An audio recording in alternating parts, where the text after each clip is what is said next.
good is this? Look at this view from Losowski. It brings all my fans, it brings the audience into the car with me. Speed turn 140-mile-an-hour entry speeds. The quickest and most efficient way for me to get information to my drivers is from using the V-Box HD2 system.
Hello and a warm welcome to the Cube 3 Architecture TA2 Championship, the final round from the Circuit of the Americas. And the championship is on the line. With me is Scott Goodyear. I'm glad you're back because you always come at the perfect time. We've got a bumper field here.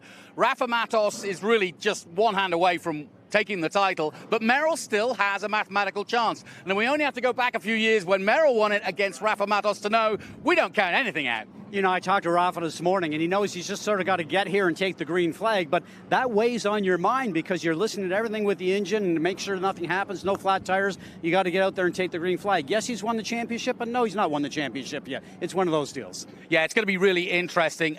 Carson Quapple got the pole and took those points that Merrill really needed, but that's his first pole position at 21 years old. And first time here, I mean, that's really, really impressive. This is a difficult racetrack. You know, there's a lot to learn here. 20 corners on a circuit, you usually don't get that. So right now, I give him full credit. It'll be interesting to see if he can pull that out today. Massive field. There's going to be some safety cars, I think. Well, it could be some safety cars. You know, we're standing here, and just this morning, the wind's picked up. I mean, does it make a play on these things? I mean, you can get gusts of winds. The cars are in such a limit sometimes, maybe it kicks the back end out and causes an issue. I mean, lots is going to come into play here through this race. It's going to be very interesting. Rafa Matos then going for another title. Merrill can't stop him. Who's going to win? We'll find out after this break.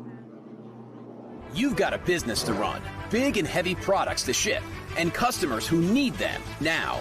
When you've got the right driver and the right equipment, you can bet on a spectacular result. Bennett understands complex logistics and puts the best team, the most time, and the latest technology into every customer relationship. So you can sit back, relax, and enjoy the race. Let us handle the rest. Together, we can move anything.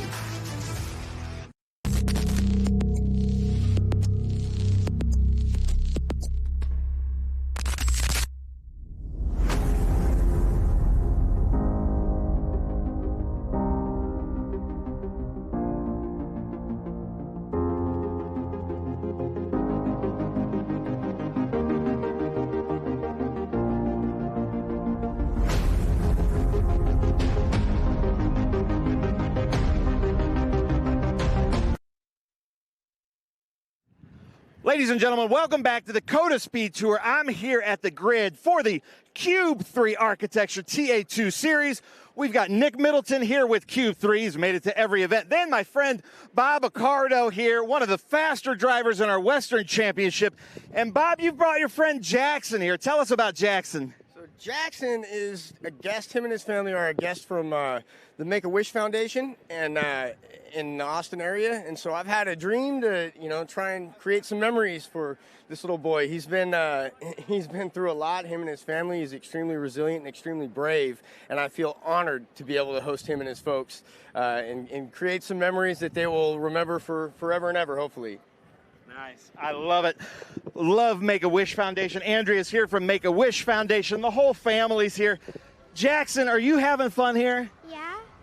And do you have, I'm sure this is your favorite car, but you're hoping for a good race today? Yeah. Nice. And then Nick Middleton, who's been at every race, doing something like this is just extra special today, isn't it? This is great. Jackson's had a great day yesterday, visiting all the paddock, visiting all the drivers, and today we're going to be doing the start command. But on behalf of all the drivers, they have actually signed the shirt for you, for everybody in the paddock. So they wish you all the best today, and we're going to have a great race, and he's actually going to come and help me on the podium later, present the prizes. So here you go, Jackson, all the best, and congratulations, buddy. Nice. That is so awesome. Thank you so much. It's so important for us here at the Transat. Bob, thank you so much. But something like this comes through, our team with the Trans Am Series will do anything that we can to make sure Jackson has the best weekend. We've got Michael LaPaglia here, currently leading in the Western Championship, but we've got a lot of work to do to move up to the front. Tim Carroll had some good showing. JC Monet here is in Western Championship in a brand new car. Look, he's gonna, it matches his car, but actually this is the Amy Ruman car. Sorry, JC, I gotta run up, but look at this brand new car for JC Monet. But we're gonna move up pretty quick. Kyle Kelly is also with the Western Championship, always really fast.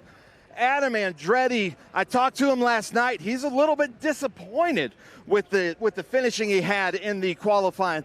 Misha Goikberg back here with us. And then we've got Eric Caton, Boris said Jr. We've got some unbelievable drivers out here with us. John Atwell, we've got Tom Sheehan here with the Vixen Cycle Company. Then we've got the Keith Prochuk doing really well in the Pro-Am. Barry Bowes is our Pro-Am champion from this year.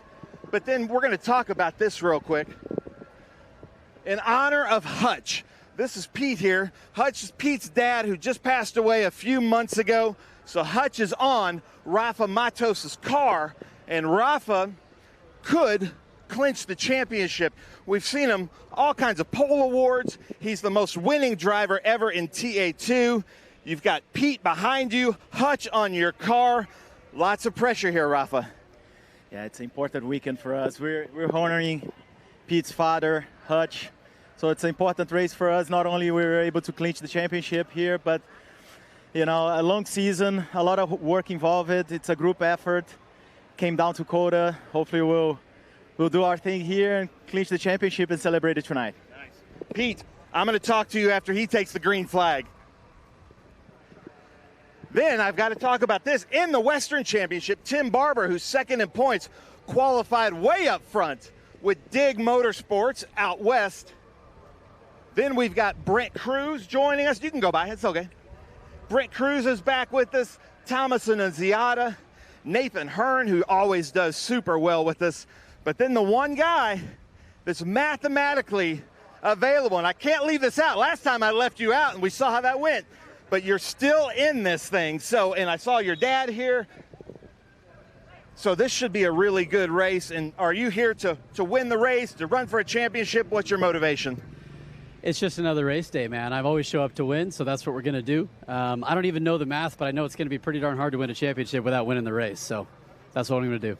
He didn't know the math either. Last time when you won the championship here, I was the one to tell you. He had no idea. So that's how close it always was. Then our pole winner, the Cube 3 architecture car of Carson Quapple, the Team M1 SLR. Such a huge field, 40 super talented cars and drivers, and Carson Quapple's at the sharp end. How does that feel? Oh, it's awesome, man. I mean, Scott Legacy and the whole Chevrolet group go out a really fast Chevrolet Camaro this weekend, and we had a really good lap in qualifying after some issues yesterday, so hopefully we can fire off the race and kind of hold it into turn one, and hopefully we can hang on for a while. Nice. And turn one gets a little bit crazy because you can go 6 wide into turn one and then it goes down, but you're hoping to be in the lead by turn 2, aren't you? Yeah, for sure. I mean, I feel like if we can hold through turn one and just kind of settle in, I think we'll be in a really good spot for the race. Nice. Unbelievable. Well, ladies and gentlemen, we've got about 40 of these cars about ready to fire up. Jonathan, I hope you've made it all the way back to the booth because I'm sending it to you. And I'm not hearing you or him.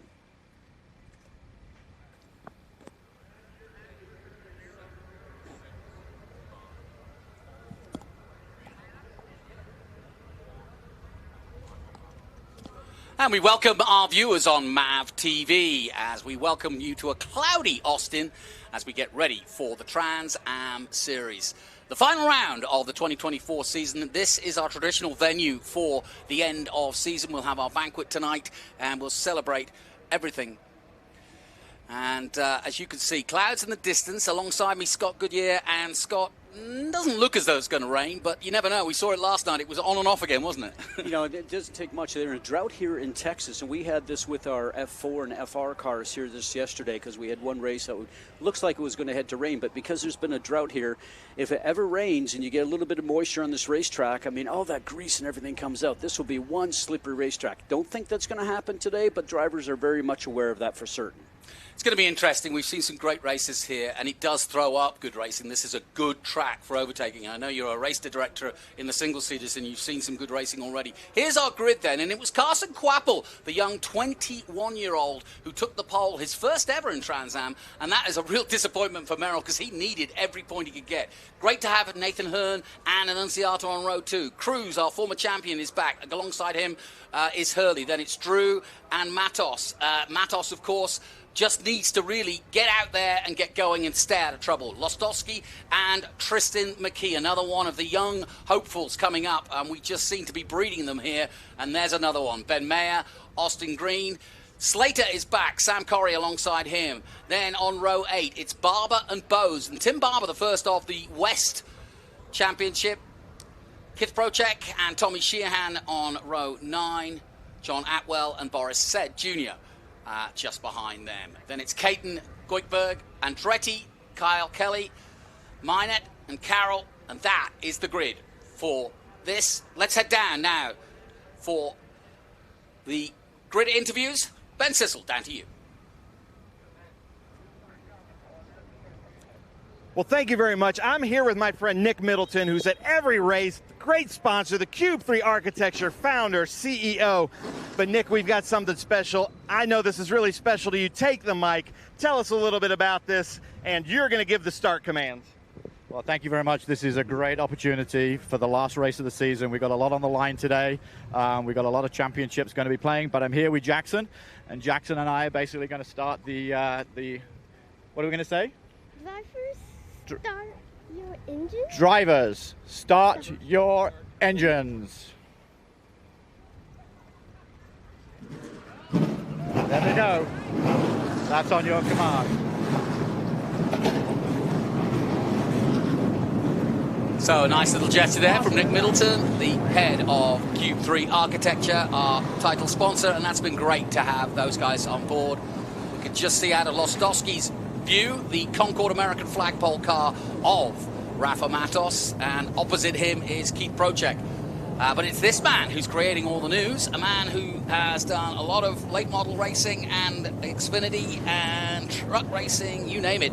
And on the way up, he's another one of these Mooresville, North Carolina. I don't know what they're feeding him down there, but of course that seems to breed most of NASCAR's future. You can see the championship there with Rafa Matos, over 1,000 points. Thomas Merrill on 960. That's why it's still alive, but only just. Really, Matos just needs to make sure he gets out there and gets started in the race and stays out of trouble. But it's never that simple in motor racing, is it? No, we talked about it on the Open. You know, I mean, for Matos, like I said, I talked to him this morning, and he goes, yeah, the pressure is off, but, you know, we still got to get to the green flag. And as a driver, you're always aware that something may happen. I mean, anything can happen in motor racing, but the championship is really his. Now he can go out and just have some fun. Thomas Annunziata has been so impressive all season long. Now he's doing both.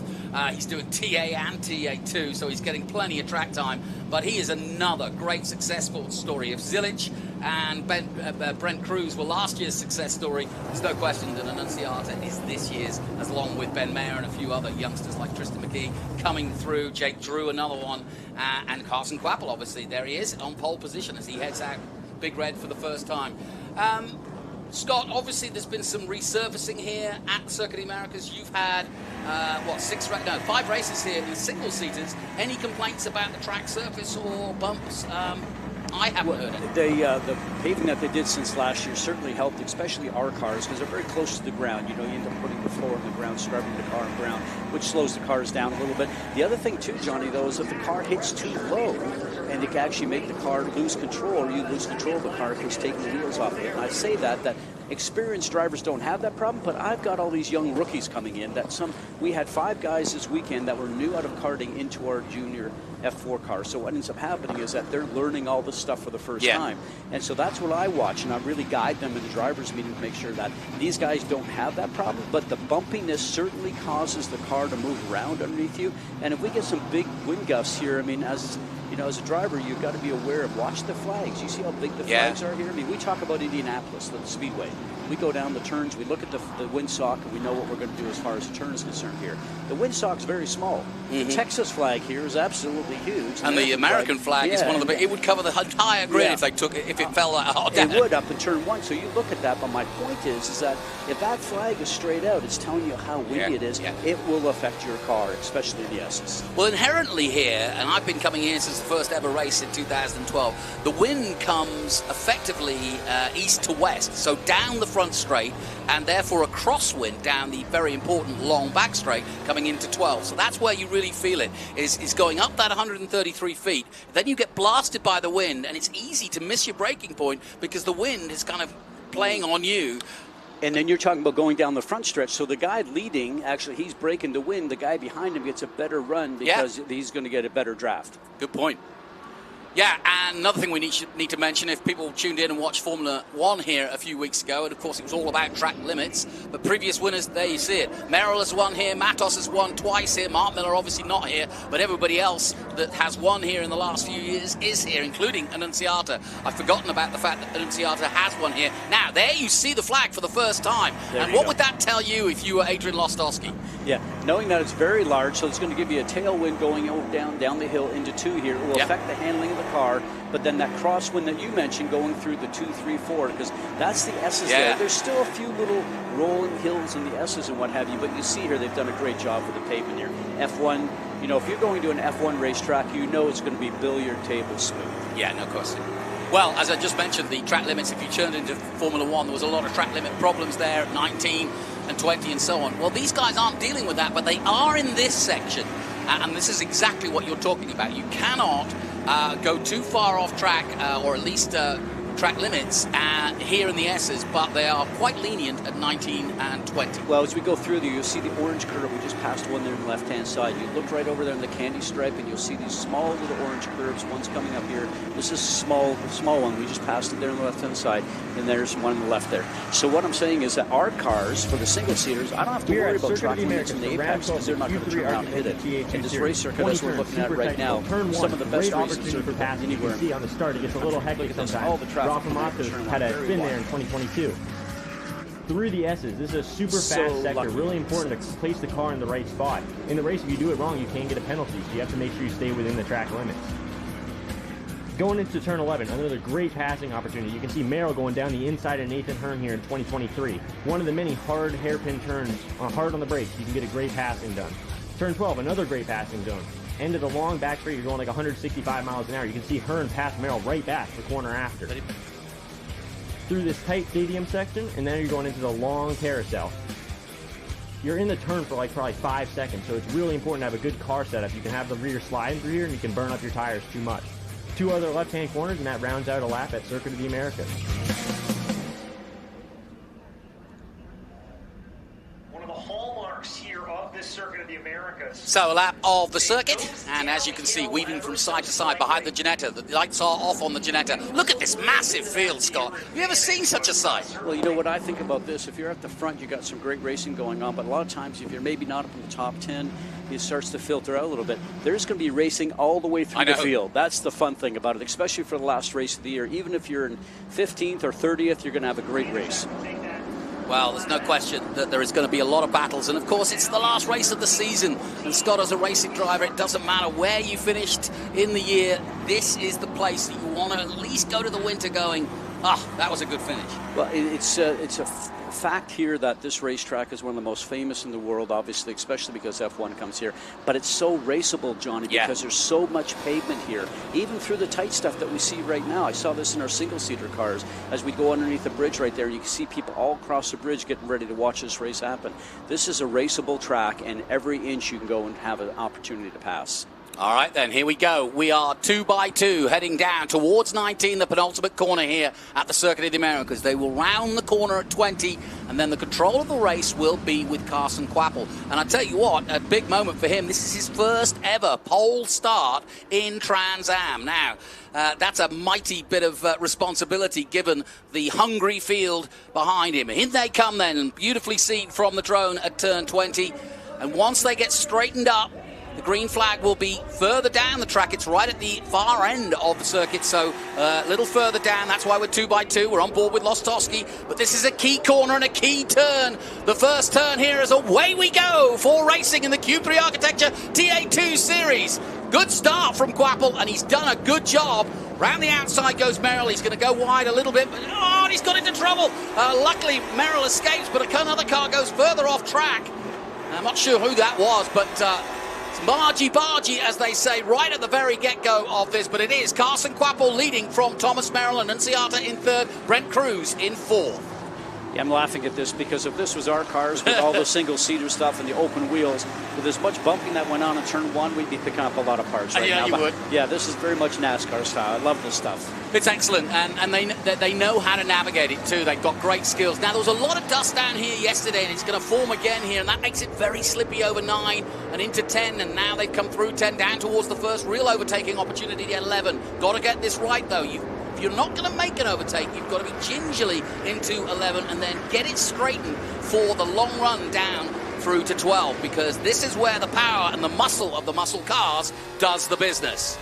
On board with Adam Andretti, qualified down further than I would ever expect Adam to be, but some big work to do then for Adam Andretti and the Ultimate Headers car, but you can guarantee that he'll be pushing all the way. I talked to him yesterday afternoon. He said the same thing. I'm way back there. He said I got a long way to go, but I'm just going to give it my best.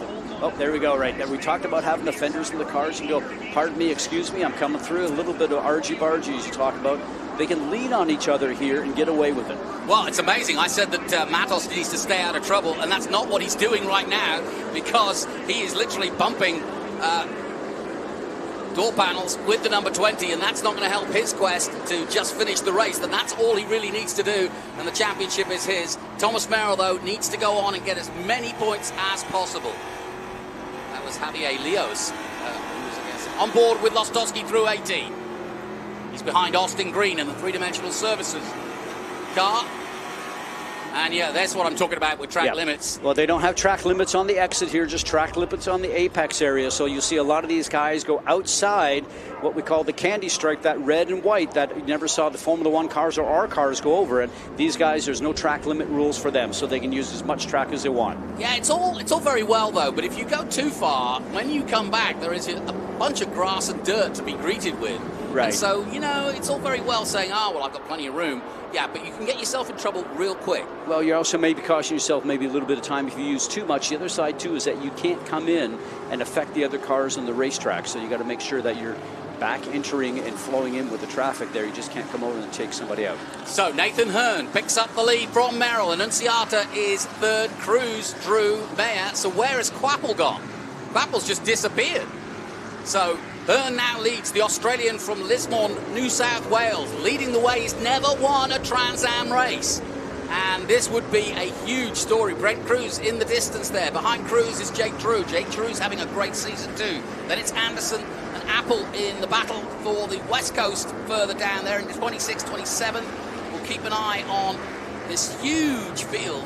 But as you can see, Ben Mayer is behind Drew. Matos is 7th at the moment.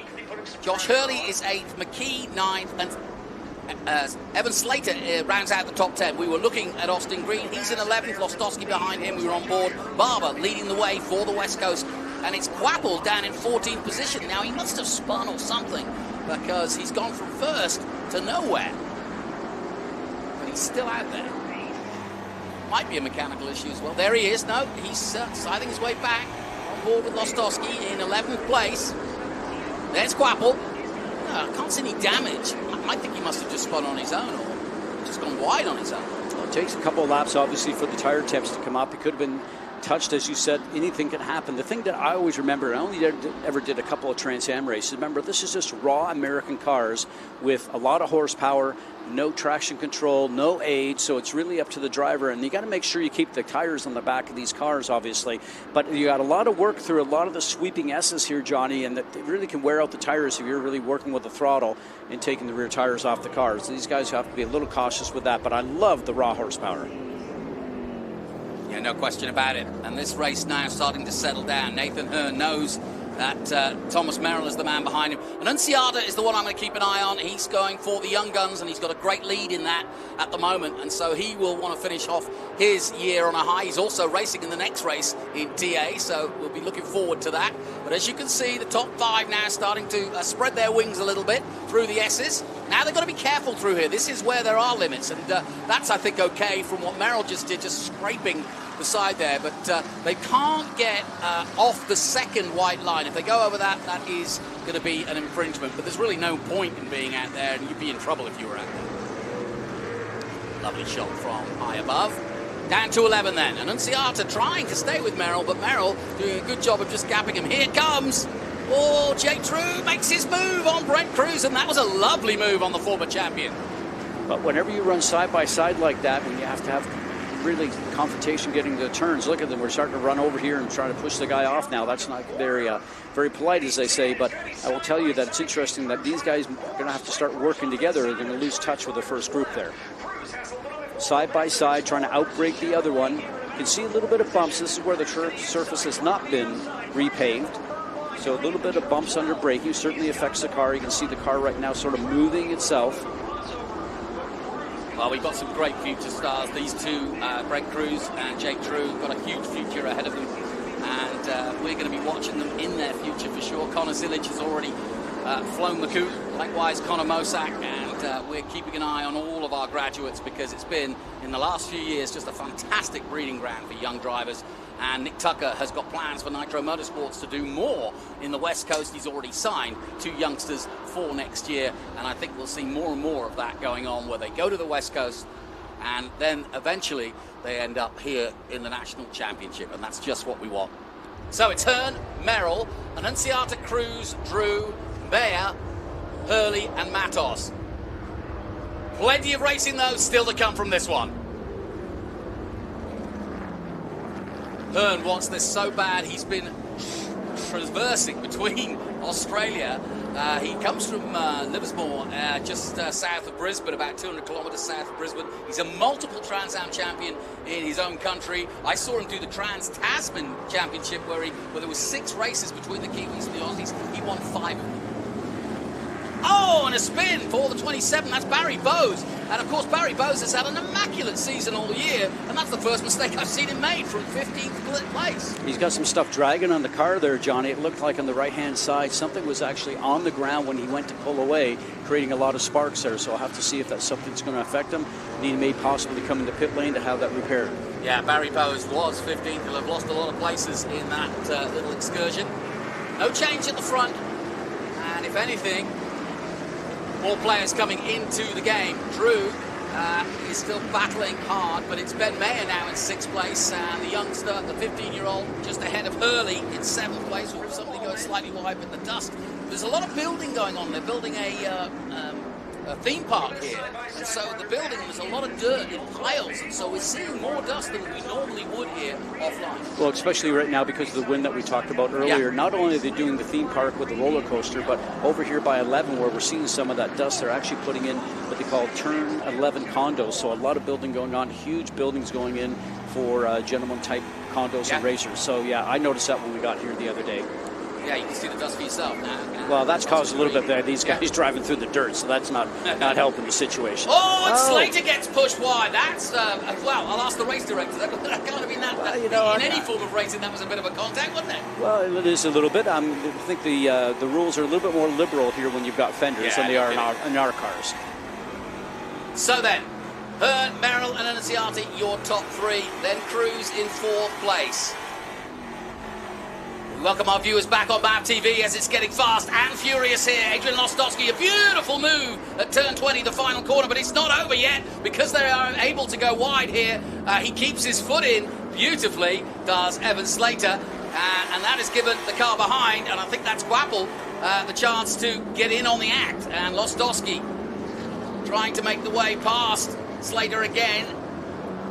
And it is Quapple who's making a comeback, having spun from the lead, and he's now embroiled in that battle with Lostowski and Slater. Quapple now 13th, so it's all change around at the front here. What a great start for this one, and what a great way to have a finale. Conditions are perfect. We had a little bit of rain in the area last night, and so it's a bit greasy when we arrived this morning, but it's okay. Love these guys, how they just drive the car right down to the white line, as we talked about before. You mentioned we certainly watch a lot of these guys, and I always think about NASCAR when I watch these guys, because this is a training ground basically for NASCAR. It's been very cool to see these guys come and learn the road course craft in the Trans Am Series before they move on to the NASCAR stuff. Yeah, it's been interesting listening to people like Boris Said and to Wally Gollenbach, you know, talking about the modern Trans Am car and how they are kind of like the car of tomorrow. You know, they're not like the new spec NASCAR, which is very different, but these cars are very similar to those former NASCARs, and I think that's why a lot of the older guys enjoy it, as well as the youngsters coming up. Been very impressive. I mean, obviously I started doing some stuff with you with television, got the chance to watch Brent Cruz go and do his stuff. I mean, talk about special drivers. Well, Nick Tucker has been such an instrumental part in growing both Brent Cruz and several others that have come through his factory of brilliance. And we are under caution now, so we've got a caution, and that is because there's a car parked up on 15. There may be one other situation as well, but that is not good, and that will change everything, and poor old Nathan Hearn will have to build it again with Thomas Merrill and Annunziata for the restart. Would it be that exit of 15, you think? Look to be, and in that situation there, we call that dead stick, right, where the car can't move. So you can't leave it out there because it's really flowing towards the outside of the turn. There's some places where you can leave a car if you want to, and looks like now the car's, is it the car that was stopped and now coming back? This is at the top of one, and I'm wondering if it's another car. Oh, that was at the top of one. That would be the safety car. That would be the safety car waiting from that long shot. Yeah, that's James Rogerson, who drives our safety car too with our cars. I'll say our cars, won't call them maybe F4 and FR cars. I'll call them our cars. So then, we're under caution here. And the story so far is that the pole man, Carson Quapple, the 21-year-old, is now having to make his way back. We're on board with Jared Odrick. What a season he's had. The former NFL football player has made his name in racing, and now racing for Nitro Motorsport. He's going on better and bigger every weekend. He's been a huge success story. I know you get a lot of youngsters, but to have a professional athlete go to a completely different discipline and succeed, he's had some great wins in the Pro-Am. But, you know, certainly understands the training aspect of it, and obviously the mental toughness that comes with playing a sport at a high level. So I think he's got those attributes when any athlete gets into another sport.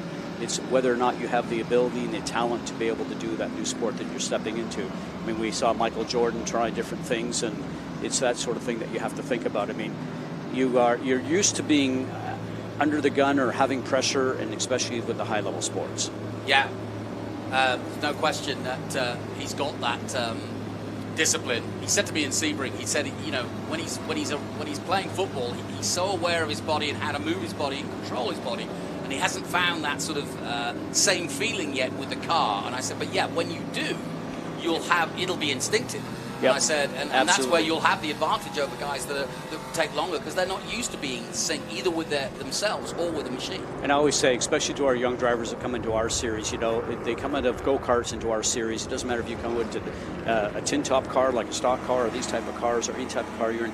You need to become one with the car. And I say that to them all the time. It's almost like putting a pair of jeans on. It's part of you in the morning, and until you get to that level, you're not going to be successful. No question about it. The expression we often use is driving by the seat of your pants, and that really is the truth in kart racing.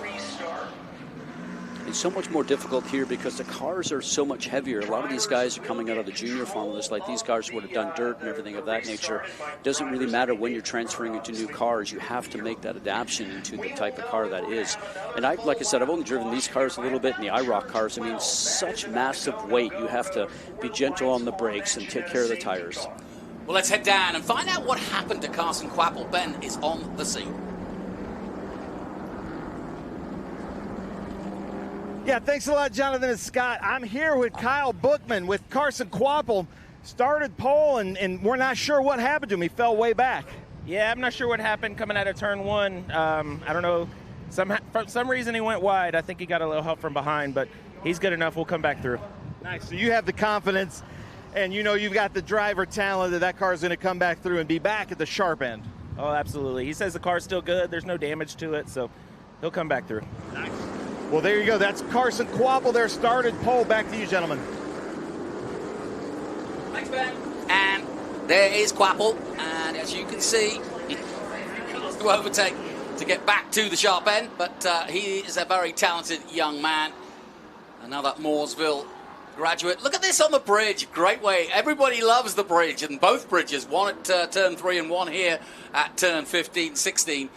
Great way to watch the race. Well, go underneath you. Well, a little different because F1's got banners on it, so you can't stand. You can't see in there. Yeah. So this is like a free grandstand seat. That's pretty cool. Yeah, I did the same, I think. Great stuff. So then, on board with Lostowski as he approaches turn 20. This is the final corner here at the Circuit of the Americas, and I think we're going to get the green flag this time because, yes, here we go. And Nathan Hearn is going to do his first restart of the season from the lead. And what can Merrill do? Away goes Nathan Hearn from Australia. And the young 22-year-old does the business. Cruz looks to the inside, so does everybody else, though. And Annunciata slots into third. Drew thought about it. And, whoa, there is, well, that was the championship leader, and Boris Set Jr. also going wide. So Rafa Matos sent wide there, but he's got to be careful. And the top four already building away through the S's and starting to pull away. Nice start then from Nathan Hearn. Cruz trying to get on the back of Annunciata in this opening restart lap. Pretty cool shot just to see that snake of cars going through there. Look how many cars are there. My gosh. It's amazing. And of course, why we've got so many this weekend is we've got a lot of West Coast drivers here. We've got a few one-offs. You'll see a local, if you will. And then we've also got such a battle in the Pro-Am and in the Young Guns. Look at this, 3 wide coming into 11. This is how we love it. And unfortunately, the 60 of Rafa Matos is trying to stay out of everybody's way as we go back on board with Lostowski, who loses a place, and including Quapple and the 41 of Andretti, I think. You don't want to come on to the longest straightaway on the racetrack anywhere slow because you're going to get eaten up, and we see that happening right now. Yeah, Andretti it is on the inside at 12. Oh, this is going to be a mess. A lot of cars trying to get into one tiny space. Andretti's through. Quapple's just ahead by a nose on him, but it's nip and tuck. Austin Green in the mix. Quapple going on the inside at 13. Andretti right behind him. Now we come through 14 on the inside now for Andretti. He's going to lose a long lunge there by Andretti. That was good driving from Adam Andretti. Yeah, and that was planned 2 turns earlier because he knew exactly what he was going to do and where he was going to do it. Now he's got Austin Green, a former teammate of his. And Andretti already a winner in TA at Road Atlanta earlier this year. He's raced in both TA and TA2. And is without doubt one of our most experienced drivers, having won in every mark there is in Trans Am. But look at this, Nathan Hearn building a lead now. He's got a gap of just under a second. And if he can build on that in this lap, and look at them taking every part of the track and more. And that's the 40 of Ben Mayer doing a good job battling with McKee in the 128. 2 very young drivers. McKee, a young phenom who came onto the national scene at just 12 years of age in dirt racing, and has definitely been earmarked for the future, just as Brent Cruz and Connor Zillage did a couple of years ago. And that dust still flying up. They do want to go over that dust. It's not going to help any of them if they keep throwing it up. Well, what they're trying to do is actually cut that corner so they can have the next corner comes up very quickly, right? So you want to make sure that you're over to the right as quickly as possible to get through there. But These guys are doing a great job. You know, I think about this racetrack, Johnny, and these cars, it suits very well. You talk about coming here for the last race. These guys can go and dive up the inside because they have all that racetrack on the exit to use if they need it during the pass, where if you get to a place like Road America or Mid-Ohio, where the series also runs, outside that white line is grass. Yep. So you can't go and make a move like that. But here it affords a lot of racing and a lot of liberties that you can do with the car. Back to Pro-Am, Jared Odrick, and in fact, the Pro-Am Championship at the moment in 15th, led by Sam Corrie. We're watching this battle between Odrick in 22nd and John Atwell, and Odrick having a good run so far, but it's a tough battle. In the West Championship, it looks as though Tim Barber still leading that. He's down in 18th position, but leading the entries from the West Coast. The spinner there! That looked like the Hendricks car of Boris Said Jr. at the exit of 12. That's a very obvious place to spin. It's easy to get it wrong there. As we take a look at the Zero car. And we have another caution. Let's head down to Ben Sissel.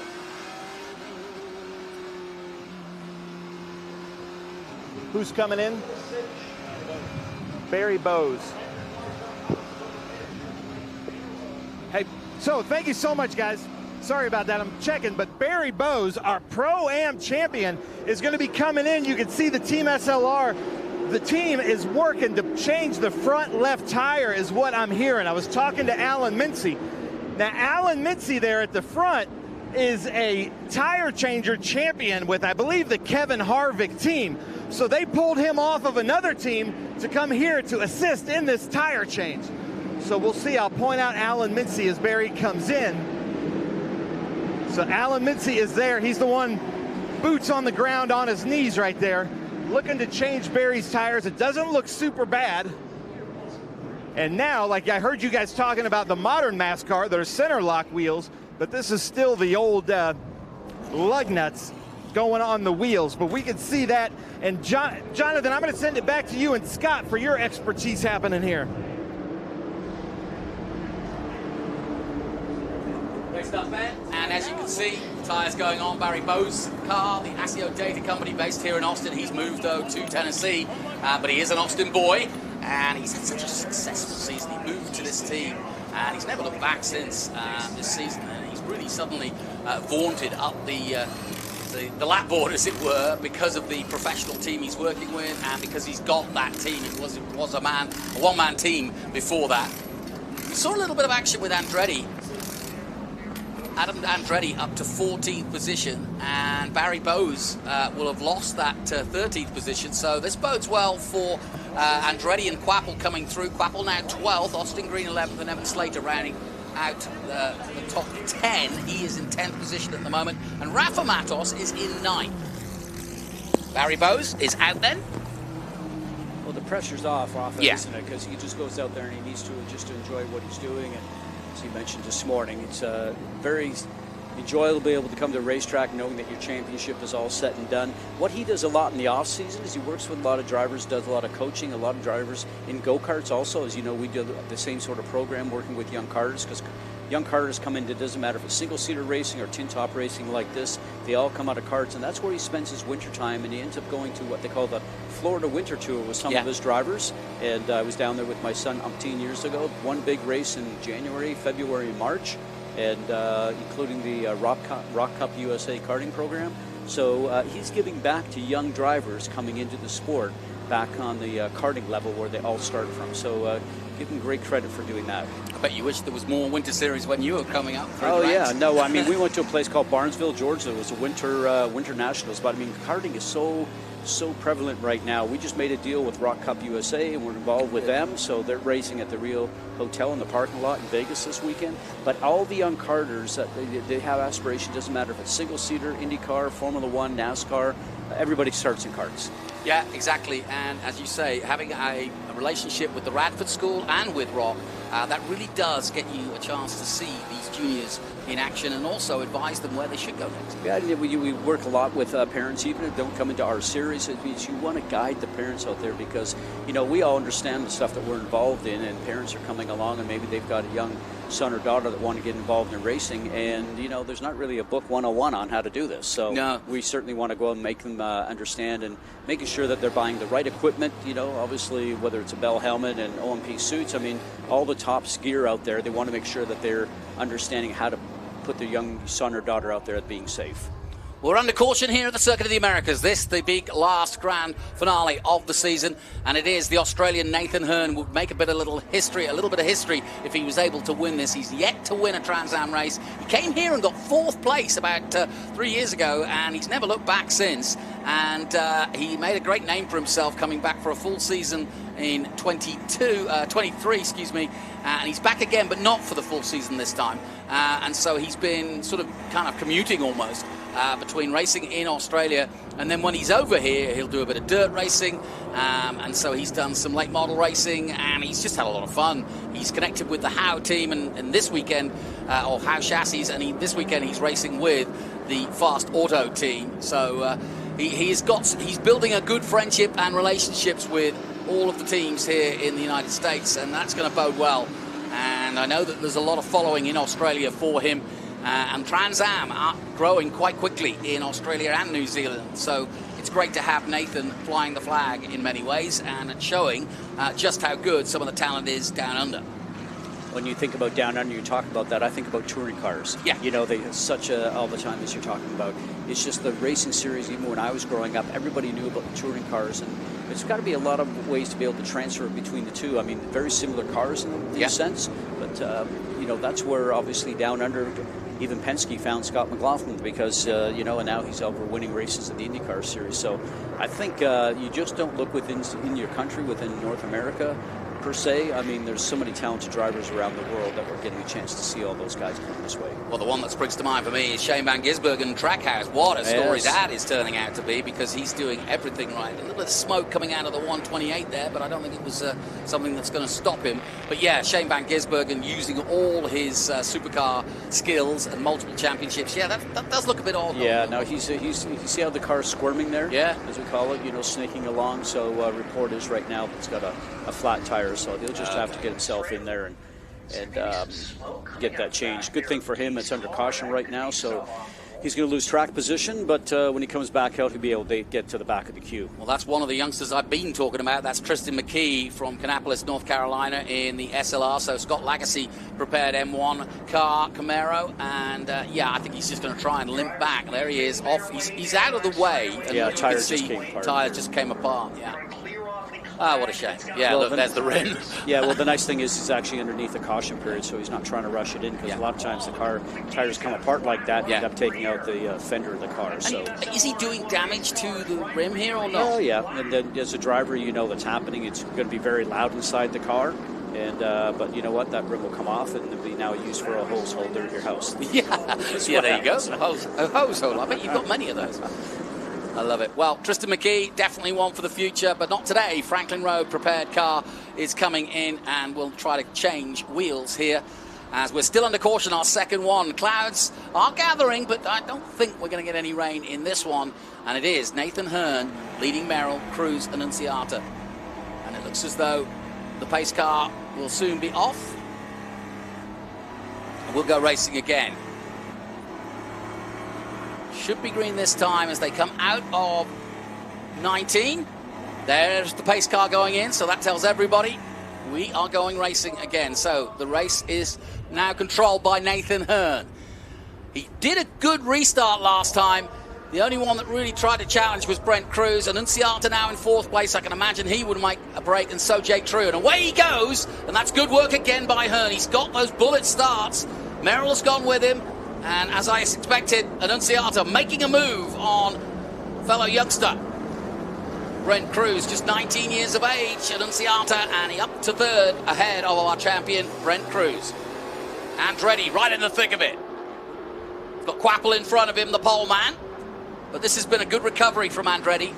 Really good recovery. And I knew that, I said in qualifying that he was way out for his qualifying. And if he could just make some places up. But look at this. Thomas Merrill has made the move on the leader and now takes up the lead. So well done to him. And Thomas Merrill needs to lead this race and needs every point he can if he's going to have a smidgen of a chance And Andretti all over the pole man, Quapple, as they come over 10. We talked about the 133-foot climb up towards turn 1, but still look at the rest of this racetrack. Yeah, There's a lot there. It's really neat. It's got a great flow around this racetrack, and even going down the backstretch, which we're headed to, you'll see that there's a bit of a dip. You go up over a rise, and it's quite a thrill when you're in the car at speed. Oh yeah, no question. And this is a really long back straight, and you try to get into the draft of another car and then pull to the inside. That's the best place for a block pass, but as you can see, the race line is further out. So if you're racing for position, and there's Matos in the middle there, and just behind is Slater, but you have to take the inside line, but you've got to keep the impetus up. And now a block door that includes Austin Green and Carson Quapple for Andretti and Slater as they try to nudge their way forward. Out of 15 they come. 11 of the 30. Still a long way to go in this one, but the car's starting to drop some fuel, obviously, after using it. And so the car's getting lighter, and the tyres starting to feel the use. But we've had 2 cautions, and if you were out there today, that would be something in your mind that you know that you haven't used the tyres too hard. Well, you know, the most important thing here, especially for these guys, and I mentioned a little bit earlier, there's no traction control, and you've got so much horsepower in these things. These things are really beasts to drive. Most important thing to realize that you might get a caution with 5 laps left to go, and as I tell our young drivers that are coming into it all the time, conserve your tires. Try not to beat them up or abuse them, because if you're all packed up together and you get a green with 5 laps left to go, your best friend will be a good set of tires on the race car. Yeah, no kidding. Ben Mayer just making a nice move as we go back on board with Andretti through 2. I love this section. It's so hard, and you can see you turn left, right, and then it tightens up here. Look at this. So do you downhill ski? Yes, I do. Okay, so you know what happens if you miss the first set of poles? You never get back. You never get back. It's the same sort of thing here. Guys are going through the dust, but same sort of thing there. And you can get back on track, but you have to slow the car down, and you lose speed and you lose time. Well, Andretti doing everything in which way to try and get past Quapple. This is great racing between the pair of them, and if not 4 or 5 cars, and then off at 10 there, dust flowing up. So a race that's got so much to come. Merrill still leading from Hernan and Nunziata. Wow, it doesn't get much better than this. 12 laps gone of the 30, and we said that we'd be racing all through the pack, and that's exactly what's happened. We've got a Pro-Am Championship, we've got the Young Guns Championship, we've got the Rookies Championship. They're all racing for money, position, and prestige. So just in turn 11 there, we saw something fall off a car and hit toward the outside of the tree. Interesting to see if that's going to cause a problem with somebody here in future.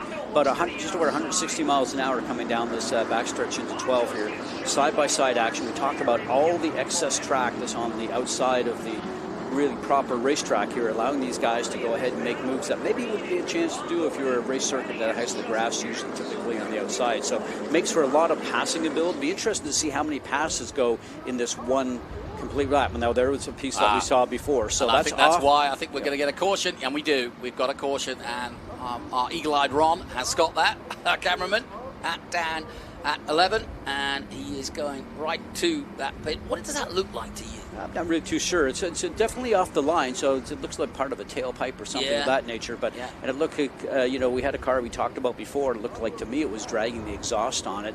As I mentioned, thought that he'd have to get that fixed. That's exactly what that looks like to me. But I'm a single-seater guy, not a tin-top guy. Well, third caution. I'll tell you what. I know you may not be a tin-top guy, but you know all about safety cars. And this must be now the third one frustrating. Yeah, and I also had a car on the right-hand side there coming out of 20, if you saw in the camera view when we were making that turn. So I'm sure that's why Tim Richter, the race director there, sees that the car's in a bad spot. So get under caution. Everybody's packed up one more time. So this is helping tires towards the end of the race. Yeah, no question about it. And it means that everybody is in a position to go for it. Talked about the wind. You can see that flag again. We welcome our viewers back on MAV TV. Yeah, that wind is strong. I saw gusts of some 17 to 20 miles an hour yesterday, and I think we're about the same today again. So yeah, it's going to be affecting them, and it is a different wind than I anticipated, because usually, like I said, it's coming down the straight. This time it's kind of coming from south to north, which it has been all week this week. So it hits you when you get through turn 2, makes an effect going through the S's there just a little bit. I'm sure the drivers can probably feel that, especially if it's actually changing, but it seems like it's the same pitch right now all the way through. So you just want to see it consistently, and that gives you an understanding of what's going on. We're on board with the 0 car in the PA Championship of Jared Odrick. And Odrick currently trying to see if he can get some good points in the Pro-Am Series. And we can probably have a look at what's caused this safety car. And it is because, well, 2 reasons. One, we've got a car at 20, but also we've got that debris down at turn 11. We'll see it here. It'll flick off. There you go. And it looked like it might have come off Andretti's car, of all people, unless he just hit it and pushed it wide. Right. That which might be the case, because Andretti's not showing any signs of any problems. Yep, I think the yellow is definitely for the car at 20, because that debris is far enough off the course. You generally wouldn't actually go ahead and stop that. But yeah, you can't have race cars left on course, because as you know, expect the unexpected, and if you say it can't happen, it generally happens. So somebody ended up hitting it. Look at he's putting his hand out of the cockpit there. It's just cooling down. Yeah, absolutely. Let's head down to Ben Sissel for the latest here in caution.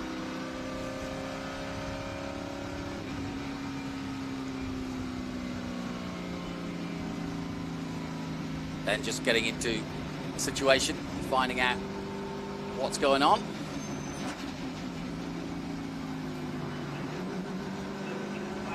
So I'm here with Jeremy with Dig Motorsports.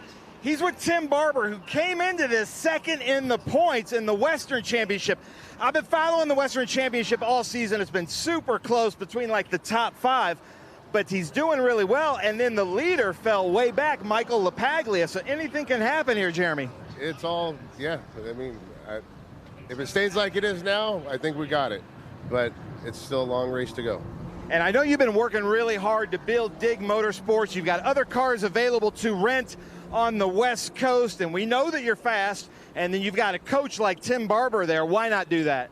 Yep, and I think we're going to cherry pick some national stuff next year also, and hopefully Tim Barber's back in the car. Nice. I love that.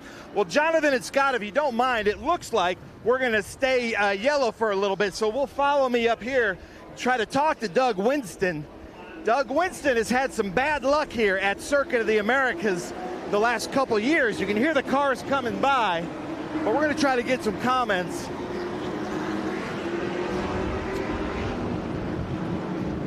So Doug Winston out of the car, bring back the trades. And Doug, I hate to say this, but you got some bad luck at Circuit of the Americas.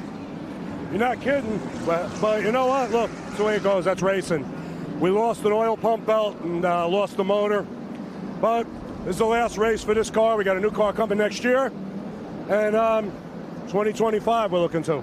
Nice. Well, Doug, I've loved having you in the series, man. Love everything you stand for. And then we'll come over here and talk to the Papinis with Michael LaPaglia. So, Michael LaPaglia, I don't know what happened. So what happened? He's falling way back. We don't know either, because our radio communication cut out. So we're going in this blindly. However, he's staying focused and moving up position slowly, so we're looking to take the win one way or another. Looking to take the win, always looking good. Thank you for coming out. Jonathan, Scott, I'm going to send it back to you in the booth. Thanks, Ben. Great stuff. And, yeah, using the caution to the best of its ability, so to speak, because there's nothing to talk about when they're under caution. So great to get some insight from some of the team managers and engineers. But it's Merrill, Hearn, and Annunziata. Merrill making that move on Hearn, who led pretty much from the start. And in fact, let's talk more about that, because we were focusing on a different battle when the overtake took place. Let's have a look at how he got the lead. So here we go. At the restart, Hearn with the lead. And as they exited turn 1 is where Merrill watched Annunziata on the inside. But there you go. Merrill on the inside here gets side by side and then effectively forces Hearn wide. That's fine, but comes out best on that one. We were also concentrating on Annunziata, who also did something similar, but that's how he got the lead. More debris on the outside here, coming into 12. And that's that tire, remember? That was coming apart before, so, you know, that's not really where a driver will be, so they're probably just going to leave that. If they have time to pick that up, they would certainly go out there and do that. The track crew here at COTA, because we used them a lot in the last couple of days here, are excellent. Yeah. Quite a few truck stationed around there. So Pro-Am led by Corrie at the moment, and he's 13th overall. Tim Barber is in 16th place, and of course he is in Pro-Am and also the West Coast. And then Kelly 18th, Prochuk, Gallagher, and then a little further down you can see Ricardo Jr. coming in, the Brazilian touring car star. And Sheehan behind him, 26th, 27th. Barry Bowes has rejoined after that tire, he's 29th. And there is Lepaglia. Michael's been a perennial driver in the West Coast Series, but always comes to this national race. We love having all the West Coast guys here because this is officially a West Coast race, even though we're in Austin, somewhat in the middle. But it does count. We're Southwest. Great shot from the drone, and one of my favorites this weekend, that nice and low above the 16, 17 and 18 position. And then this is just out of 18 and towards 19. In fact, that's the apex of 19 you're looking at now. Onto the main straight they come. No safety car now, so we'll be racing again, and Thomas Merrill has the duty of restarting it. Can Hearn pay back the compliment? Done to him, and he knows now that it's possible, and sure enough, it's exactly what he's doing. But here comes Annunziata. He's going to try and bait both of them. Oh, can't quite do it. He locks up there, and that's good work from Hearn, and he's done exactly what Merrill did to him the previous restart. They're still side by side, but Hearn takes the lead again. Annunziata made a big lunge there, couldn't quite pull it off, but he slotted into third. Cruz now fourth, and still Drew in fifth place. Just behind them, Ben Mayer. So it's great to have all these youngsters, and Thomas Merrill, not maybe as young as all of them, but still a very fast racing driver. And in fact, he coaches a lot these youngsters as much as he can, so he's giving away the secrets, but hey, he enjoys it. On board with Andretti as he reunites that battle with Wappel, the poleman, who of course had a problem and lost the lead early on and then dropped right back to somewhere like 17th place, but has gathered it all up and got right back into the hunt and is now vying for a top 10 finish. Andretti's marched himself up there pretty well. And these caution periods have helped because it closes everybody back together again, so he gets an opportunity to get back and pass some people. Here comes Annunziata, the 19-year-old on. Look how bumpy that is. You see the front splitter up and down there. Yeah, it really ripples up at 12, and you see the cars bouncing. And that was a great overtake by Annunziata there, and Merrill doesn't need this. He's hoping that Matos comes to a stop somewhere and retires, and he can win this race, but that's really the option to win the title, and the only option. So work to do then for the HB Tuners Cope cars of the number 26. HB Tuners racing, of course, in Brazil currently with Oscar Piastri. And HB Tuners right here in Austin, Texas, back with Andretti, and another spin. That's Lepaglia in the 31. Michael Lepaglia spun round. He's got the engine going. He's okay, so that shouldn't bring out any more caution. Onto the front straight. Ooh, bit of a moment for Annunziata in second place, but he's losing ground, and Hurd is pulling away.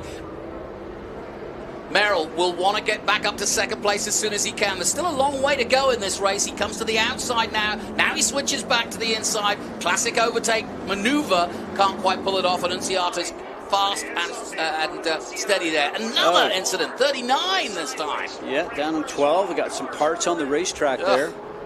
Boy, this has had some drama. That's Bob Ricardo Jr. That's the Make-A-Wish man who's helping out and doing a great job of making a wish come true for young 8-year-old Jackson. So what Race Control's doing right now is they're watching the cameras to see if that car gets moved. And if it doesn't, then you'll see another full course caution. The other issue, too, is going to be the parts on the racetrack, so that's something you always have to watch out for. Now car another stationary. 46. This one, another SLR car. Boy, we've had some attrition today. Let's see if we can get him going again, but he looked parked up. That's Tim Carroll from Santa Ana, California, one of the West Coast drivers. Down the back straight they come then. And Brent Cruz now trying to attempt an overtake into 12. Yeah, You got to have that caution. If the car's not moved, he'll pull the caution out just so we don't have all the cars racing past him. Even though it would be a local yellow, but that's the right call. So, as you can see, he's parked up there out the exit at 12, which is why we're under caution. Ty Young is in the 22. It's been a really tough season for Ty Young. He's had some problems, some banging and bruising with some other cars, and now it's a mechanical problem. So, if it wasn't for bad luck, he wouldn't have any. Poor old Ty. Now, what are they pulling out of here? They're trying to... It's the brake hose. He must be having a problem with the brake or something of that nature, because that's obviously the cooling hose that's there. But, you know, they're not right by the motor, but I can tell you that there's so much heat in there. That well, they just yanked it out and said, forget it, let's just go. So must have dislodged or something of that nature and started to come loose and causing an issue. So Mine Cope boys know what they're doing. A little bit of duct tape always fixes everything. That's the greatest thing in motor racing, isn't it? When they call that at Indy, they call that the 200-mile-an-hour tape. So just... So there you go. Strap it up and send her. There you go. Ty Young knows it's good. Quick bump start and away we go. So he's got out in time. But these are the tough races, I always think, for drivers mentally, because you know, your concentration has to lapse during this period. Well, there's lots of starts and stops and things like that. I mean, it gives you a bit of a rest in the car. Obviously, these guys have the cool suits and everything like that. It's not that hot here today, so, you know, it's not that too much of an issue. Then again, we always talk about taking care of the brakes and taking care of the tires. Is there a disagreement here about who's actually third on the grid? Is that why these two guys are beside each other? They're trying to talk it out? Well, as you can see, another lap under safety, and like you say, you've really got to be on top of the car. And there's some damage to that all-black car. I think that's might be Slater's damage to all of the cars, but there's definitely damage to the front of that one. So everybody's going to know they've been in a war today, that's for sure. So then, let's get ready for the restart, but we've got another lap yet. We welcome our viewers back on MAV TV. We are still under caution, our third caution of the day. The bridges are festooned with fans, though, on both of the big bridges. It's been great, but it's been frustrating as a race for the drivers. Scott Goodyear alongside me. Like I said, it's got to be tough. Luckily, they've got cool suits, and luckily, the weather with the cloud cover is making it not as hot as it was yesterday. Certainly a racetrack that really demands a lot of concentration, especially for these flowing S's. You know, you can see Lostowski just wiping his brow there for a moment. You know, this is such a fun racetrack. We talked about the extra pavement that's on the outside. We're climbing through the S's right now, and then it takes a plunge down.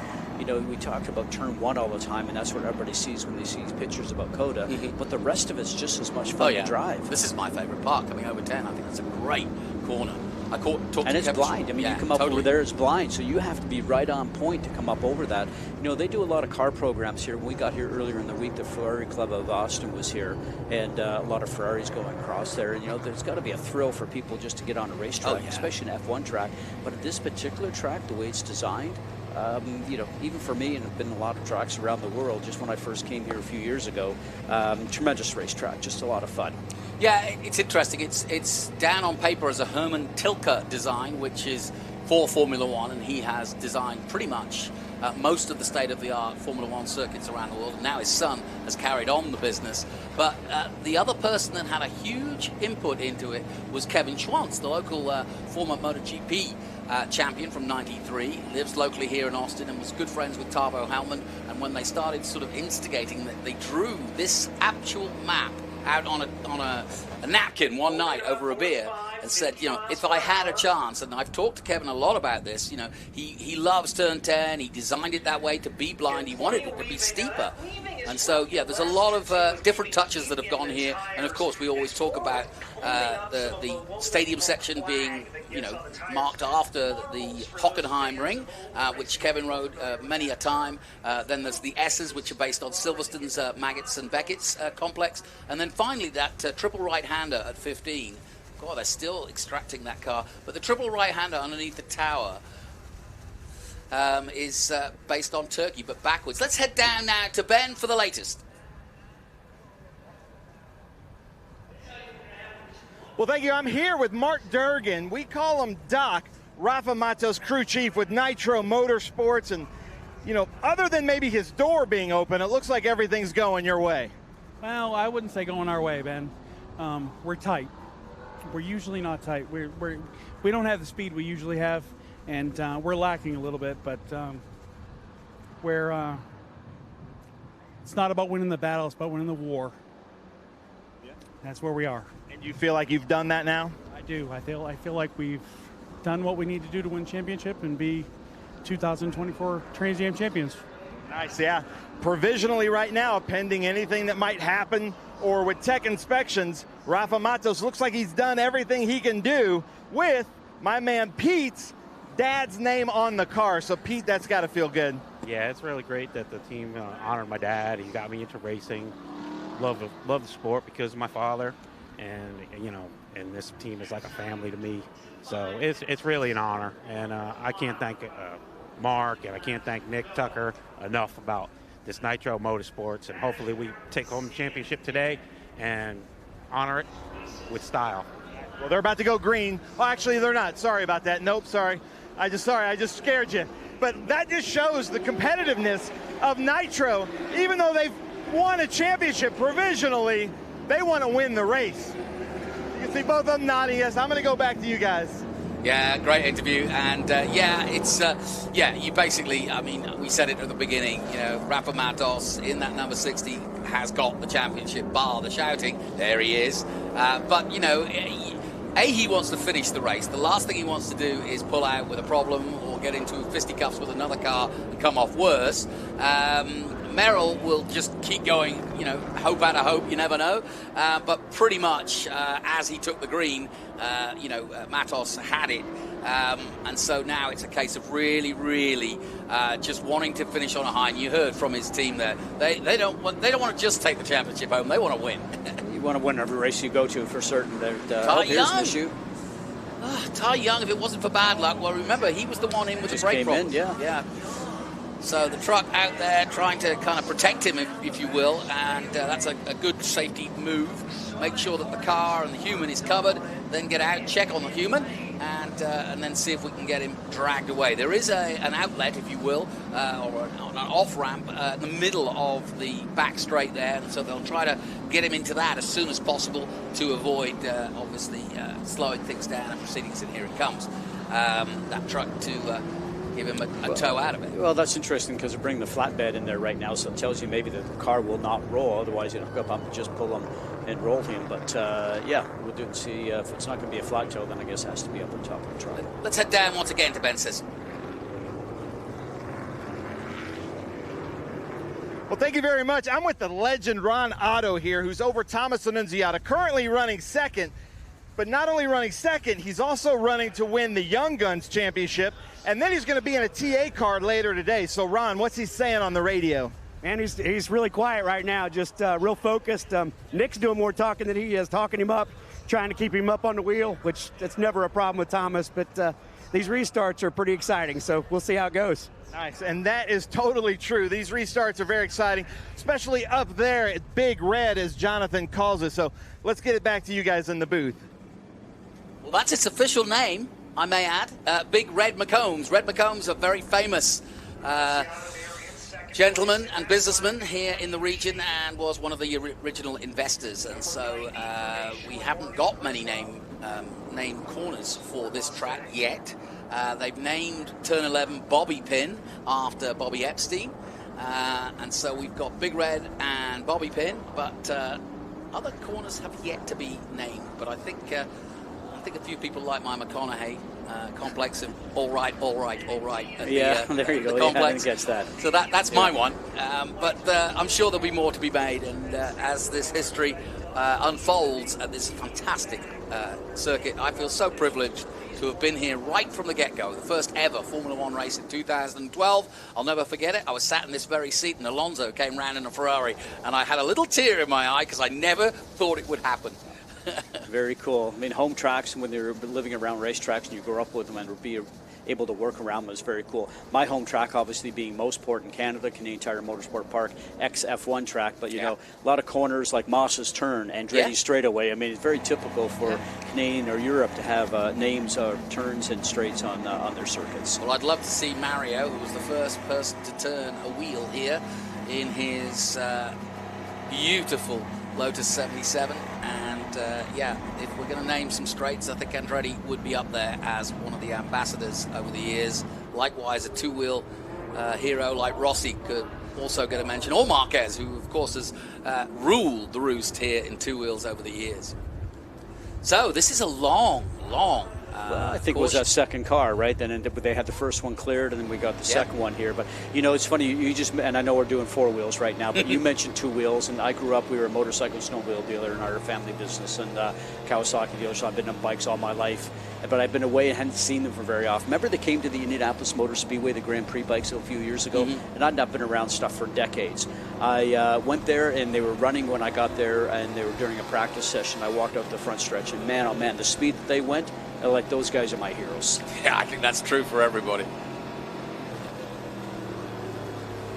Yeah, I've always appreciated the fact that people like Adrian Newey and a lot of the racing drivers come and enjoy MotoGP and World Superbike and AMA and Moto America, and they do have the same opinion.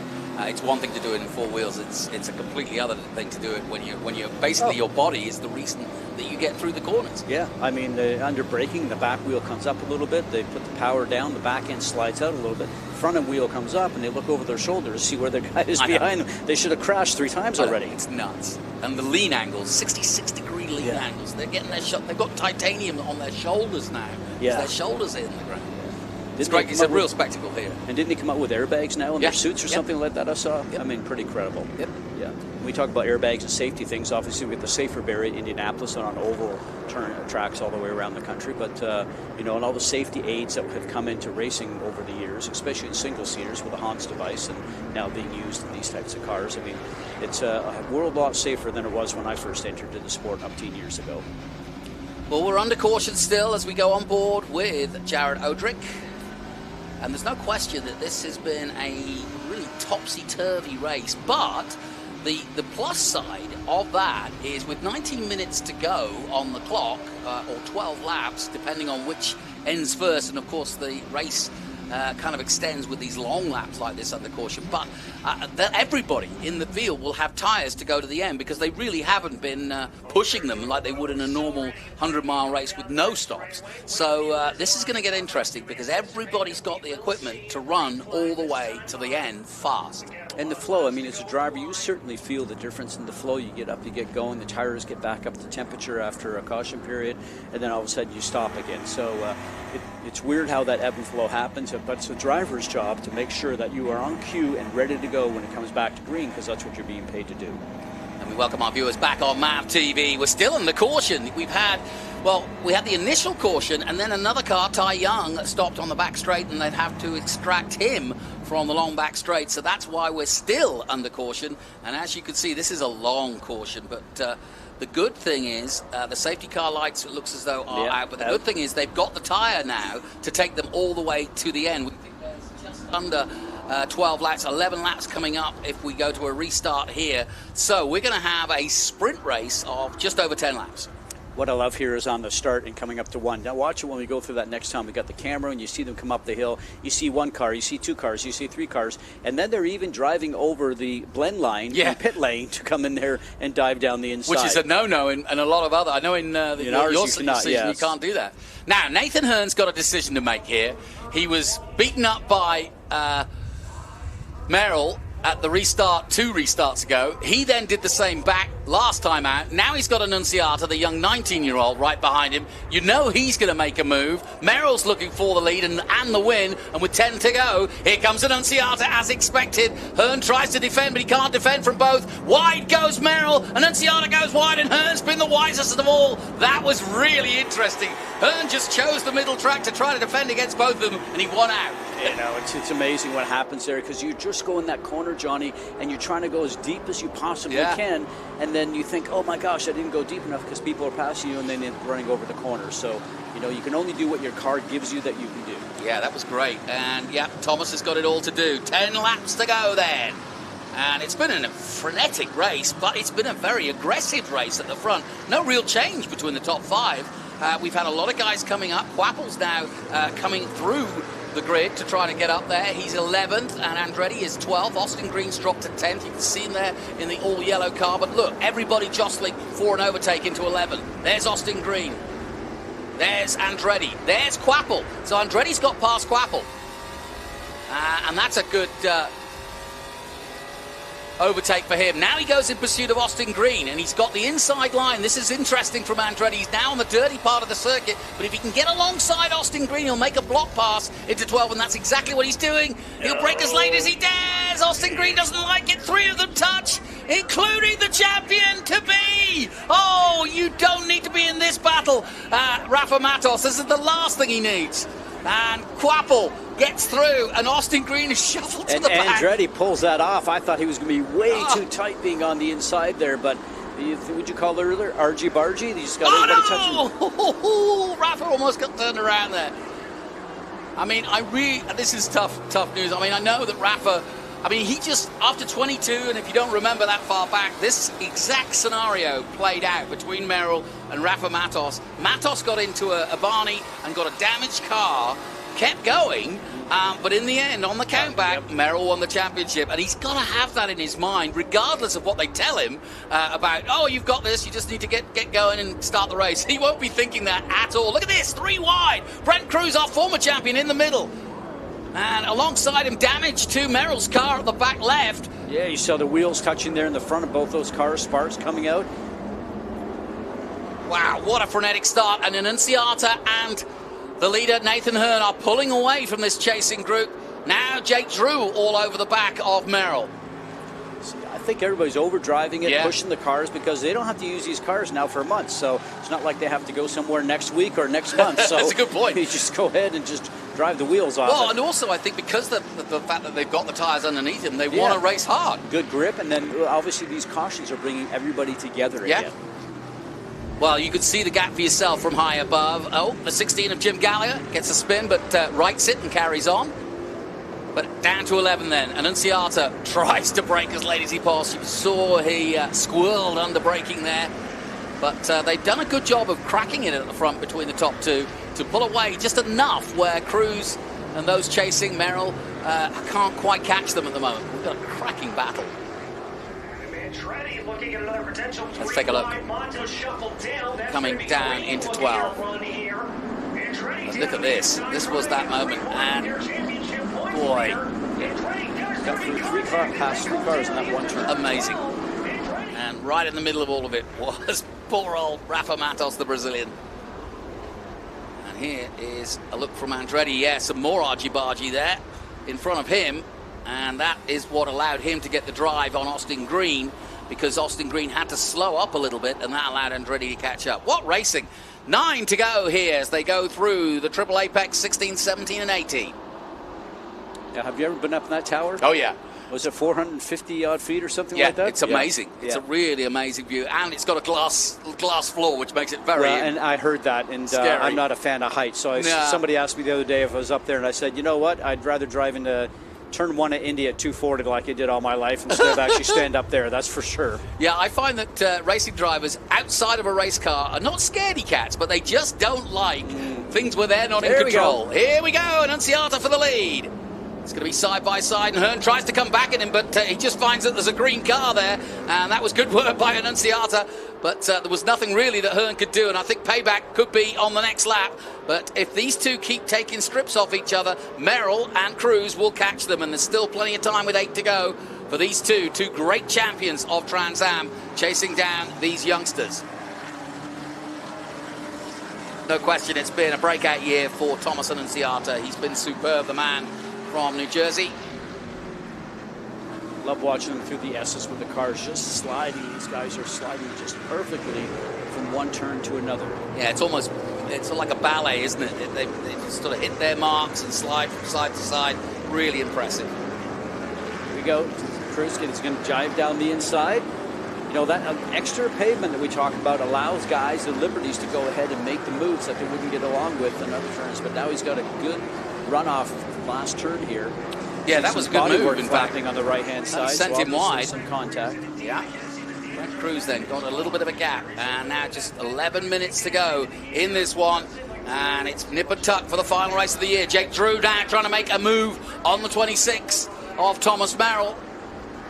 The man from Salinas, California, had a mathematical chance of winning the championship overall, but he's going to end up as runner-up by the looks of things. But like all the drivers out there, he would love nothing more than to finish on the podium.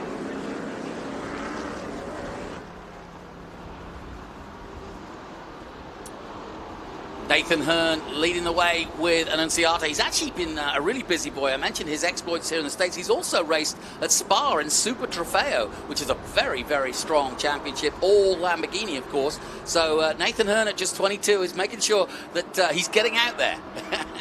Well, you have to drive anything that you can. I always tell the young drivers, drive anything as long as it's safe, because it's just miles in a race car. So now Brent Cruz, a little bit of a break to Thomas Merrill. They were side by side a lap ago, but now Cruz has got a little bit of breathing space in third place here. No change at the front. It's still Annunziata and Hearn battling it for the lead. Damage to almost every car. There's Quapple. He was our pole man. He's up to 9th now. He's actually done a good job of recovery. He was down in 17th after that incident. And you could see that there's damage, it looks like, to Rafa Matos' car, but not slowing him down any. Ostowski, it's a little bit of oversteer as he dives into 2. Yeah, Andretti, for some reason, just noticing in the score sheet here, has actually gone back a couple of spots from where he was when he made that impressive move. So yeah, I noticed a little bit of smoke, but I think it was more bodywork damage from that incident at turn 12 where they came together. But at the moment, Matos still continuing, but we did see a little bit of smoke and dust, which looks usually, there we go, look, you can see the damage to the car. And yeah, under braking, you'll notice it more. See that little puff of smoke there? Look. Yeah, he's definitely got a little bit of bodywork damage, left rear. So good work by our cameraman to spot that. But yeah, I don't think it's a puncture, do you? Well, I think maybe the panel's broken off or folded underneath there. I mean, we don't see any smoke going down the straightaway. So right now, that pinch tire hopefully is not being rubbed on. Obviously, the speed's about just over 160 coming into this turn here, if I can recall. Oh, he's got his door down. Yeah, he's got a fair amount. So his driver's door is down, which is how you get out of the car, but it must be very disconcerting to be driving along with the door wide open. And you'll see it as he comes around 13 and approaches 14 now. Look, that's not what you need. Great stuff from Lake, our cameraman, spotting that. And yeah, that's not fun. Well, you get a bit more air, I suppose, but I guess so. It must be off-putting. Back with Andretti, and as you said, he has dropped down to 12 at the moment, Andretti, and he's behind Austin Green, but he's been behind Austin Green most of this race. So maybe the pair of them have dropped down a couple of places. But Quapple has gone up to 9th. Matos is now 10th, so that's why Matos has dropped as well. And here is the next battle, Jake Drew and Ben Mayer. They've been fighting for most of this race, and just behind Mayer is Josh Hurley. Hurley's got Quapple behind him, and here comes Evan Slater. A late run by the youngster Slater with a Cube 3, number 8. Such a talent. Evan Slater has yet to be able to get a full-time ride. And, of course, he had an accident in Detroit, and it's never been consistent since there. He got a concussion there, and he finally got back to fitness, had to miss a lot of the season, then struggled a little bit, but got one-off rides here and there. And every time he's been put in a car, he's been competitive, and the same is true as today. You know, after injuries, and I've had concussions, you always wonder where you're going to be when you come back. Yeah. You know, and then when you get back in there and it's all working, boy, it's a relief, that's for sure. Corey still leading in the Pro-Am Championship ahead of Prochuk and Kelly. Odrick in 4th position. So a good battle going on in Pro-Am. Annunziata leading the Young Guns. And we welcome back to our MAV fans. You've missed nothing. We are racing again with 7 minutes to go. Jake Drew trying to hold off Ben Mayer, but here comes Josh Hurley. Three-way into turn 12. And Hurley takes the inside switchback, as does Jake Drew, and both of them may well get past Ben Mayer here. Mayer holds on. It's side-by-side action here into 13 and 14. Man trying to hold on for dear life. Jake drew up the inside now. He can surely make this pass because his car's just too big to get round. They all go very wide, but there's no track limits at that particular corner. And it's great racing. Scott Goodyear alongside me. Look at this. You can't ask for much more, can you? And, of course, Hurley battling with his opponents for the top rookie honours as well. So that's why it's actually as aggressive, perhaps, as it is now. What's happened here? Merrill has got away from Hearn. So Hearn has had a problem. Let's see what it was. So here comes...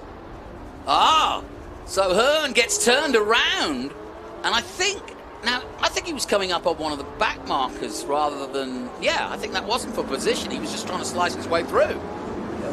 Interesting. Yeah, but you always have to make sure you see what the guy's going to do up ahead, and don't let somebody else's mistake become your problem, right? Because in that scenario, if he's not seen you, you're the guy that ends up... It's your responsibility, right? Absolutely.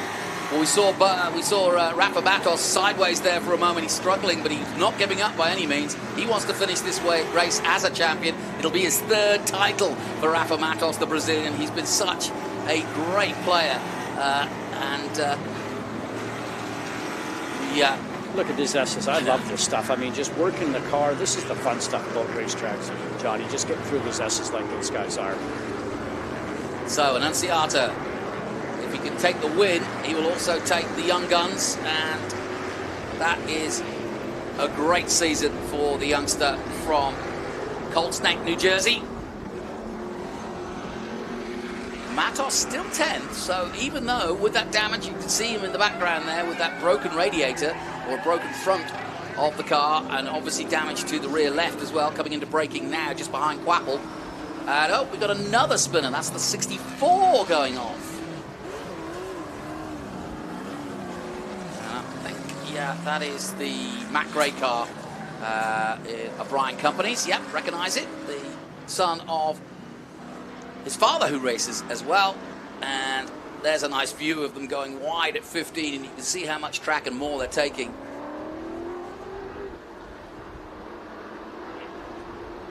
Corey leading in PA at the moment and still 13th. Prochuk down in 16th. I don't think there's much change to be had from that in the next 4 minutes, but Sam Corey's done a very good job of leading Pro-Am throughout this race, and we've been keeping an eye on it. But there is Hearn, and after that incident, he's lost all the impetus he wanted in terms of winning this race, and now down to 4th position. Merrill up to 3rd, but it's Cruz and Annunziata. Well, you know what? I actually think it was Cruz he came across. It wasn't one of the lap traffic cars.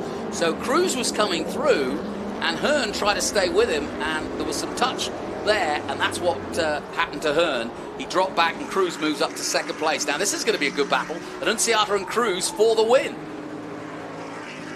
Cruz would love to get another win for the end of the season. There's another door off here on, I think, Slater's car. Look. There you go. So this race has had so much drama. It's great. So who's going to win this race? Brent Cruz looking for victory. Our former champion and deserved champion, Nitro Motorsports, looking for back-to-back titles with Rafa Matos. Brent Cruz taking it last year. Matos will take it this year, and it'll be his 3rd title. And, of course, he marches on to the record books in terms of wins, of just races in the record books. But now with 3 titles, he's getting up there with some of the greats of Trans Am. Quapple's still going strong. He's up with Ben Mayer now, just behind Hurley. He slots in behind Hurley. He'll try to go to the outside. It's been a good race in the end for Quapple. I'm sure he'll be back to stock car racing very soon, where he's becoming a quick star at 21. That was a lovely move on Josh Hurley. Josh Hurley, an instructor and sim racer. He's our sim champion from a few years ago during the pandemic. Josh Hurley. Very talented young man. Seen his name doing a lot of things. Yeah. So Rafa just behind him, and this will be pretty close to the white flag, I'm pretty sure, with 2 minutes left on the clock. No recovery from Andretti. Stays 12th behind Green. Matos trying to maintain that car in 10th position. A top 10 finish would be excellent for him. and he really didn't need the points, and Merrill did. And it looks as though Merrill will be on the podium, which is satisfactory, but it's going to be runner-up in the championship. So, first time we've really seen the leaders spread out here. And there's Matos all the way back, a long way back. Now, Cruz still has a chance. And you can see he's pushing on. Working that car. He's sliding that car through the turns. Well, I'm convinced, and I don't know if you'd agree, but Brent Cruz and Annunziata growing up on the dirt.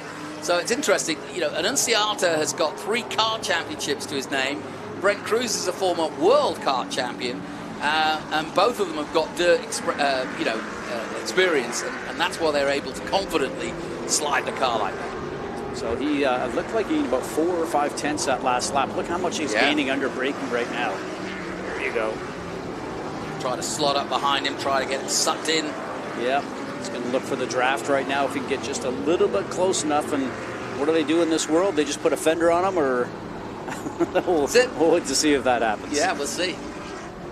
But yeah, he tries to get a little closer to Annunziata, but there's no overtake opportunity here. But boy, they ripple in there, don't they? And now to see those bumps under braking, it really is interesting. But he's got time. They'll get across the line before the clock ticks down to 0, and that should give us the white flag this time, Ryan.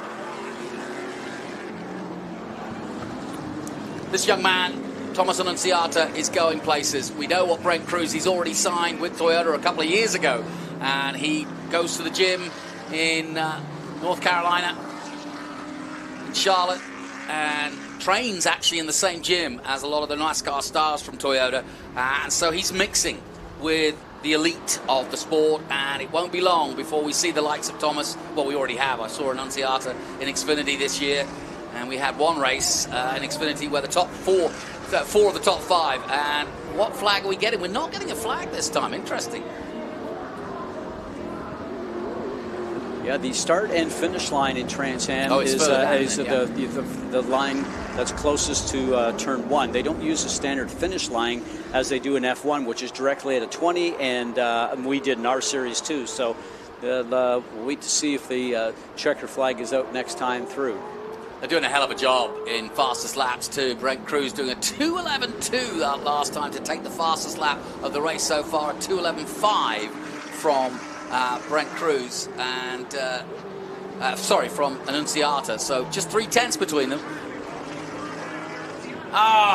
Josh Hurley has gone off, and the green light simulation number 20 has parked it. But I think we're so close to the finish now that we won't get any other caution. I think and it's also, by my estimations, out of harm's way. Yeah, that's beached. Yeah, that's totally just not beached. off. That's beached. That is totally beached. That's at the exit of 12. So he's just gone straight on at 12 by the looks of things. They've got a local yellow out there, just to let everybody know, but I can't see that race direction would worry too much about that. But look at this. You should be worried about this. This is for the win. And Brent Cruz has got a nose ahead of Annunziata, but Annunziata's got the better line into turn 12. This could get nasty. But this is a local yellow. Oh, he can't overtake, yes. Good point. But he didn't, right? Hey, I'm not the race director for this program. I'm just telling you there's a local yellow there there. is. So there you go. Yeah. Well, he didn't overtake. He got almost alongside, but he's beside him and probably passed him by the time you get in there. I'm sure he saw the yellow and thought better of it. But this is the final lap, so if Annunziata's going to do it, he's going to have to do it now. But we do have a full course yellow, yet another one. As it wouldn't be, it would almost be prudent that it came out on the last lap. And it's going to be a win then for Annunziata because we're under safety, so no more aggressive moves can be made. And it's going to be second place to Brent Cruz. Annunziata will also pick up the Young Guns 20 grand. What a year that's been. Merrill will take third, and it was he made a good fist of it, as they say, to take third place and try to keep the championship alive. But there you go. There's the checkered flag, and Brent Cruz takes it just as I say that. So I don't know how that works. How can they overtake when they're under full caution? Well, he did that back going into 12, right? So I mean, and he's coming up to the local yellow, so they'll be determined to see what happens with all that. But so he did not pass underneath the full course caution. That's good. All right. But, yeah, so you see the flags on the right-hand side. That's the flags for F1. That's the finish line for F1. Yep. And for our Formula Car Series, but all the sedans use the same line for start and finish. Well, the checkered flag is out. Coming obviously. across the line is our new champion, Rafa Matos of Brazil, for his 3rd title in the championship. He is the 2024 Cube 3 Architecture TA2 Series champion. What a story it has been. Started stock cars back in Brazil, back in the day, became a rookie in Indy Lights champion and a top rookie and champion rookie in IndyCar, and then turned back to Trans Am, and he's never looked back since then. He's been with us since 2018, and it's been a special, special time for Rafa Matos. Great family, great driver, great guy to be around, and a worthy champion this year for sure. Good race by Quapple, got up to 6 in the end there. From pole, dropping down to 17, not bad. Just some great racing in Trans Am. Obviously, we have the TA race coming up here just after lunch, so I've always loved these cars. Just raw horsepower, as I mentioned before, just some great racing. And I think we were entertained today, Johnny. I know that maybe drivers don't want a lot of caution periods, but because we had caution periods, we had a lot of great racing battles going on. Without doubt, and lots of drama. Rafa Matos wins the championship with only 1 door. So into Parc Fermé they will come to check the weights and to check the technical side of it to make sure that everybody is compliant. So we'll get the top 3 and we'll head Ben up there as quickly as we can and hear from what has been a more than dramatic finish to the season. It had everything, it really did. And congratulations to Brent Cruz. That's what winners do, is they win.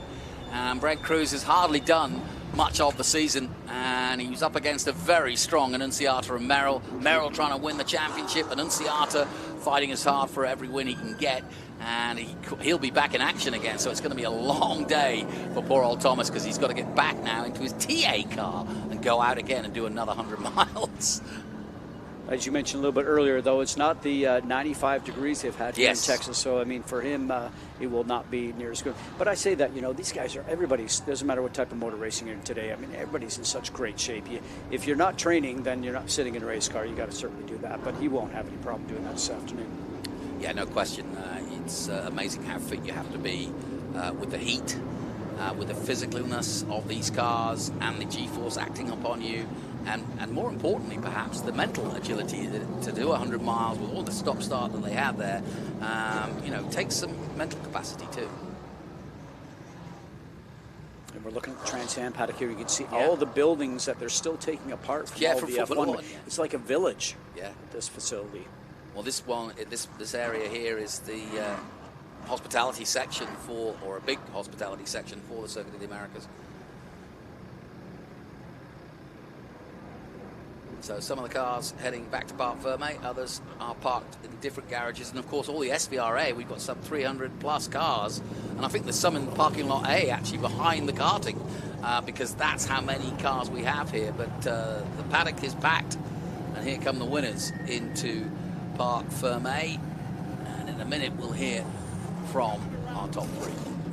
And we welcome our viewers back on Mount TV. As you can see, the top 3 coming into the paddock, and there is Thomas Merrill just having a quick chat with Nick Miggleton, who is our title sponsor, CEO from Cube 3. I'm sure we'll be handing out the prizes. Good run by Thomas Merrill, and I can see that Ben Sissel is down there, and he'll have a word with our top 3. Well done to Brent Cruz and to Thomas Annunciata. It was touch and go, and I thought with the safety car out, or with what was going on at the end there might be a chance for Annunciata, but in the end, Brent Cruz takes it, and I tell you what, he is a true champion. Just drops into the series without doing the full season, and every time he gets to the car, it's either win or podium, and that's exactly what you expect from a guy who's a factory driver now for the Toyota Racing Development Team. Tucker, his team manager at Nitro, and let's not forget back-to-back titles for Nitro Motorsports. They won last year with Brent Cruz. They won the last race of the season, but more importantly, they capped off another title with this man, his 3rd Concord American flagpole, which Chris Dyson actually helped him get as a sponsor, but they're going to be well pleased with that, because they just showed up this year, and now they're champions.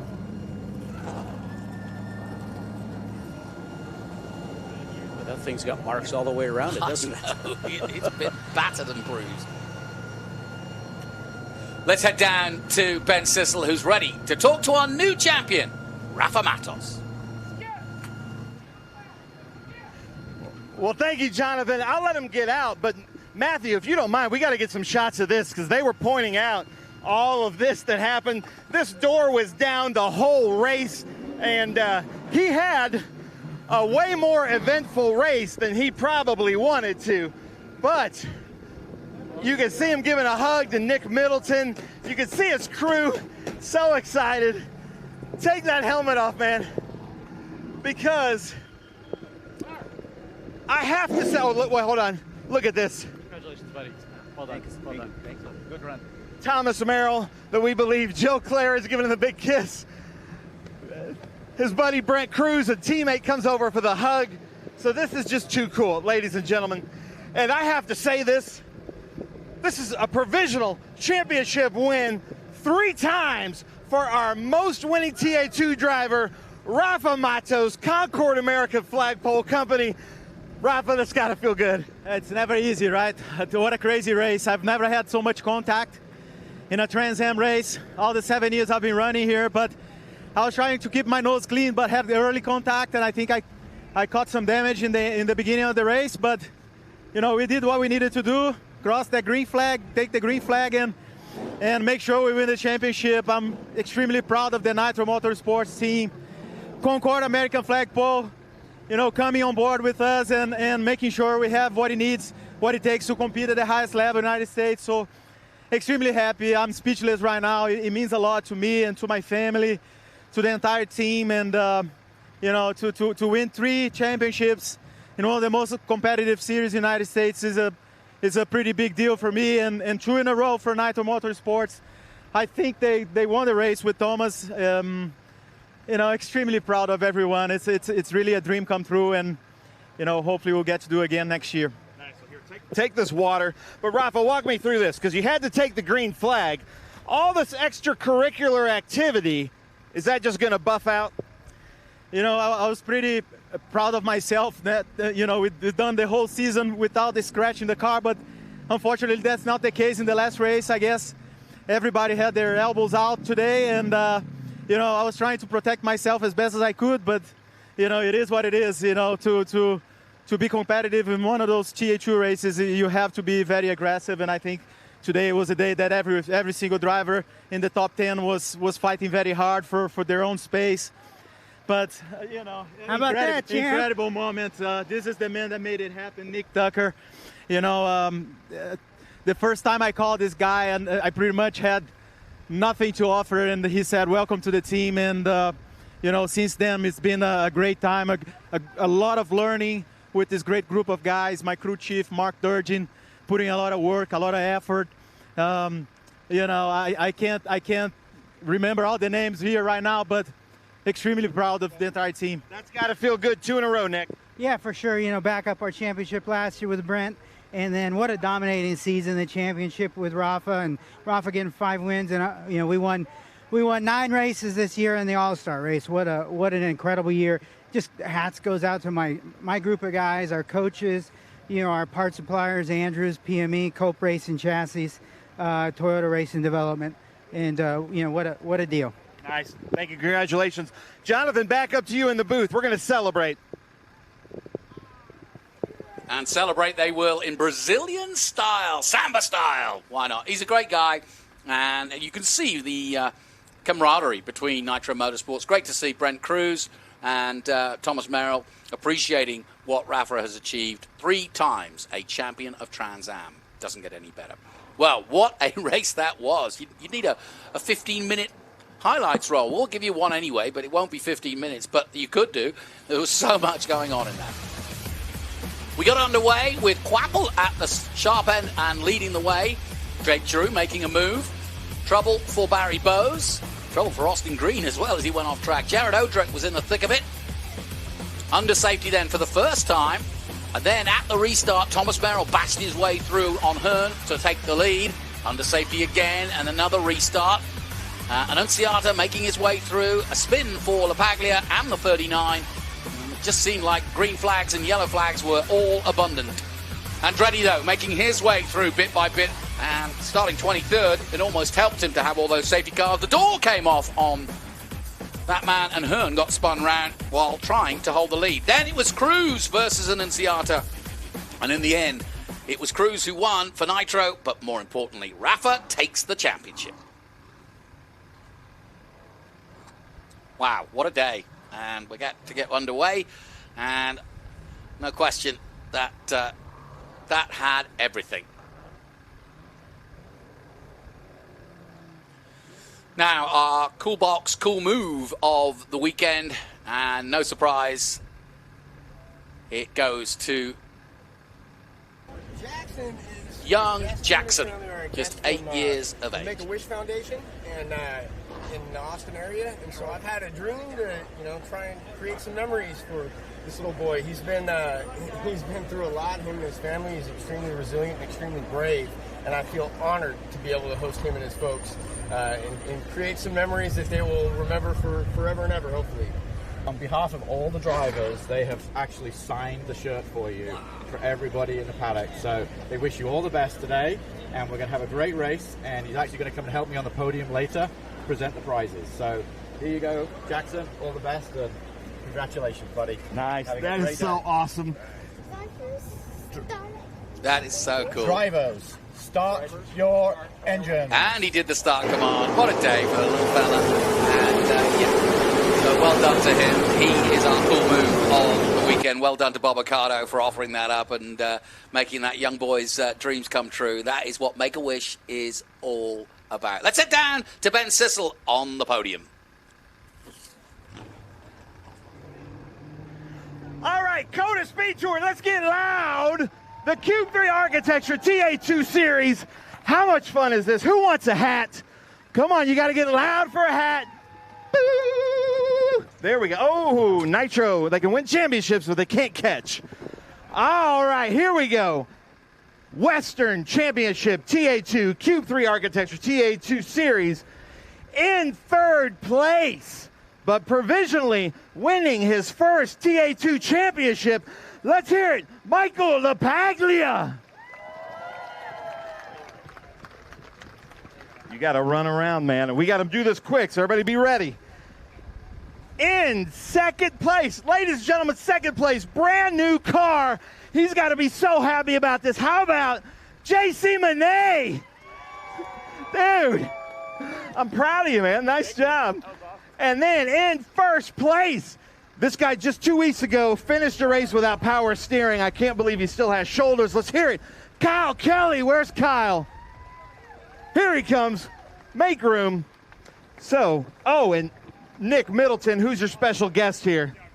Jackson, he's helping us out this weekend. He's part of the Make-A-Wish Foundation. He's had a phenomenal weekend, and he's been throughout the entire paddock, and he's here to help present the Cube 3 Architecture prizes today. So congratulations to everybody, all the drivers and all the teams, and particularly Rafa Mados for winning the championship. Nice. And how about a big round of applause for Jackson? Jackson, come out here in the middle there, buddy. LaPaglia, hard work last year, came up second, but I could say now provisionally you've won a championship. How's that feel? Yeah, thank you. And it feels great. Boy, what a crazy weekend it was. What a crazy race it was. I was just super lucky to be able to finish. We got spun out a few times, and but no doubt, team worked hard all year. We learned all year. We made improvements all year long. Got better and better, and just can't thank my team enough. And feels good to represent the West Coast and win the championship. Thank you. Nice. How about that, ladies and gentlemen? Michael LaPaglia, Papini's Garage, Fast Auto. JC Monet, dude, second place. I'm so proud of you. Unbelievable. Brand new car. It's still the red, though, but I love it, man. It's got to feel good. It's not quite new anymore. A couple of dings and scratches, but no, the car's amazing. Nick and Nitro built just unreal car. Not a single mechanical problem all weekend. Literally did one loop around the shop and then went straight to the track and ran perfect every time. The crew's amazing. My crew's amazing. My family's here. Both my boys are here. First time they've ever seen me race. That's awesome. My wife, who does everything I need her to do to make it happen. And the fans racing these fast guys. Geez, the Paglia Supercross guy used to race with my son in Supercross years ago. And here we are battling it out. So awesome. I had a drive-through penalty, jumped the start, the little chaos. But so I thought I was skunked at that point, but just kept charging. Garrett, my crew chief, just was yelling in my ear, the God from above in the tower, and told me not to quit, and I didn't, and we held on. I had my best laps the last 3 laps, so car was awesome. It's dented up a little bit, but it ran great. Thank you, everybody. Awesome. Great crowd. How about that, JC Monet? I guess your family is coming to every race now. And then Kyle Kelly, I'm glad your shoulders recovered. First place Western, that's got to feel good. Yeah, no, it feels pretty great, especially being a little behind in practice and qualifying. But, you know, we just kept throwing stuff at it and went with a setup that nobody else seemed to want to go with. But it worked for us. It worked for our car. And, you know, we ended up getting where we needed to be. Kyle Kelly, always fast. Now, hold up those trophies, guys. And in the National, we have a tradition that you throw out your hats to the loudest crowd members. But first, hold them up. Make sure we get the pictures. Now, crowd getting loud. Who wants a hat? There we go. Ooh, JC Monet's got an arm. Kyle Kelly, boo. LaPaglia, that was good hang time. That was good. All right, and we've got a new hat here. Michelle's going to get, okay, crowd, I am loving this. I know Austin is a rock concert crowd. We've got an amphitheater right there, so stay loud and proud, Austin. We've got some Cube 3 stress cubes that they're going to throw out. Come on now, one more time, Austin. Michael LaPaglia, JC Monet, Kyle Kelly, Cube 3 Architecture TA2 Series. Now you guys could throw out those stress cubes. Ooh, Kyle Kelly's got an arm. Look at that. Oh, Papini can't catch. All right, and then you've got some champagne. Look at that. Who wants that hat? Oh, it's a boomerang. I guess the stage wanted it. All right, have at it, guys. Come on now, get loud, Austin. Right in the eyes. Oh, I've never seen a stress cube thrown back at us. That's a first. That's a first. Boo! Come on, Papini. There we go. Hey, nice job. JC, proud of you, dude. That's awesome. Pro-Am. Yes, Michelle? Oh, and we do have some more hats up here for whoever's loud. In third place, and he had to come in for a tire change. And he is also our champion of Pro-Am. Let's hear it. Osseo Data, Barry Bowes. Here he comes, here he comes. In second place, all the way from Chicago, HP Tuners. Let's hear it. Keith Prochuk. So nonchalant. In first place, ladies and gentlemen, he hasn't been on the podium with us, so be extra loud and welcoming. Let's hear it for Sam Corey, first place Pro-Am.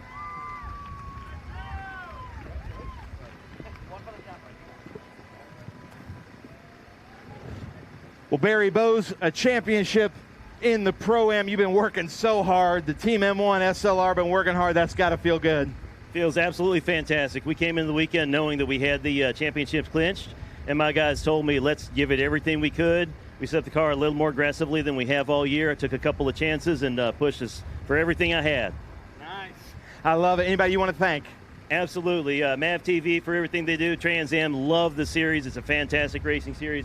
SLR and M1 race cars, and Osseo Data for all the help they give me. Nice. Barry Bowes, ladies and gentlemen. Keith Prochuk back up here on the podium in Pro-Am, and this was a crazy race. That had to be fun. Yeah, there was a lot of action, a lot of breaks, which kind of takes your mind off the game, and then you're back at it. Just want to say congrats to Barry. Fantastic season. Great race for Sam. Thanks for Cube 3. Mike Cope Racing, my coach Thomas Merrill, is a fantastic season. Nice. Keith Prochuk. And now Sam Corey, man. Welcome to the Trans Am Series. That has to feel good. Yeah, it's awesome to be here. You know, as of 2 weeks ago, we didn't know we were going to be here. So first weekend here, first time in the car, just it was really good to get a grip with it. It's a really fun car. It's enjoyable. I can't thank the Nitro team enough, Trans Am, everybody that's helped me. So Cube 3, everybody. Can't thank Stilo and Redline Oil and all the guys that have helped get me here, my mom and dad, and you know, it feels great. So can't wait to be back. Nice. How about that? All right, come on now. This group over here, they need some love. Who wants a hat over here? Tyler Casera, maybe? Oh, nice. Here we go. Hold up those trophies, Barry. Let's hear it. Barry Bowes, Keith Prochuk, Sam Corey, the Pro-Am here, and we crown a champion with Barry Bowes. And I know Keith Prochuk is coming in loud and proud next year with possibly 2 cars. Hold up those Cube 3 stress cubes. And then if you're loud, they might throw a stress cube to you. David Posey wants one. Oh, Posey, come on now. You need him to hold them up? Oh, hold up your trophies one more time, guys. Hold up those trophies. There we go. Barry Bowes, Keith Prochuk, Sam Corey. All right, now, here comes the champagne. Nice, Seth. That was good, Seth. Oh, look out, right into the eyes. All right, how about a round of applause for our Pro-Am, ladies and gentlemen? Hey, nice job, nice job. The Cube 3 Architecture TA2 Series National Championship. Another unbelievable race here at COTA, at the COTA SpeedTour. In third place, he won a championship here just 2 seasons ago. Let's hear it from Salinas, California, HP Tuners, Mike Cope Race Cars, Thomas Merrill. I didn't see it. In second place with the Chip Boys, Eat Clean Bro, Nitro Motorsports. He won here last year. Provisionally second place. Let's hear it. Thomas Annunziata. And our young guns and our last year's champion.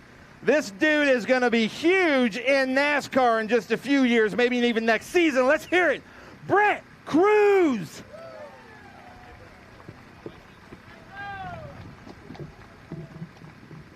Jackson, thank you so much for doing this, man. And Nick, I got to say this. We couldn't ask for a better sponsor. How about Cube 3 Architecture? We really hope that you're going to be back here with us next year. We've had so much fun with you. It's been an absolute blast. Haven't missed one race. We're going to make an announcement tonight at the gala what we're actually going to be doing next year, so stay tuned. But thank you very much for all the fans, all the drivers, and especially all the crew that actually makes this happen, and all the Trans Am staff that makes the event work every single weekend. So thank you very much. Appreciate it, guys. How about that, ladies and gentlemen? We could not do this without Cube 3 Architecture and Nick Middleton and his team. Thomas Merrill, man, you just always know how to put on a show here at Circuit of the Americas. Your dad's here. That's got to feel good.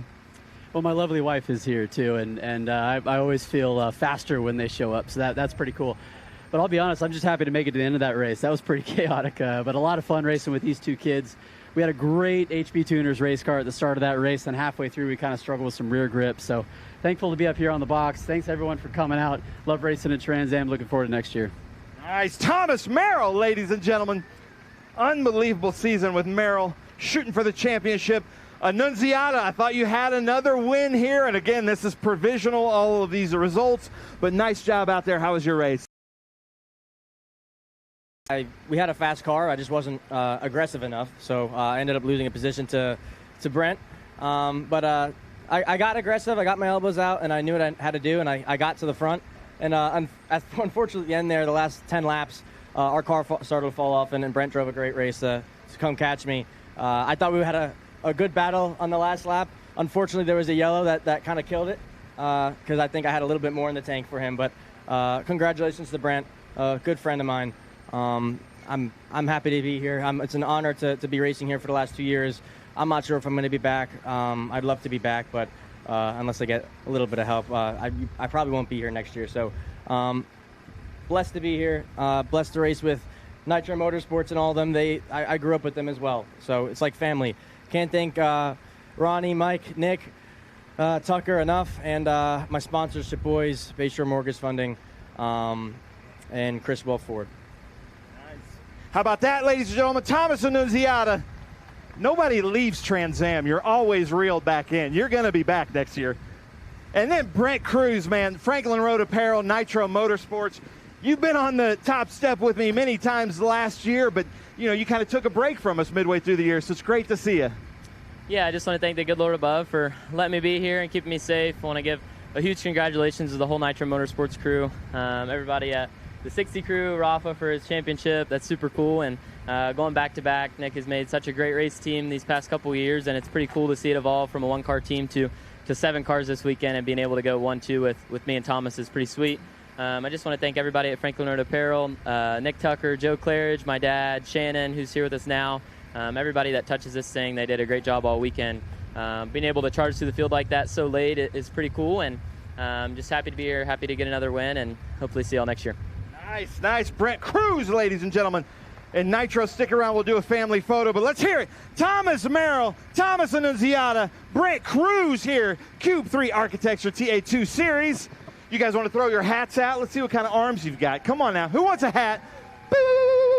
Oh, there we go. Oh, man. Brent Cruz with the arms. I like it. COTA, keep it up. I'm loving this energy, okay? Especially this side over there, Ron Otto. Keep it up. Now, hold those up.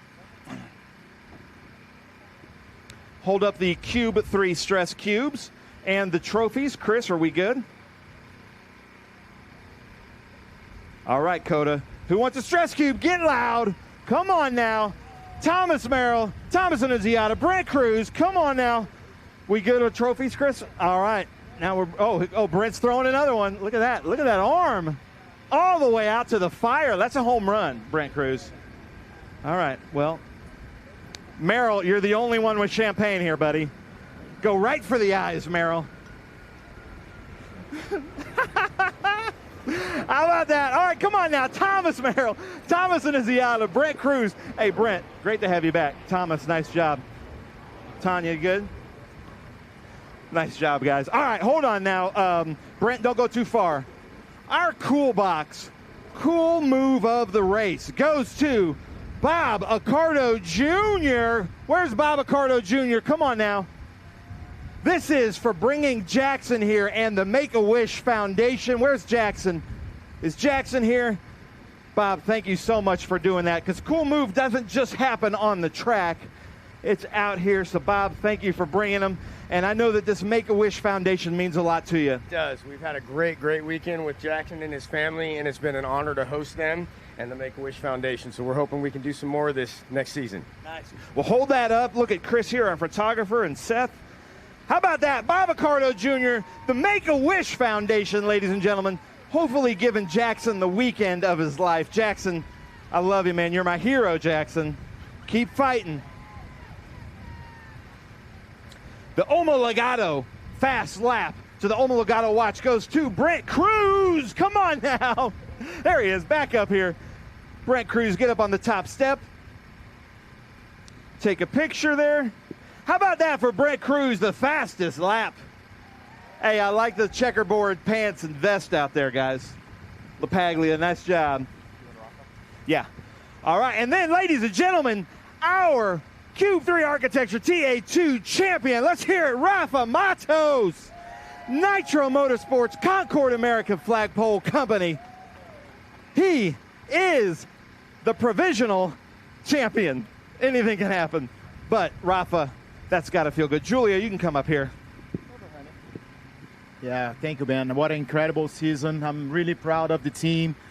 Really proud of Concord American Flagpole Company, Chris Dyson, believing in this project, making sure that we have what it takes to compete at the highest level in the United States.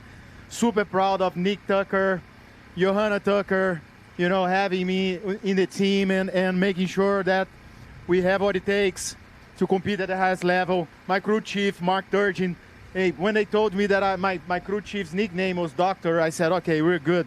We're going to be just fine. So Mark does a phenomenal job. But Ron Otto, Brad, we can't forget our driver coach, Tyler Kisera. He does a fantastic job. This third title means a lot for me and for my family. My mom is here from Brazil, my wife, my daughter. You know, I've been chasing this title for a couple of years, and I had a couple hot breaks that were really tough to digest. But today was our day. Can't thank enough our Lord Jesus Christ, and you know, hopefully next year we'll be here again. Nice. How about that? Rafa Matos. Now, stay there, Rafa, Julia. Nitro, come on up here, family photo. I'm going to send it back to you in the booth. And ladies and gentlemen, in about 20 minutes, we're starting the next Trans Am race. So go up to your positions, and we're going to watch another great race. Great stuff, Ben. And yeah, it's lovely to see father and daughter. And you may not know his daughter, but we do. She came and made a real splash at the gala dinner a few years ago and continues to do so. Here's a check on the results then. What a day for Nitro Motorsports. Brent Cruz takes the win. And, of course, the championship won by Rafa. Thomas Annunziata taking second place. Thomas Merrill third. Nathan Hearn, well, it was so close. Fourth place in the end for the fast auto racing driver. Evan Slater, Carson Quapple, who went from pole and got back to 6th place, Jake Drew, Rafa Matos in 8th, but it was already a foregone conclusion that the championship was his. Ben Mayer 9th, and Austin Green rounding out the 10th position for the three-dimensional services group. Well, it was certainly a race that had everything, and if you want to see the highlights of that, boy, are there some. You can see them here on MAV TV at 8 p.m. Eastern on Thursday. That's your Trans Am night. That'll be followed back-to-back by the TA race, which is about to come up. So Thursday nights on MAV TV, that is your absolutely appointment TV for Trans Am, and some great highlights coming your way of the final rounds. Well, that's it, though, for TA2. And as Ben mentioned, we've got TA coming up, so don't go anywhere. It should be another cracking 100-mile race. Stay with us. It's coming soon.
Welcome back to the Circuit of the Americas. A rather cloudy day, but it's not raining at the moment, thankfully, and we are ready for the Trans Am Series presented by Pirelli. And, of course, we've had some cracking action from TA2. We welcome our viewers back on MAV TV, who I'm sure enjoyed that as much as we did, because that was a cracking TA2 race. And the title is on the line again in TA between Paul Menard, and yes, it is the very same Paul Menard that you've heard from NASCAR brilliance over the years. He's turned his hand now to a full season of Trans Am, and boy, has it been a full season. He has done a superb job as Menard, and you can see 967 points. Chris Dyson, 874. So less than 100, which means it's still mathematically possible for Chris Dyson to win it. But boy, you can't take anything away from Paul Menard. And he also took the pole.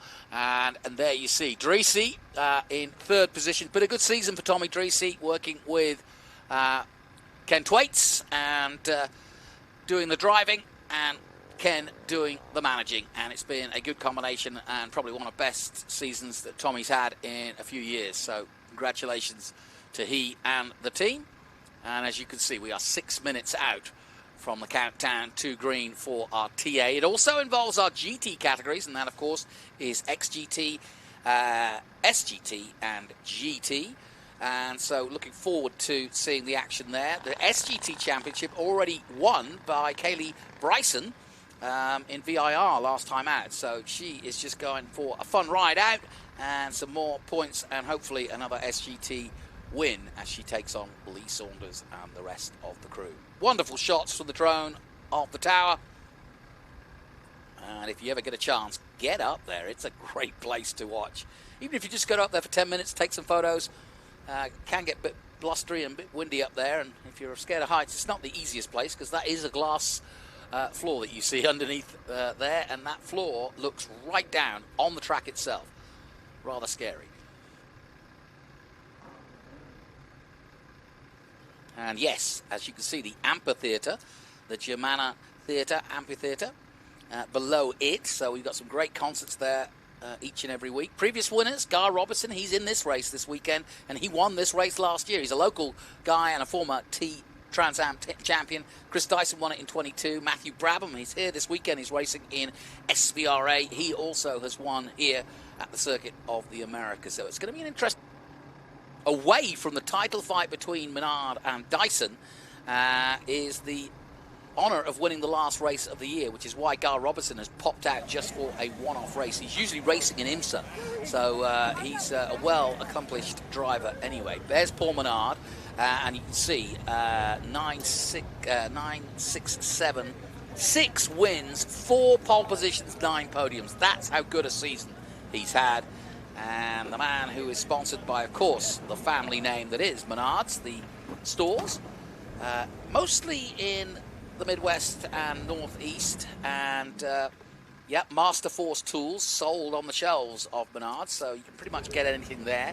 But they have been a huge sponsor for stock car racing over the years, as title sponsors of many of the championships, and they continue to be a very important place. See the family there. He's got the cool suit on, but it's so great. Paul's got a really close family, and he likes to see them at the races when they can. But he's had a busy season, that's for sure. He's got the chill-out suit on, and on goes the overalls. And Dyson's proved to be a tough fighter. He was going for his 4th title, Dyson. And in the end, Dyson getting close, but VIR, the last round where he had some problems and Menard had none, kind of put it out of reach, certainly from a competitive point of view. But we've learned over the years that you never say never. In motor racing, anything can happen, and it is possible for Dyson to go all the way. There's Gar Robertson, and like I said, he is from Austin, from this part of the world. Has a ranch out in the boonies, and there you go, Ranch Resort. Got the Riley chassis, and we're also thinking of Bob Riley, who passed away recently, and he has been a huge part of the development of Trans Am over the years, and not just Trans Am, many other forms of motorsport, and he is a huge loss to American motorsport. Bob Riley, may he rest in peace. Nice look down there. There's Annunciata's car, that yellow, that day-glow yellow Weaver car, which has got its own storied history. But now Annunciata, who's literally just had the podium, having finished second in that one, and he's now jumping into another car to go racing again. But when you're 19, you can do that. You don't need sleep. So, quick wipe of the windshield.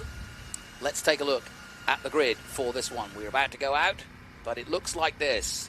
In qualifying yesterday, Paul Menard was on great form. 2:03.8, just getting ahead of Gar Robinson by 0.6. Then the second row sees Dyson, the challenger, right behind his focus that is Paul Menard. Annunciata, I mentioned him, there it is. Steal It, Weaver Racing, and there you are, second row. Scott Dollarhide, local driver, also here on the grid, and it'll be interesting to see what he can do. But it's nice to see local guys like Gar Robinson and Scott Dollarhide. Let's head down to Ben Sissel for the start command. Thank you, Jonathan. I'm here with a bunch of fans and some Kaylee Bryce and Chris Dyson fans, but you guys, are you ready to announce the most famous words in motorsports? Let's hear it. Drivers, start your engines! Nice job. You guys were good. I like that. So Gar fires it up, as do the rest of the field. Remember, 4 categories in all. TA, the big monsters of 850 brake horsepower plus. It's unlimited, and yeah, these guys can get up to speeds of over 170 miles an hour down that long back straight. We'll be keeping an eye out for that. Get your elbows out, Andretti. I love. You can read that. Get those bloody elbows out, he says, and that's Andretti giving Chris Dyson a little last-minute advice, and it's a great paddock, this. Everybody plays a part, and that's great to see. How about this? Wally Dollenbach, a former champion himself in this one, still going strong, and like Andretti, races for Ultimate Headers in his Ford Mustang, and great to have Wally on the track again. There's the onboard. We'll be on board with Chris Dyson in the Jim Weed 16 Ford Mustang. There you see it, second in the championship, 874 points, only 2 wins this year, 4 pole positions and 7 podiums, and that's the reason, perhaps. And it's just been an up and down, unlucky year for Chris Dyson. He's always competitive when the car's right, but he's had problems with the car and been in incidents that he couldn't get out of. And Andretti and his partner waiting for the start of this one. And here is Thomas Annunziata climbing in. As coming to the booth, he's a good friend of mine. And to enjoy this with us, a man who's been in the thick of it, but doesn't look like it, is Evan Slater. Good to see you, buddy. Thomas Annunziata, you were up close and personal with him just a few moments ago, but are you looking forward to this? I'm looking forward to it, definitely. These cars are so much fun. They're such a cool car. I mean, so much horsepower, so much raw speed, so I'm excited to watch this race. Well, you've been in a hell of a TA2 race. I just want to ask the first thing, how is the track? Everybody says the repaving has really helped. Yeah, it certainly helped. I mean, turn 1 is really where I noticed it the most. Before, in the years past, there was a huge bump right at like the 3 marker. And in our TA2 cars, that's about where you brake. But with this new pavement, it's super smooth right there. So it makes that braking zone way easier. It's a better passing opportunity because you don't have to worry about that bump unsettling the car. In terms of track conditions right now, it's not too sunny, so the track isn't getting too hot and too greasy. But the air temperature is pretty warm, so the motors aren't making as much power as we'd like to see. Right. But the track conditions are really good. It's fun out there. It does get a little hot in the car because it is 80-something degrees out, but it's a good time to be racing. And I bet with the amount of safety cars you had, it was hot a lot of the time, right? Because you're not getting the breeze, or you're not getting the instrumentation to cool the car down. Yeah, so in the beginning of the race, I was certainly getting a little hot in the full course yellows, but my door actually fell off. Well, not fell off. Somebody hit me in the side of my car, and the door ripped off, and that kind of gave me some more airflow. But yeah, in these cars, when you're going fast, you have a lot of airflow flowing through them, so they don't get too hot. But under the full course yellows, like the drivers are experiencing right now, it can get pretty warm. Well, before we get underway, let's take a closer look at this fantastic COTA circuit. My home track, the Circuit of the Americas at 3.14 miles, is one of the greatest in the world. Uphill, 133 feet at the start to Big Red. Here's last year's start in TA. It funnels into that apex. You've got to get that right. Then it's through the Silverstone-based S's through 4 and 7. A lot of G-force here and a lot of very technical, tough corners before climbing uphill 8, 9, over the crest at 10. Then down to 11, the first real opportunity to overtake, but you've got to get the exit right out of 11. You need the drive down the long straight to the heaviest braking part of 12. Here's Robinson and said last year, fighting it out on one of the best places to overtake. Then through the 16, 17, 18 complex before the final 2 corners. 19 is off camber, and a lot of people can get that wrong and go wide. Last turn 20, there is an opportunity to overtake. That's a lap of COTA. Yeah, without a doubt, one of the most technically tough tracks in America, and Evan Slater's just done 100 miles of it already. And would you say it's one of your favorites? Yeah, I mean, this is an amazing track. Obviously, F1 races here. It's an FIA Grade A track, so you have to have quality there. So in terms of safety, it's unmatched. Lots of runoff in a lot of places, and any walls that there are have nice tires, so the drivers are really safe around here. And then in terms of technicality, I mean, it's just such a fun, flowing track. There's different types of corners. You got flowing, like through the Q3 S's here. You can roll a lot of speed, but there are some turtles, as we call them. They're little orange curves in the center that can really unsettle the car. But then you also have some tight hairpins that are important to get a good power down, like good exit onto the long straightaway, like turn 11. But then you also have turn 12, which is a similar corner when you look at it on the track map, but it's a completely different driving philosophy because you're trying to roll entry speed there, whereas in turn 11, you're trying to get a good exit. So there's a lot of different technical aspects to this track, which really makes it a ton of fun to run and a ton of fun to pass on. Well, before we get started, you know I'm your biggest proponent. What's the latest? Where are we going to see Evan Slater race next? Everybody's listening. Have you got a ride for next year? And if you haven't, you need one. You need to give him a ride, somebody out there. Yeah, so I can't fully announce it yet, but I have something I'm working on. It's going to be pretty exciting. It's not fully signed yet, but it's pretty likely and it'll be pretty fun. And will it be here? I'm going to try and be here part-time, but it's going to be in a different paddock. All right. That's actually all that matters to me. Evan Slater, one of our up-and-coming drivers. And like so many, you know, it's a tough game, this. You need some money to go racing. And it's great to see the likes of an Annunziata, a similar situation. You know, great driver. And, he's got Poncho Weaver's car for today and trying out TA as well as TA2. There's Gar Robinson. We'll be on board with him in the 74, the Ranch Resort Chevrolet. And, of course, Paul Menard right there with him. That's the front row.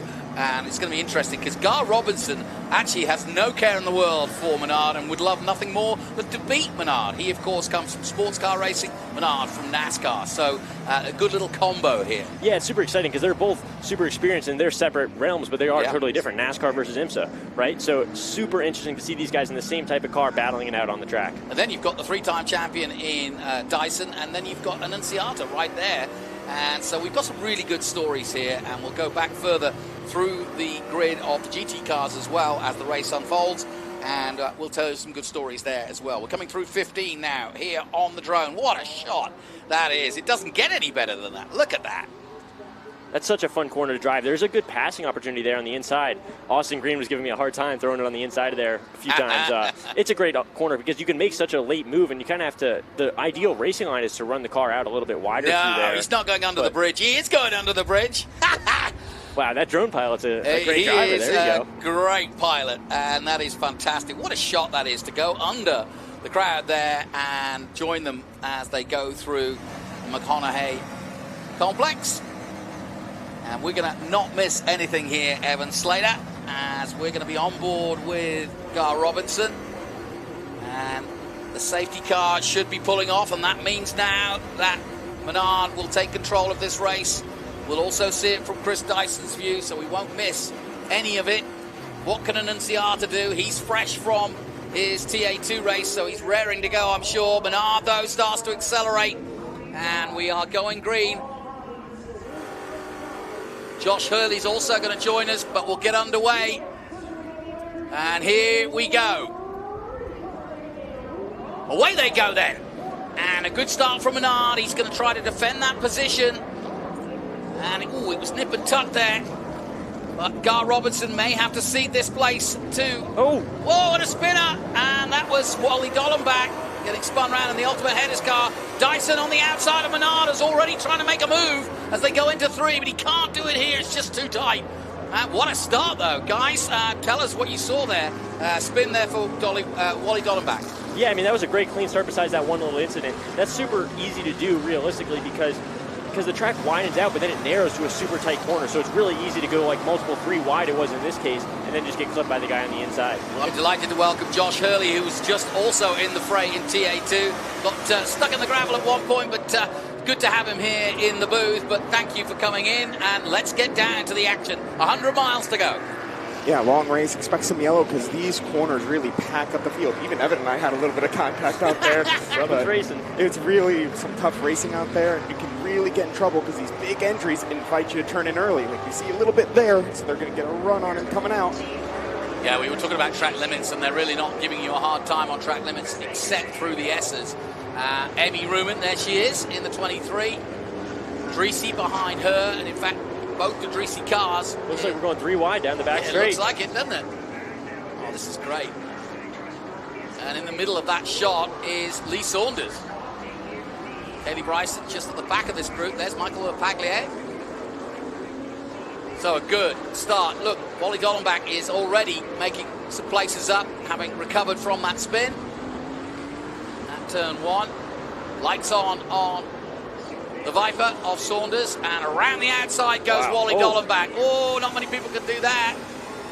He's trying, and we're on board with him now, but there's no room through there, and he's going to make room. Look at that. That was brave. Of course, no one can doubt Wally's bravery. He's been around Pikes Peak, NASCAR, Trans Am, a little bit of everything, so not too surprising. He's not too surprising, but he went past the 18-year-old Carlson, who would have given him a shock. Here comes Annunziata down the on inside Gar of Gar Robinson. Yeah, this. Oh, a little touch. Right, and now Dyson's going to take advantage. Oh, beautiful. Wow. And that was lovely by Dyson. He said, okay, you guys fight, and I'll just go by around the outside of both of you. Wow, that's great racing. So Robinson loses that big time there, and now goes in pursuit. Of Annunziata. They're going past. On that Gar Robinson in-car, it looked like he was really fighting with the wheel. It looked like the car might be a little loose for him. So maybe the car will come to him in the end of the session, but right now it doesn't seem like it's treating him too well. So this is what Dyson needed, which is to go in pursuit of Menard. We're on board with Gar Robinson. Let's have a look at it from the inside, boys. You tell me what you see. I'm a little surprised. A couple corners back, that really uphill turn, that turn 8, you got to get way over in the right, almost in the dirt. There's some extra grip down there that he hasn't quite found yet, so maybe we'll see that in a few laps. It's really interesting. It's what makes the track dirty, as you guys saw in the TA2 race, but there's a lot of grip down there. Well, Annunziata winding himself up for another run at Dyson, if he can make it happen. Dyson will defend for all his life, and you can see popping out, Annunziata thought about it, but he gets back into the race line and then just drifts through 12 with Dyson. It looks like Annunziata had a lot of confidence on the race there, so if he doesn't get by right here, which he does. Go on. Looking to the inside of Chris Dyson. Dyson won't like this. Dicing with Dyson. He's in a better spot now, though. I'm sure he'll protect the inside of the real tight stadium section. This is great racing, and it's playing into the hands of Menard, though, and Paul Menard has had such a sensational season. 6 wins in all, and he's just been at the sharp end of every weekend.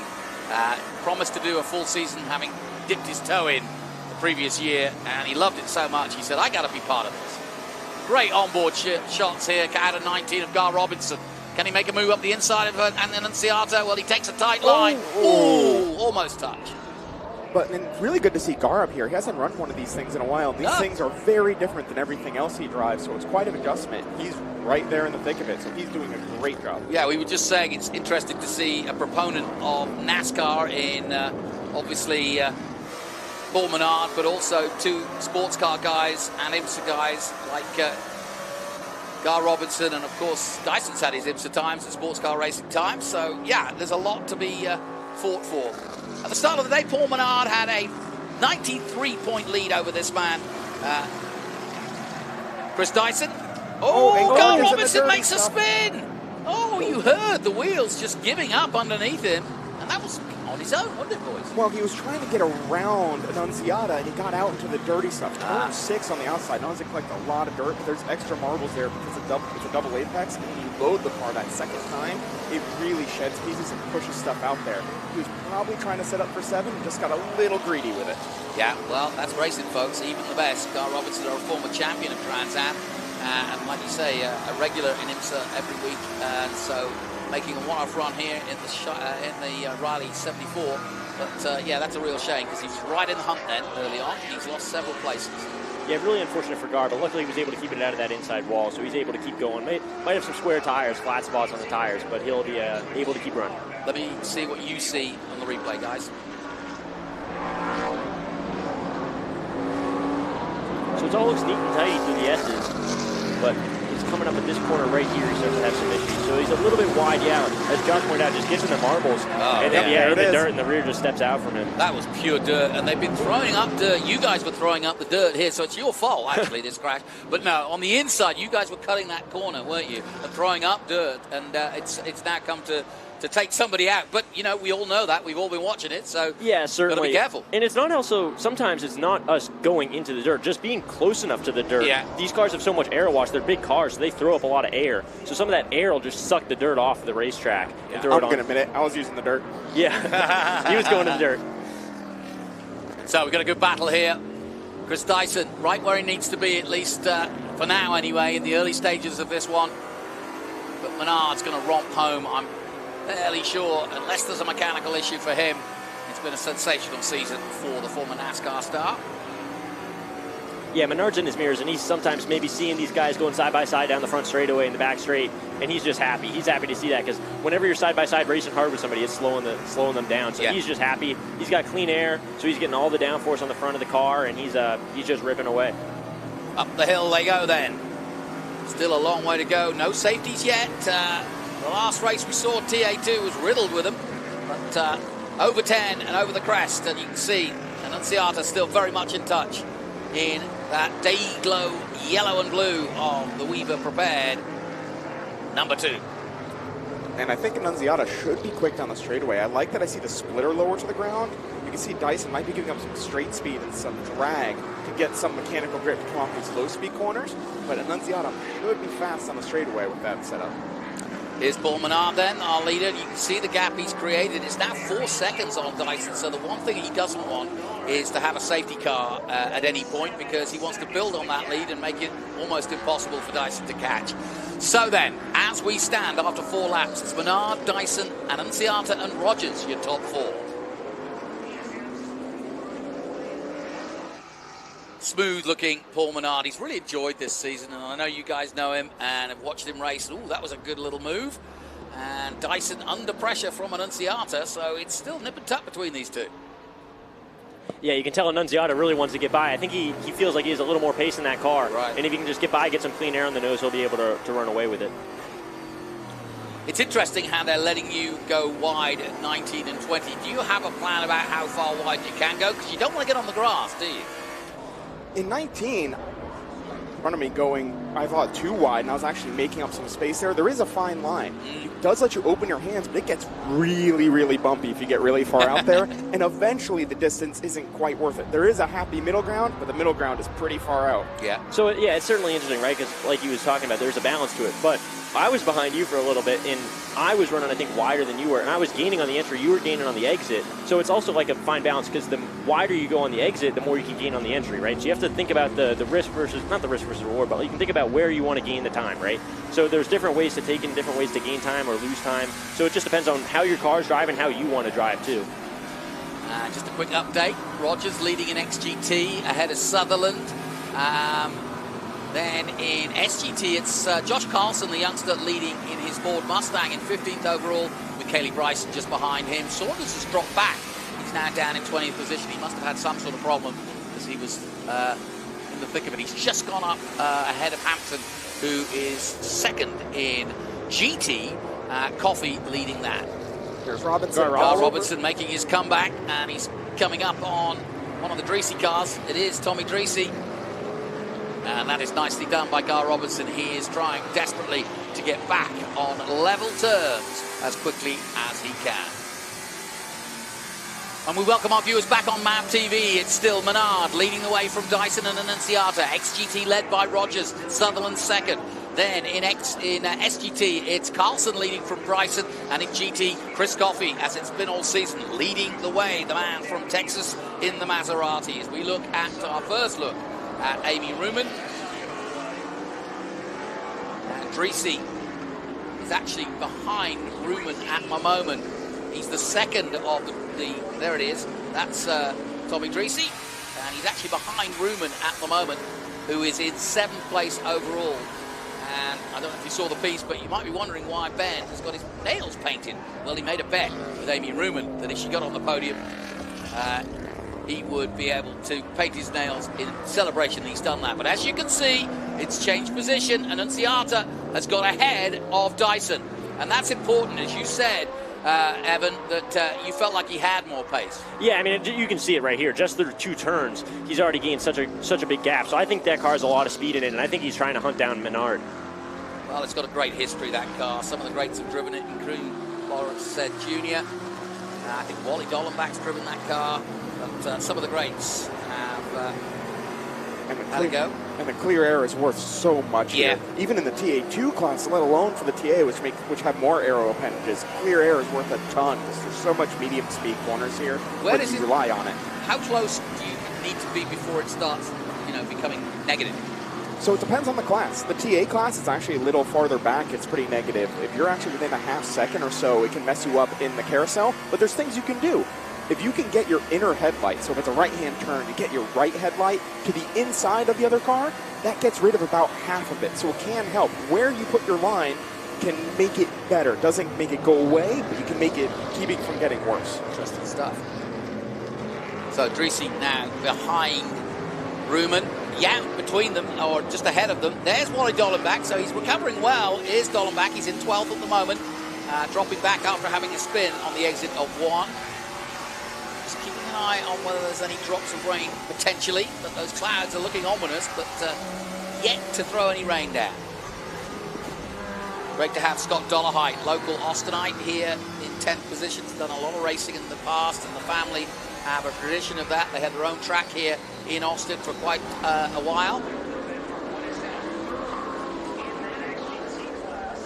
And these are the XGT leaders coming into position. There you see the 46. And this is a good little battle between Dollarhide and McLennan in the 31. Dollarhide leading, or excuse me, in 3rd position, but Rogers leading in the XGT class.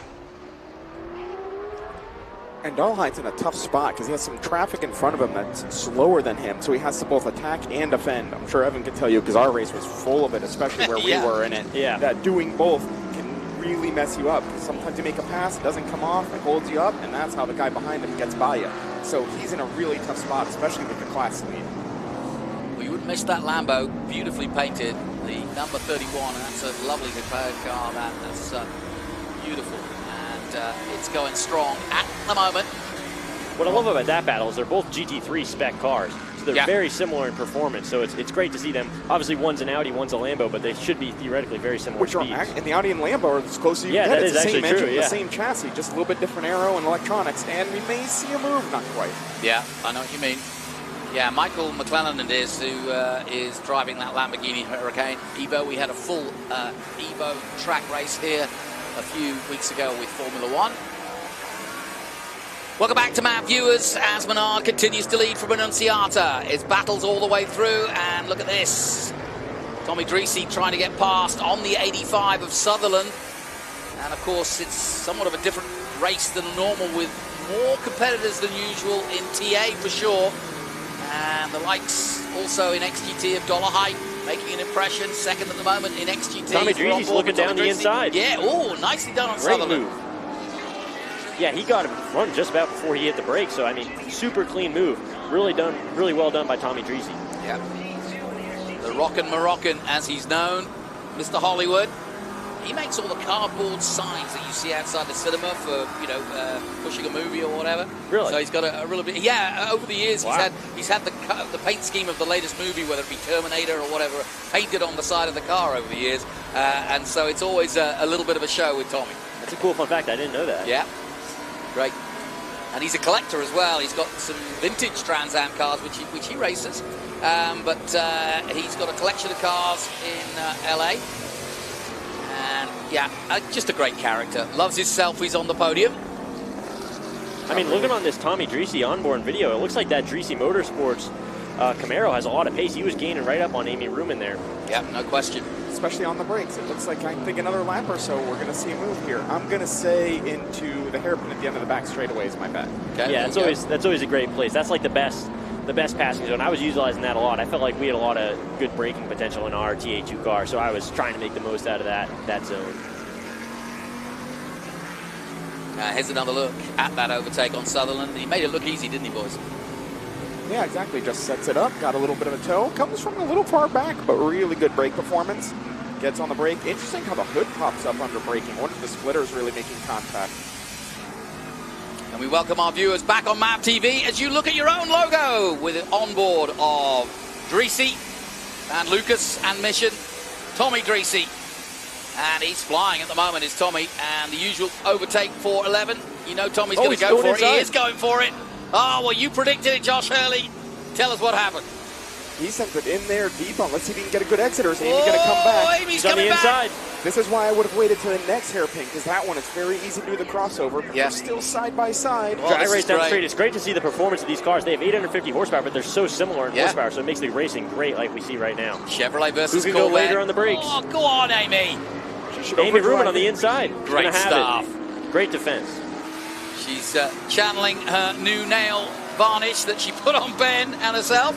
So this is just what she wanted. She's had a bit of fun with us this weekend. And, yeah, she said, you shouldn't make bets on live TV to Ben. That's his style. He loves a risk. But this is good racing. Under the bridge they come. Into 16. Is there a few lines through here? Because it just seems like you possibly could take a different line through 18 or not? I mean, I think it really depends on how your car is driving, right? Yeah. I mean, there's different things to do. If your car is loose or if your car is tight, you can short shift to third in our cars at least. So you can change it around depending on what your car wants. So there's really neat things. The longer the corner is, the less the line matters, the more grip matters. That's why you see the NASCAR guys, they can run the top, the bottom, because you're sitting in the corner at max grip for so long. If you find a little bit of grip, it can be worth that farther distance. So yeah, you can, that carousel, you can play a lot with that. But that's why you don't see that in these tighter corners. Because the tighter corners, you don't sit there just max grip forever. The corner is more about geometry. So the longer the corner is, the more it's about that grip and that geometry. So that's why we do see all those different lines in the carousel. Fascinating to get an insight from Josh Hurley. Does a lot of coaching and teaching, does a lot of sim work, and this is where his skills come in. But we're now watching two ex-champions of Trans Am going at it. They seem to find themselves, these two cars, each and every weekend, and we love it. Last time out at VIR, Ruman and Dreesy were together, and there was a spin by Ruman ahead at 10A at VIR, and she went round, and Dreesy almost had to put on the anchors to stop her. Here's Carlson, Josh Carlson, leading in SGT at the moment, and currently 13th overall. Sutherland still leading in XGT, and Coffey still leading in GT in the Maserati. So Josh Carlson, a great story. The young 18-year-old coming in to the production side of it, but in a very competitive car. And yeah, he's doing a good job. He's doing a great job. That thing, you can watch it move around. For this class, that car is very difficult to drive, and yet he's always up front, always dealing with it, moves around a lot. He does a great job with that thing. Dollenbach trying to weave his way back through. He's up to 9th now, and he's got Dreesy ahead of him, so we'll be able to watch that battle. The Ultimate Headers Ford Mustang, another former champion of Trans Am. So we've got 3 Trans Am champions battling it out on track together as Ruman, Dreesy, and Dollenbach battle for 7th, 8th, and 9th.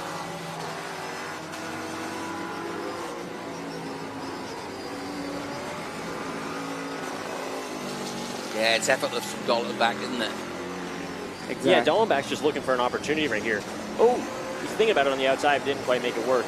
He's just kind of looking for Dreesy to try and make something move with make a move on Amy, and then maybe he could get them both slowed down, and then he could maximize on that opportunity. It looks like he's pulling to the inside. Maybe he's having an overheating issue. It looks like his car's going a little slow. Oh, okay, that's interesting. So you just want to get more air. You don't want to be behind 2 hot cars throwing hot air back at you. Well, I don't know. He really slowed down there, so maybe he's having more than just that issue. But sometimes if your car's overheating, you'll pull to the inside to get some clean air to cool the car down. But that looked like he was lifting on the straightaways for some reason. Keep an eye on that. But yeah, Ruman, he's not there anymore. He's disappeared. Yeah, you're absolutely right. So through the S's, Ruman holding off Dreesy for now.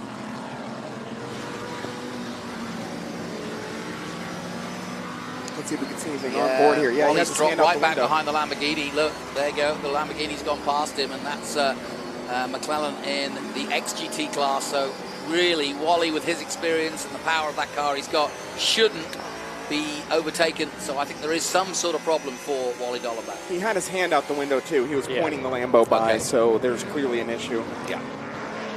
Great paint scheme on that Lambo. Very nice indeed. As I mentioned, Super Trofeo were here a few weeks ago. And yeah, he's just staying way offline. So I think you'll see him pull in after this.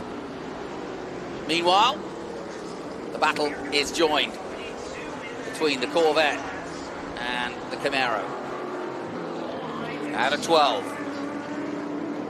One thing I've noticed about Dreesy, he's been a bit more patient this year, and I think it's helping as we look at the MCO lap leader. Paul Menard with 9 laps under his belt as the leader. But yeah, Dreesy obviously has got Ken Thwaites looking after the team, which takes a lot of pressure off Tommy Dreesy, and I think he's been able to concentrate on his racing, and he's just been a better racing driver this year by the fact that he's been able to concentrate fully on doing just that rather than running a team.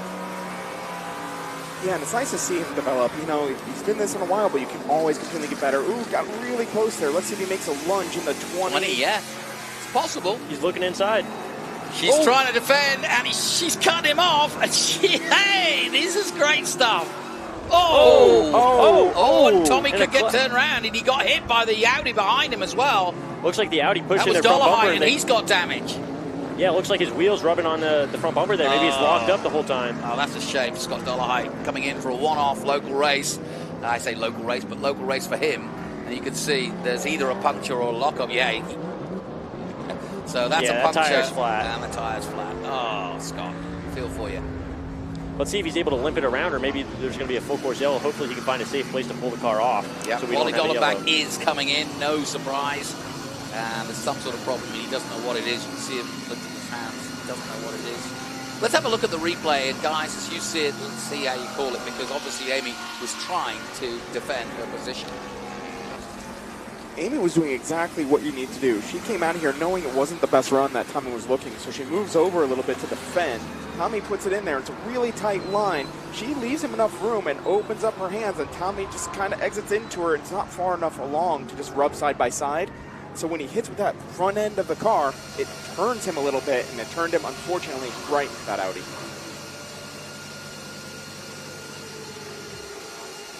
So we've got plenty of drama going on. Dollenbach's in the pits. Dollarhide is about to come in with a puncture. They're looking for something, but they really can't put a finger on it.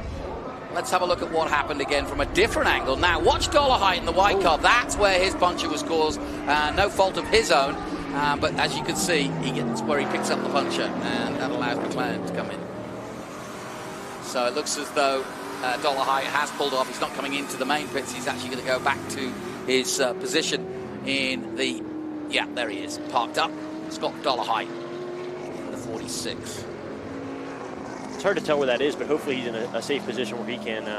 oh, yeah, he's definitely in a safe place. Yeah, I think he's actually heading back towards the actual paddock. Yeah. But he's conked out, so they're gonna drag him back there now. But he's out of harm's way for sure. Yeah, and it's great because we won't have to go full course yellow, so they can keep racing. Yeah. So Rogers continues to be XGT's leader, Sutherland second, and Dollarhide was third, and that will push up McClellan to third place in XGT. Coffey still leading in GT, and SGT is led by Saunders. Lapaglia, the only Carlson leading that, with Saunders second and Lapaglia third.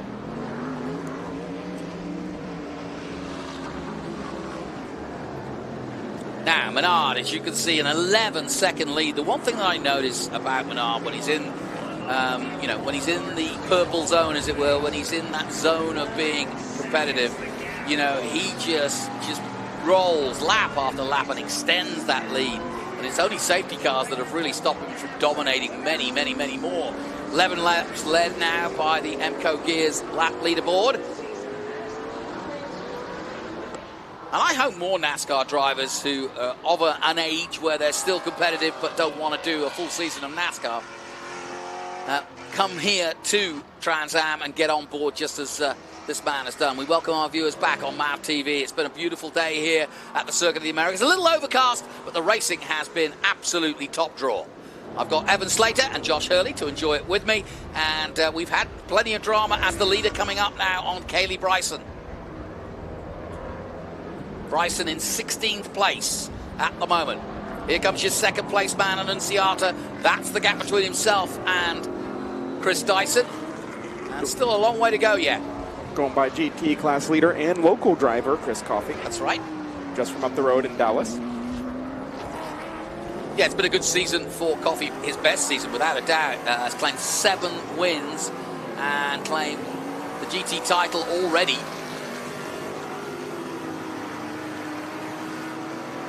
Board here with Chris Dyson. Always tough catching traffic in the Cube 3Ss because there's just nowhere to go. And if you go out there, it's dirty, so he's going to have to wait, maybe get him between here and the hairpin. Safest way is to wait till 11. Yeah, but that's no, he's not going to wait that long. And in fact, he got an opportunity because he bounced. The Maserati bounced over the curves, and that slowed him down, and away went Dyson. Nicely done.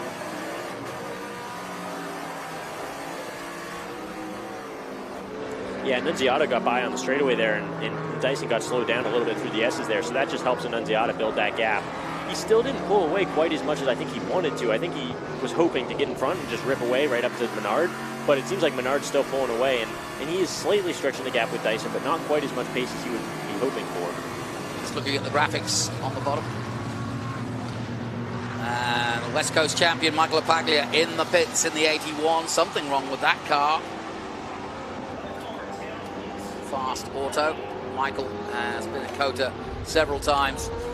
And yeah, looks as though they're doing some serious work because they're going to lift the car and have a look underneath it. So he's not going anywhere anytime soon. Shame for the Ford of Michael Apaglia from the West Coast. How was the wind out there, boys? Well, in the middle of the race, I lost my door, so I was feeling a lot of the wind coming in, coming into the car. But yeah, the wind certainly moves these cars around a lot. It's not like they're not real super big downforce cars, so our TA2 cars aren't at least. So they're not totally affected by the wind. The TA cars are going to have more impact, right? You're going to have better braking if you're going into the wind. If you're going away from the wind, you're going to have a little less grip. So it really depends on which direction it is, what corner you're dealing with. But it's not the end of the world for these cars with the wind today. That's got to be the worst thing for a racing driver, just sat there when the adrenaline's flowing and your car's off the chocks, you know, and you can't do anything about it. I don't know. I was sitting in the gravel at the end with the last couple laps to go. That wasn't fun either. Yeah. Especially when it was a mechanical. We had some brake failure, which I was very happy to not hit anything. Where did you have your brakes fail? Yeah, they just went straight to the floor. We had what turn were you in? Into the end of the back straight. Oh, geez, that's sketchy. Yeah, I was really. You were that so car out happy there. for a gravel trap to exist. Yeah, I don't know how you got out that far, but you did it. Yeah, so of course double duty for Michael Apaglia. He might be happy to have the rest actually, because he's already done 100 miles, so he's done about 140 miles now. But now he's up on the jacks and just sitting there waiting. But a champion in his own right this year on the West Coast, and it's good to have him here. And they are letting him down. Let's hope they get it back out there. Yeah, they're letting him down slowly, so it doesn't look like they're super motivated to get out there as fast as they can. So I don't know if that's a terminal issue or what they found. So Rogers still leading in XGT, Sutherland still second, and McLaren in the Lamborghini still third. SGT, Carlson still there, Bryson's down second, and Saunders third, but going further up the board as we get retirements and so on. And Coffey still leading the way in GT ahead of Hampton and Cohen. And it looks like Dreezy's actually cocked back to Ruman, so that could get interesting another lap or so. Yep. Yeah, he definitely has a little more pace than Ruman right now. So hopefully he can get by cleanly this time, and then he can stretch that gap out. She's a great defender, is Amy Ruman. Oh, down the inside. Oh, he got her at 11, but does the switchback count? Here we go. Same again, another drag race down the back straight. Looks like Amy Ruman might have gotten a little better drive out of the corner because she was behind, and now she's just about in front. But let's see who comes out. Oh, no, bodywork on Tommy Dreesy's car, flapping in the wind, and that's not going to help his hopes of being fast at a straight line. And sure enough, Amy Ruman takes the line at 12 and takes that position away from Dreesy for now into 13. She's got the inside line. She'll try to block him from trying to pass. But that damage could get worse on the side of that car. Now, you had this happen to you. It's very similar, but not quite as much damage. Yeah, I mean, it just slows the car down on the straightaway. Even mine with just missing the little door panel, it was just killing me on the straightaway, probably 2-3 miles an hour, which in such a competitive field like Dreesy's dealing with right now, it can be pretty bad. I wonder how much, and also it's distracting, I wonder, as well, because you can feel it, you can probably hear it. Yeah, you can feel it. These cars aren't tons of aero dependent. Oh, wow. Thought about it, didn't he? Yeah, I was wondering if they were going to go 3 wide with a lot of traffic there. But yeah, it certainly can be distracting. You can hear it, you can feel it kind of moving around. It's nice because sometimes you can get some more air in the car so it cools down the inside, but you certainly would rather have the door attached. He's looking down to the inside into turn 1. Well, he's got a block pass on her, and this is going to be hard for Amy to switch back here. Yeah, she's not going to get the drive because it's just not enough power down early on, so she's had to give that place up. That was good work from Dreesy with a damaged car. Yeah, great move. Let's see if he can stretch that gap out even with this damage now. Yeah. So well done to him. Halfway through this race here in TA. Final race of the season. It's been a great one. Menard about to wrap up the championship ahead of Dyson. Dyson's still in third, though. And again, confirmation. 14 now laps by the MCO Gears. Lap leaderboard of Paul Menard in the front. Over the top of 10 comes Dreesy. The one interesting thing I do see, Annunziata has started to just barely chip into Menard's lead. Whoa! Three wide. 3 wide, and takes both of them at 11 now. Can he hold it? No, he's gone too wide. He's going to lose out there, isn't he? Yeah. Oh, he's just held on, but for how long, I wonder. Because I think both Amy Ruman, they both got by him. I love it. Yeah, he just lost a lot of drive as wide as he went. And that was good stuff. Yeah, and those GT3 spec cars, they don't have nearly the power as these TA1 cars. So through the corners, they might be able to keep up, but on the straightaways, it's hard for them. Sutherland from the West Championship, mixing it up with the National Championship drivers, and Amy Ruman getting ahead of this group of 3. And now the Lamborghini makes a move up the inside as we welcome our viewers back on MAP TV. What a great race this has been. You're not missing anything, though, but these 3 have been going at it for the last half lap. And Amy Ruman putting on a great show at the moment. Annunziata looks like on our screen has closed the gap to 1.4 seconds. That's a big gain in one lap. Yeah, it is. Yeah, good spot, Evan. And, out wide goes the Lambo again. Now he swaps to the inside at turn 20, and he's got Sutherland possibly with an overtake. Yes, he has. So he goes past, but Sutherland goes wide and then gets it back. Yeah, it'll really be interesting to see what that lead battle's like. I wonder if that's a timing error, because it went from 10 seconds to 8 seconds. He was chipping away, and then to gain 7 seconds, something must have happened, or we have a timing issue. So No, well, yeah, it's a good point. You're right. That's exactly that, what you say. And I just wonder if Menard might have gone off briefly. There's Menard. He's lost the lead. We're just told. He's smoke. There's smoke out of the exhaust pipe on the left side of Menard. And now suddenly the championship could be alive. No, I think he clinched by starting. Okay, so that's always the case if you get that far. But yeah, wow, drama indeed. Though the last thing he wanted was to finish, or not finish the race, and he's dropped right back now. And Annunziata picks up the lead. What do you think that is? I can't tell, but there was smoke on the left side. Yeah. I couldn't tell if it was exhaust or a tire rub, like a tire low. We'll know in a second if he dies toward the pits. Yeah. Well, I feel for him. He's been absolutely sublime throughout most of the season, and to come up short here would be a real ignominy. But there you go. That's motor racing, folks. Paul Menard doing everything right, and then suddenly, he is pulling into the pits. Well, there's your new leader, the Dodge Challenger of Annunziata. Wouldn't it be a story if he could make a podium in TA2 and win TA? Wow. Yeah, that's a good weekend. I would. Yep, that's a really good weekend. I'm quite jealous of that one. Yeah, no kidding. So Menard as looking as though there we go. Let's see what they have a look at. Yeah, so they're popping the hood, so it looks like it's definitely a motor issue, not just a tire. Right. A tire is easy to fix. They can change one of those, but diagnosing and fixing an engine issue can be pretty difficult. But let's see if these guys can do it. Pouring over the top of what will be a very hot engine, and hence at least one of them with the gloves on. Everything in these TA cars is very hot. It's unbelievable. From the floorboard to the engine bay, everything. Yeah. Now, what's happening here? Going back to the back. Maybe fuel delivery? Yeah, gosh, this is really a big overhaul. Because in the back, this is where your fuel cell is. That's what you're seeing there with all those pipes in it. That's where all the fuel is stored. Well, either way, this is major surgery, so to speak, because most of the bodywork is off. Paul trying to stay cool as the team work hard and feverishly to try and fix whatever the problem is, and they don't look as though they've got an answer yet. Let's head down to Ben Sissel and see if he's got something for us. Yeah, thank you very much. I'm seeing here, and I'm hearing the mechanics are saying it's a plug wire, which would bring them down, obviously, on a little bit of power. You see Tony Gentilozzi hurry up and putting on the gloves to reach into the plug to get the plug wire connected. It is so hot down in there. The plugs are right there on the headers, so it's very difficult to do. I know, Josh Hurley, you're going to be able to speak a little bit to this. You can see that Tony Gentilozzi is burning himself. He's through his gloves. They're not working, but it looks like they're looking to see if it's on. He's talking to Paul. Not sure if they're seeing it. He can't restart it. Car is started. And I'm going to...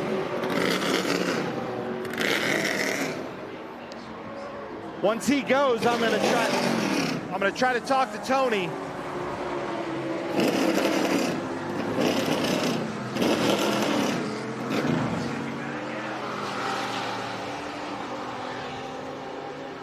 Well, as you can see, Amy Ruman pulled up and out. Jonathan, I'm going to send it back to you. Yeah, I've got two things happening. We've obviously got McNichols, number 23, that's Amy Ruman, parked up on track while we wait for Menard to get started again.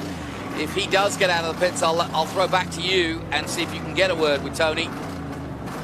They're still talking at the moment, and they're still parked up. They should be going fairly soon. It definitely doesn't sound right when you hear him revving it. It sounds ugly. So I think either didn't get it on there or it's terminal. And we have a safety car. Now that's going to put a cat amongst the pigeons.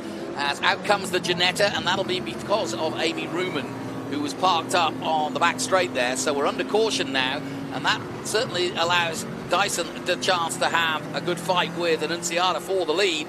And in fact, now all the categories will be tight. So then, let's just take a breath while we're under caution. Annunziata leads in TA. Rogers, now third, leads in XGT. And it's SGT led by Carlson. And then Coffey leading in GT. But we're under caution, guys. And, well, you always look for a change in the face of the race. And a safety car can do that, can't it? Yeah, for sure. It obviously packs up the field. So for Annunziata, he just got gifted essentially the lead because Menard had that issue. So he wanted to keep the race running because he had a good gap and he was probably pulling away. So this bunches up Dyson. So from Annunziata's perspective, he doesn't want this. Dyson is super happy about this because it gives the car time to cool down. He gets a restart, so he gets to start fresh right behind Annunziata and tries to get a great opportunity, the best opportunity to make a pass. And there isn't the scarier track to have to do a restart because that turn one is super wide and it invites trouble every time. Yeah, good point. So, yeah, in our TA2 race, I mean, you were having so many different opportunities, right? You can go way down to the inside, but the inside sometimes gets bunched up. The outside, you can run around the outside, but then you can get pushed off, right? So there's two options, really, and both of them work really well. So it's really difficult, and for Dyson and Annunziata both have to figure out which way do they want to go. If Annunziata goes in, do I want to go further in? Do I want to go further out? Right. What do I want to do with what he does? So in this time, Dyson's trying to think about what he wants to do, what the possible opportunities are, what could happen, and what he wants to do in each opportunity given. Also, he's trying to do all that while trying not to get too hot, because right now the cars are heat soaking. Because they're going so slow, all the air stops flowing essentially, so they get super hot in there. So he's realizing how hot he is, he's realizing how sweaty he is, but he's trying to think about all these opportunities and what to do and how to make the best ground. Well, still working on the number 3, and I don't think it's going anywhere, and it's a real shame. But the title, luckily for him, is in the bag by starting the race. So we never really had it out. 93 points, he started the race. But Genelozzi still trying to get it fixed up.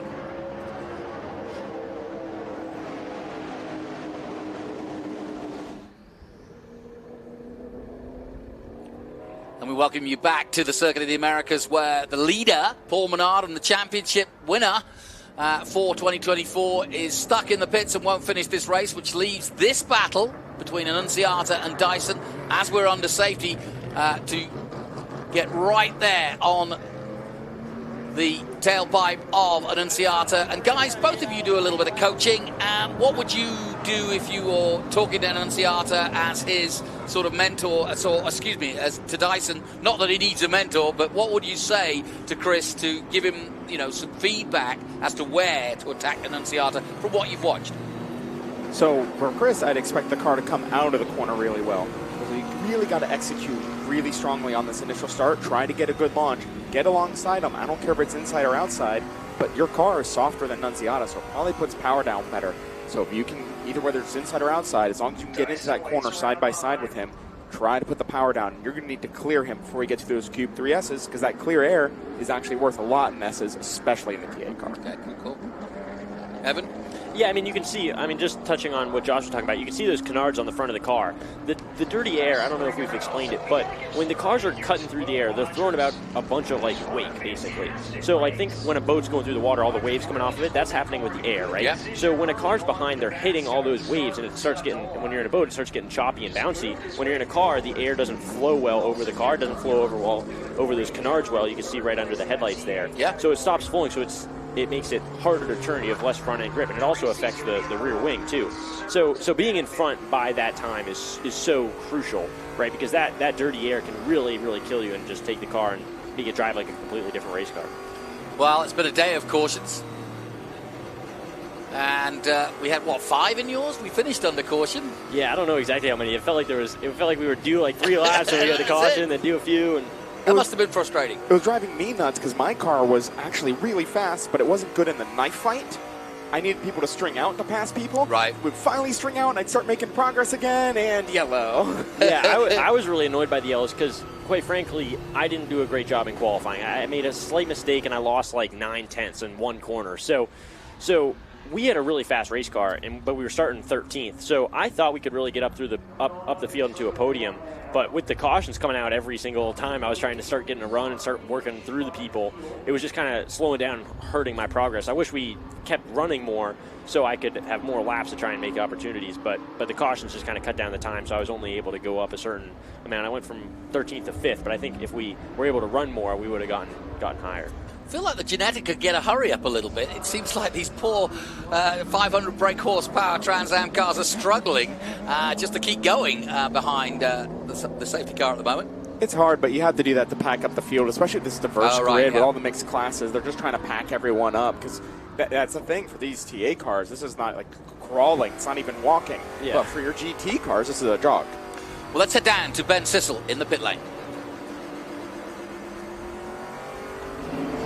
Well, thank you, Jonathan. I'm here with Tony Gentilozzi, and we can provisionally say you are a champion. You and Paul Menard, unbelievable season.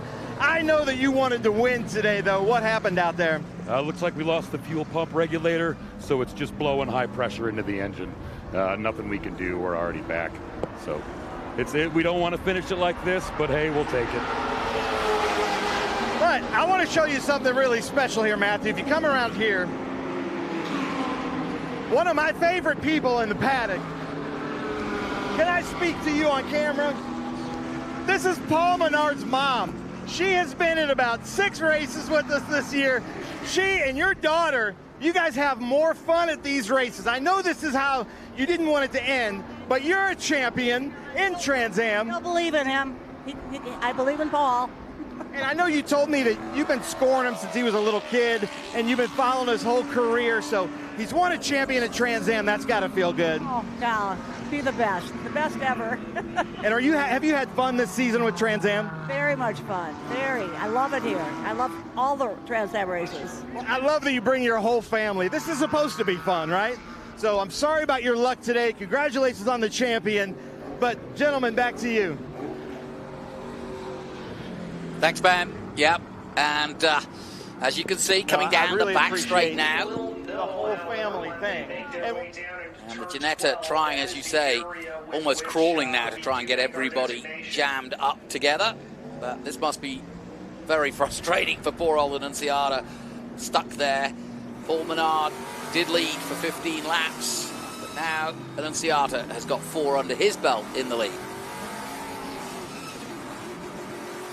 Yeah, this Ginetta pace car is going really slow, but I'm lucky enough to have spent a lot of time driving the Ginettas. They're great race cars. They're tons of fun. Oh yeah, I bet. They're yeah, man, they're so much fun. They don't have the power as these TA cars, but they're through the corners. They're just so much fun. So this one's going really slow, but the cars have a lot of potential.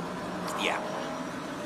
Well, we're expecting to go green this time around. Yes, the lights are off on the little Ginetta, made in Leeds in England, and has been for many a year now. Ginetta has a really strong history. A small company, but they punch above their weight, no question about it, especially here in the States. In fact, they've been GT4 champions a few years ago with, I forget her name, but female driver.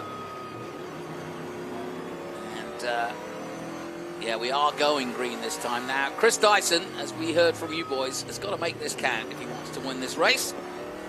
Yes, we just saw there Dyson accelerate and then slam on the brakes. So he's just trying to get temperature in the tires last minute. He's trying to get temperature in the brakes, temperature in the tires, so he can try and make a move into turn 1.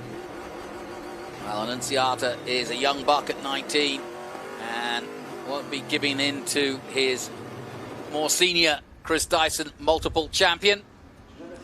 But of course now you've got to think about what's behind you. Will Rogers senses an opportunity to really make history here. He wasn't expecting to be in the run for the overall win, although he does expect to get a good result of those involved in the West Coast. But away we go, and Dyson just not close enough at the restart.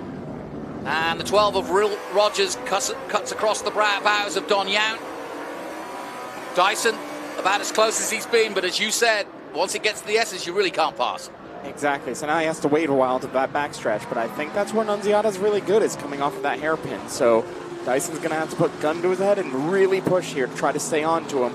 Yeah, no kidding. And he's doing a great job at it. He's right on his tail. Yeah, he's doing a very good job. Back with Tommy Dreese. He's got some work to do. Got Josh Carlson in front of him by the looks of things. Ooh. And it is Carlson. And he's going to get through Carlson and hopefully into this hairpin. He'll start setting off the other TA cars. And Dreese gets through, and he's going to start trying to run down his teammate. So on board with Dreese. Beautiful sound. Tommy Dreese's car. Trying to run down his teammate and kind of customer, sort of, and Don Yount, well, is the Yount I also believe is a local here. Yep. So Annunziata starting to pull away. Dyson trying to stay within the gap, 0.4. There we go, he's trying to send him up coming out of here and put the power down. Can he? He does close up. Dyson has a little bit of a run on Annunziata. This is it. Can he get to the inside? Aggressive? I've only seen Max Verstappen do this. I tried to do it on you, Josh, in the race. It didn't make it work, but I tried it. We both tried it on each other. Oh, and a good defensive braking moment there by Annunziata to try to hold back Dyson, but he's gone wide. Dyson could try to move up the inside at 20. Here he comes. Late on the anchors. Annunziata gives him room. And he gives him enough room, and that's great racing. And Chris Dyson just showed the youngster why he's a 3-time champion. Well done. Now, Thomas A to Z is an aggressive little driver, so I'd expect him to fight back right away.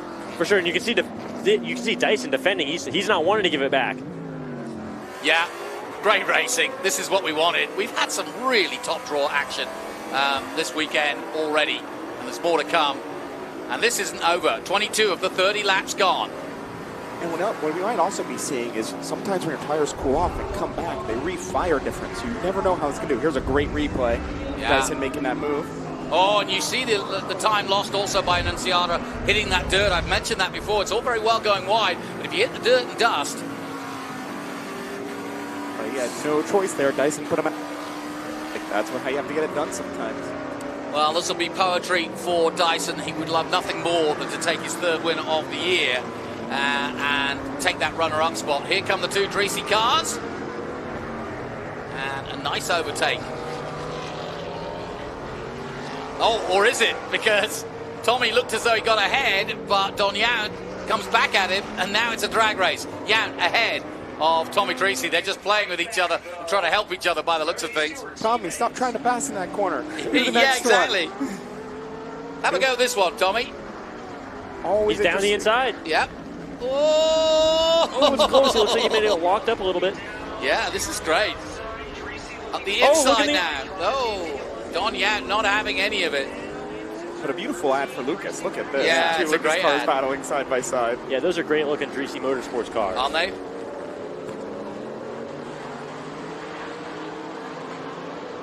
Elaine Cipriani in 2018. That's who I was thinking about, the young Brazilian girl, who won, of course, in the Ginetta for GT4.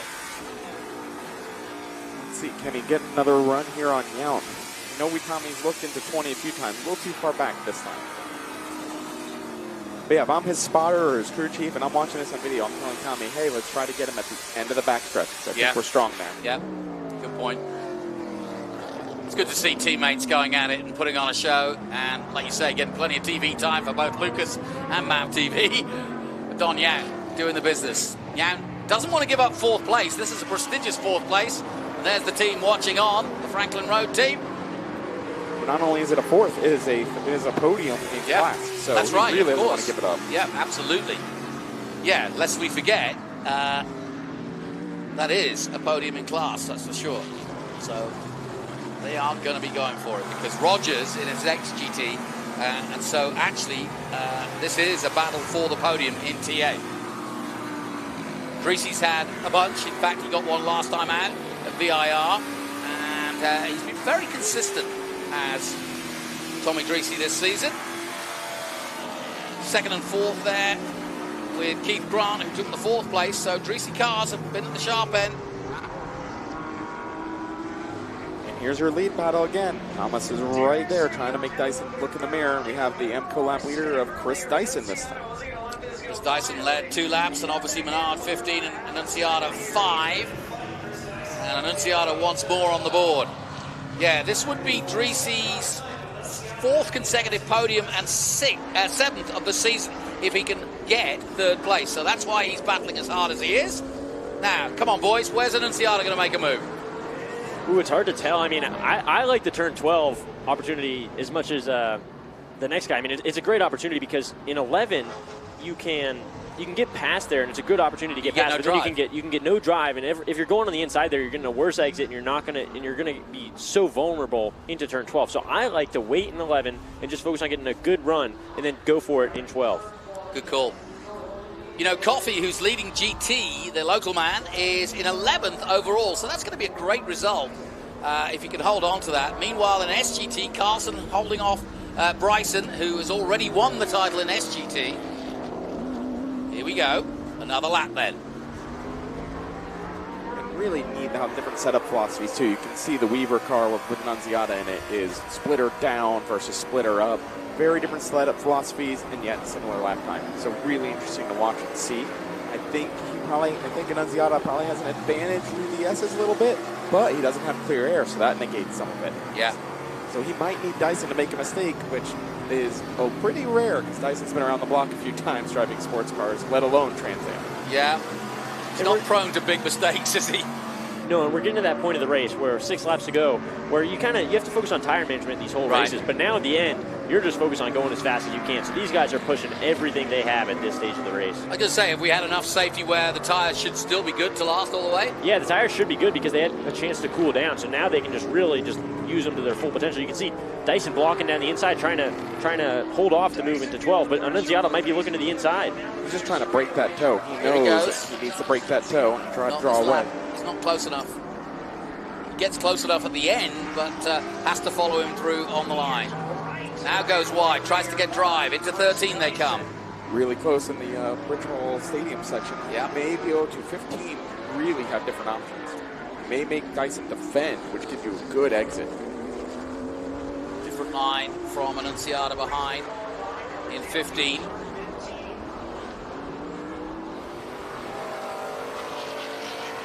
Back with Dyson. He'll have one eye on the mirrors and one eye on what he's doing. 19. Nice and smooth. Nicely done by Dyson. Used all the road and more. And then cuts it nice and tight to make sure that Annunziata can't make a move up the inside.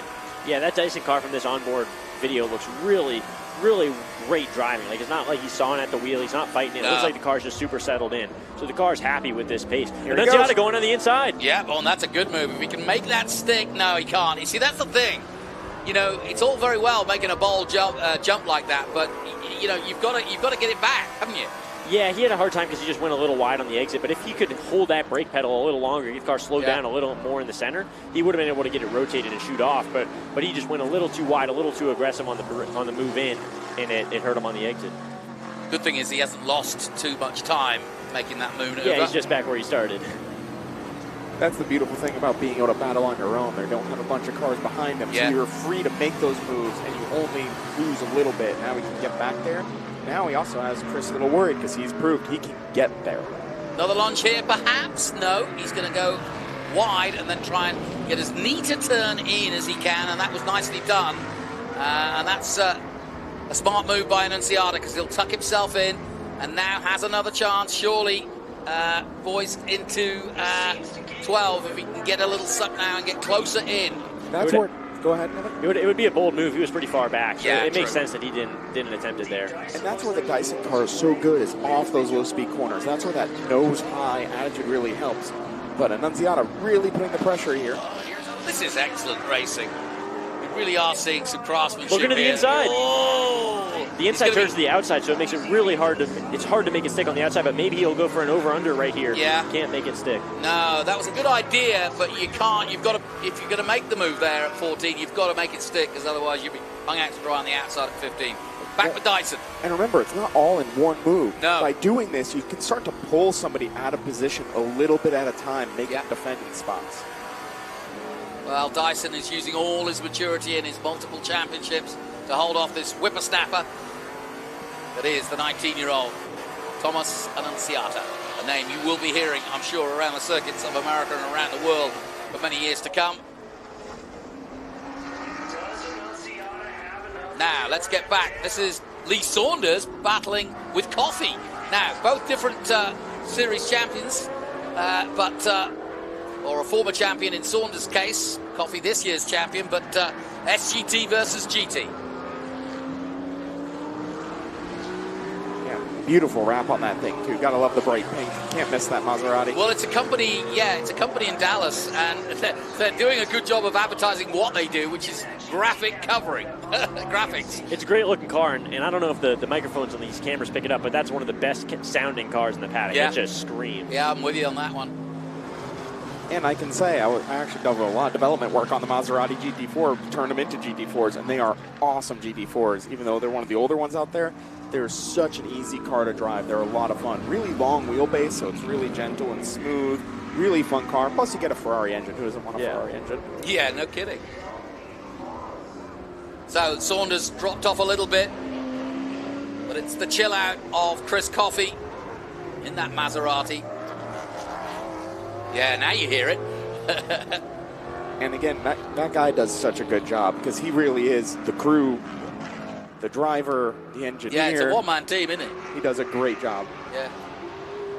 Amazing. Well, here's Kaylee Bryson in SGT in the Corvette, the O2. And what a season she had. She did a brilliant job at VIR to take the championship. So this is just gravy in many ways, having fun and finishing in the top 10 and behind Carlson at the moment, but it's not over.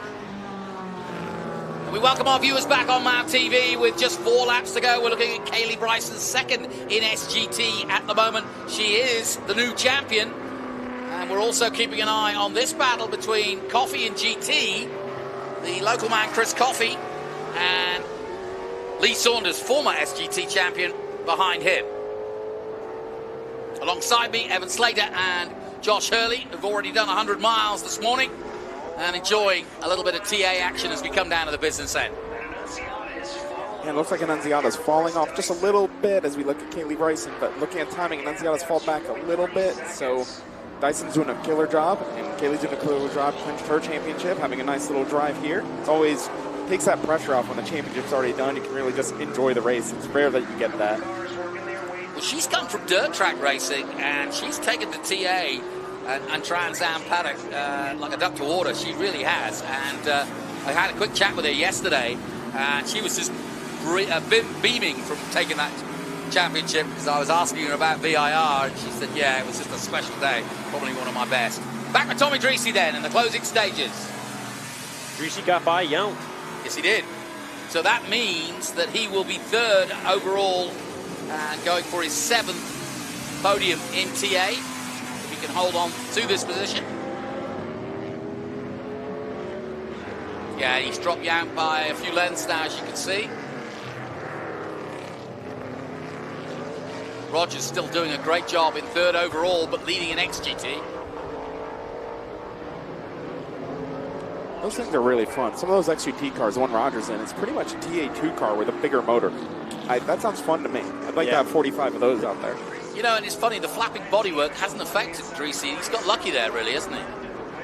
Yeah, certainly. It hasn't affected his speed in any way. He's back on the podium, so it's great to see.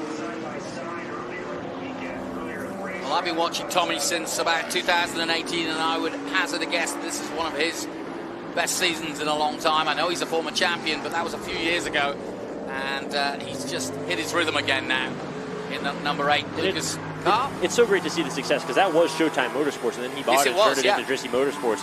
Still has Kent Waits as kind of like the mentor over there, so it's great to see them having great success. Yeah, no question about it. Car looks nice and composed too. Yep. So penultimate lap then for Tommy.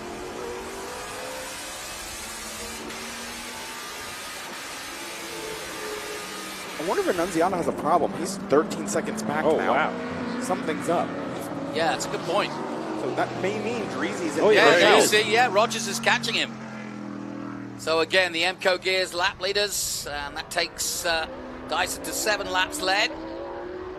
But Rogers is coming. Rogers racing his year on the West Coast, but he would love to have a pop at one of the national boys for another result. To take second overall in the national championship would be a huge way to finish the season off. And I'm sure they're giving Dreesy the info too, because if he's having problems, Dreesy may have a chance to get second. So I'm sure he's pushing. I'm sure the team just told him, and he's going to dig. Yeah, I don't know what it is, but Annunziata doesn't look. Oh, no. Now, is that a puncture? I have no idea what I think that's probably motor and oil. He's slipping in his own oil. Yeah. That would be my bet from that location. The way he's pulled off there, it makes sense. It just suddenly slid, didn't it? Yeah, and he would have been able to catch that slide and keep it on the track. So it's definitely, he pulled over himself. Yeah. So maybe he has something on his ass, say low oil pressure, and he's like, oh no. So he just shuts it off right away. So then, Dreesy now second in TA and third. This will be a big day for Dreesy Motorsport. Rogers now ploughing on for a second overall. This would be excellent for him. Chris Evans Incorporated, they're good friends. This would be a fantastic result. Now the white flag should wave now for Chris Dyson as he starts his last lap. And pressure's really off him now, so now he's just cruising. I think there's still 2 2 laps, to go, excuse me. But he's just cruising because he has a big gap to Tommy, so he can just back it down, take care of the car, make sure it gets to the end, which you can see it can be a challenge in these TA cars. A lot of struggles with reliability this race. Well, it's a good way for Chris Dyson to finish his year off. It's been a tough one for him, and he's taken the best he can. Didn't have the support of the likes of Brabham and Masood, who has helped the Jim Wheat team and helped Chris Dyson to previous championships. Plenty of 1-2s, but he's been pretty much on his own this year. Dyson will take it well. Menard has been a potent force all season long. While he didn't get the result he wanted today, just started the race was enough. As Annunziata is parked up and out of the car. Yeah, Annunziata's out of the car. I wonder if that'll cause a full course yellow. That's a good point. I don't think you can have a driver standing on the racetrack. It doesn't seem very safe. No, I agree with you. So we'll see. And there's a full course yellow. There it is. Perfect. Absolutely right. That's why we have these sages here in Josh Hurley and Evan Slater. It's great to have them on board. Thank you, boys. And yeah, the Ginetta is out. But again, like your race, we're going to finish under caution, aren't we? Yeah, it seems kind of reminiscent of our race, finishing under caution. But for Chris Dyson, this is an amazing result. Yeah, it is. And a great way to finish his year, because it's not been an easy one by his standards. And he's had so much winning in the last few years that it's must be tough to accept the fact that it's not going to be his championship this year. Either way, he'll take it slow. He's had 4 poles. He's come first or second in 7 of the 10 races. And he's going to take another win here. Obviously very unfortunate to come second in the championship, but winning a race, winning the final race, at least hopefully takes some of the hurt out of that. Yeah, and a shout out to Paul Menard, who obviously looked like spark plug problems for him, caused him to take longer than he needed in the pits to try to rectify it. They tried, couldn't get him out, and yeah, that then allowed this man to almost crawl to the checkered flag. But it's going to be another Jim Weed number 16 Ford Mustang win for Chris Dyson as he takes the white flag, double yellow. And now it's the final lap, but it's under caution. Yeah, it's kind of surreal to see a car going as slow as this. Yeah, leading Still the race. under race. Yeah, it's conditions. so weird when you're finishing under checker because you know like kind of what's going on, but you still have to finish. Like obviously, if you ran out of gas and the car died, you'd lose the race. But it's it takes a lot of the pressure off being under. Yeah, it does for sure. But we've had so much safety. I don't think the gas is a worry. But let's just take a quick rundown. So obviously in TA, Dyson's going to win. Dreesy's going to be second, and it's going to be Dreesy Motorsports second and third, with Don Yout taking third overall. Rogers in the 12. Will Rogers is going to take the win in XGT ahead of McLaren in the Lamborghini. Sutherland will take third in that one. And then Josh Carlson in the Ford Mustang will take 8th overall and a win in SGT ahead of Bryson and Saunders. And then actually, funnily enough, Coffey is up to 11th now, but still holding and leading in GT. And Hampton second and Cohen third. So that's how it's going to finish. A few absentees and breakdowns for the likes of Annunziata, Dollarhide, LaPaglia, Ruman parked up. And obviously Paul Menard, Gar Robinson going out earlier. So there was a lot of what could have been in many ways. And at least they've got Annunziata's car with a truck parked in front of it. And he'll be behind the fence now, we hope. So, plans for the winter, boys? What are you getting up to? Are you doing any racing, simming? What are you doing? I'm rebuilding my desert race car because the dirt race car has now been retired due to a terminal wall impact.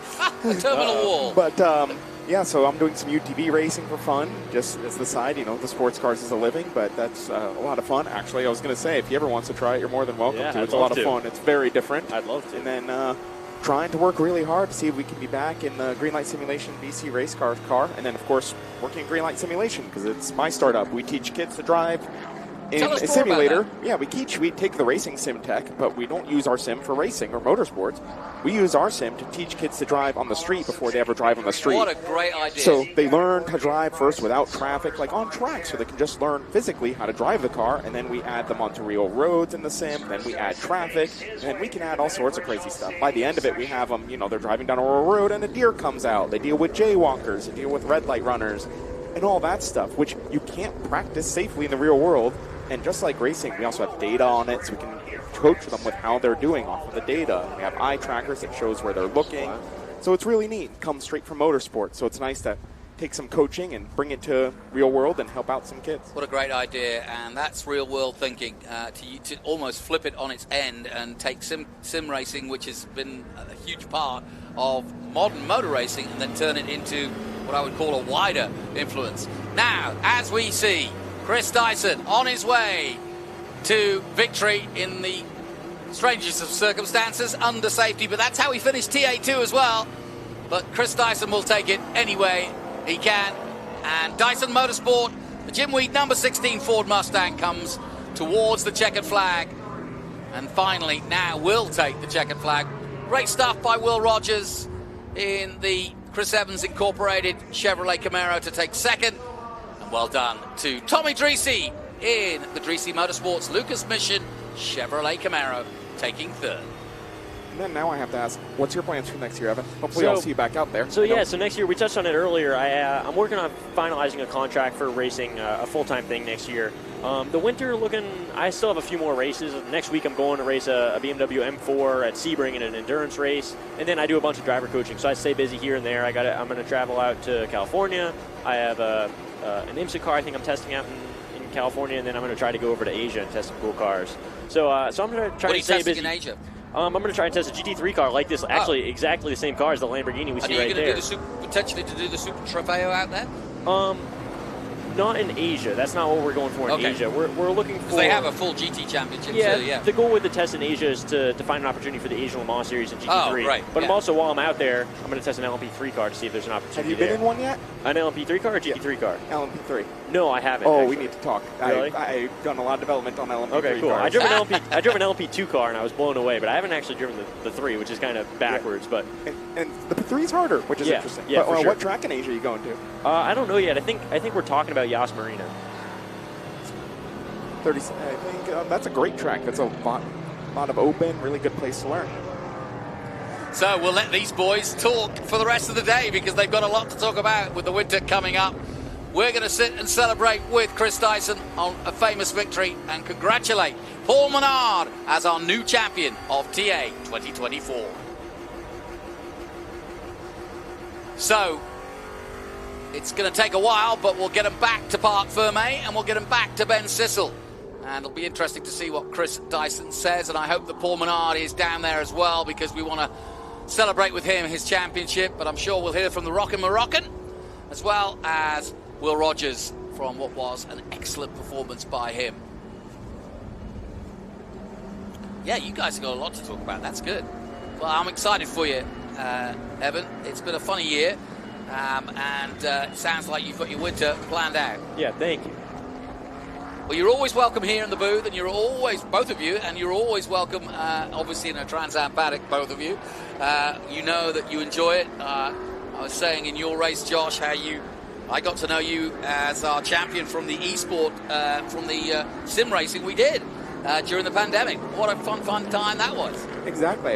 I wish I got a chance to do more of that. Unfortunately, the new business is taking a little bit of time away from that. But hey, that's part of life. But in fact, I got to do, my day's not even over. I have to go do more coaching after this. Who are you coaching? Session. I am coaching 3 drivers in IGT. So I still have a busy afternoon. Yeah, well, we wish you well. So we're winding our way into Parc Ferme.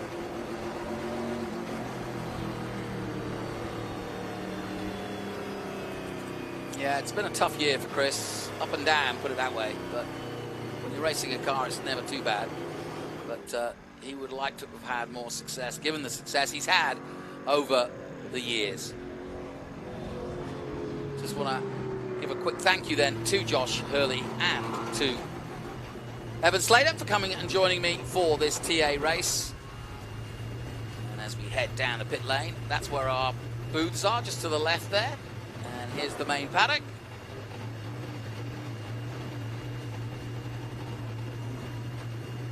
And as you can see, we're back in Parc Ferme, or heading towards, with the winner of the race, Chris Dyson, and the runner-up in the championship, Chris Dyson.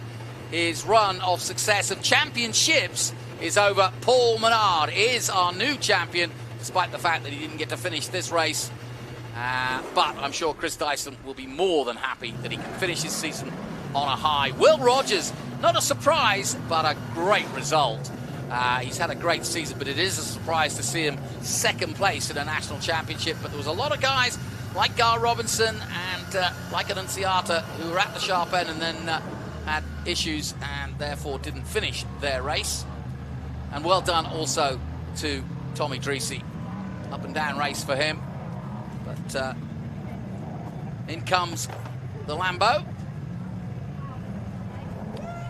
And Dyson is out, and that's the celebration.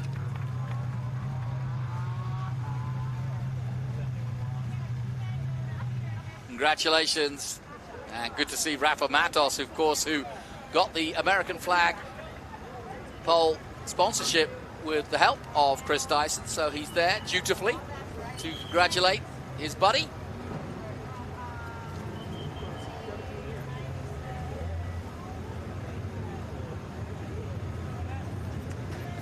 And yep, there you go.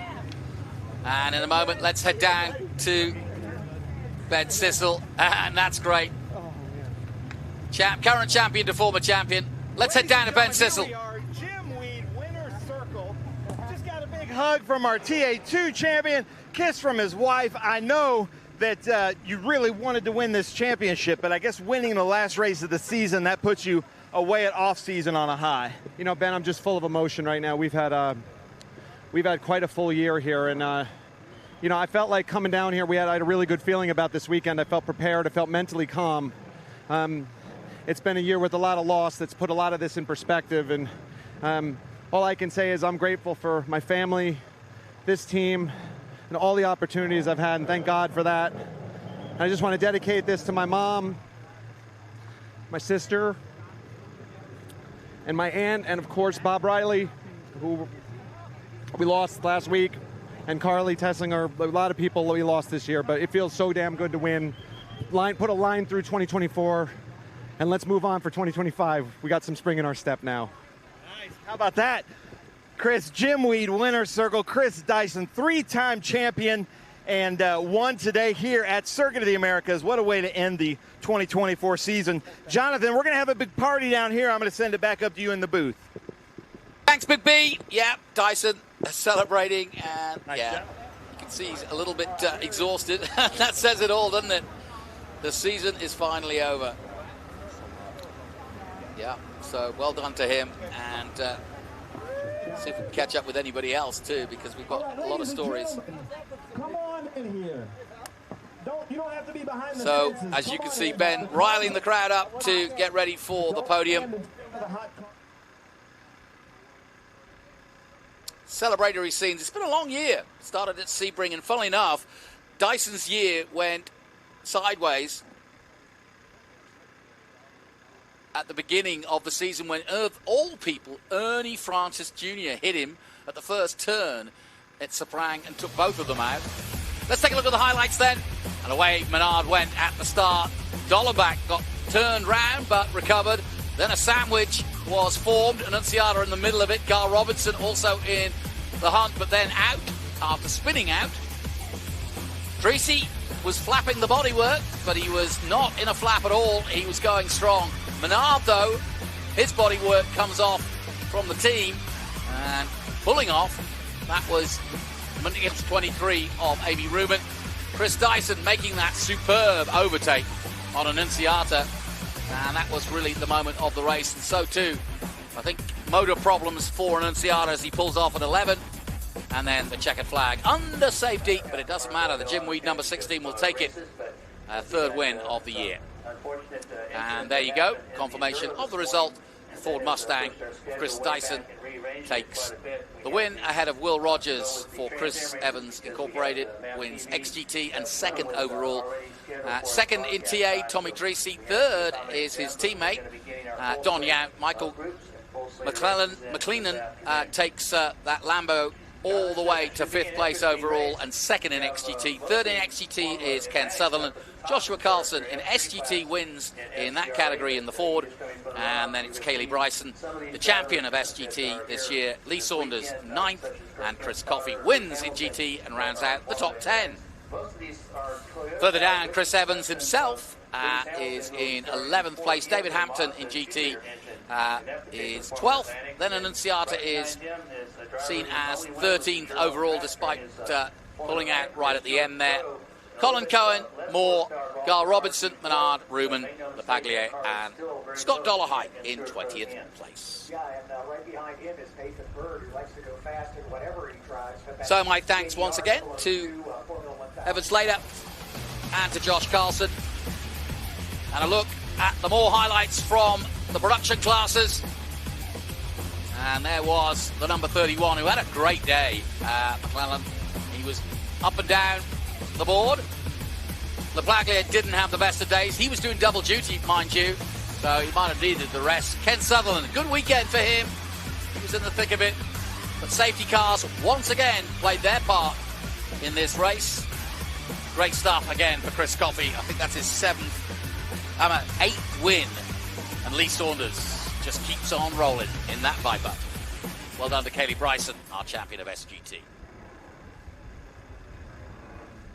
Let's head down to Ben Sissel as we get ready for the podium celebrations. All right, COTA, let's get loud. How about that? The Trans Am Series presented by Pirelli. The COTA SpeedTour here at the SpeedTour Town Center. That was quite a battle out there. Welcome to Jimweed Winner's Circle. We're going to crown some champions here. We've got a lot happening. So it is going to be unbelievable, but hold on a second. Let me get something here. Is that?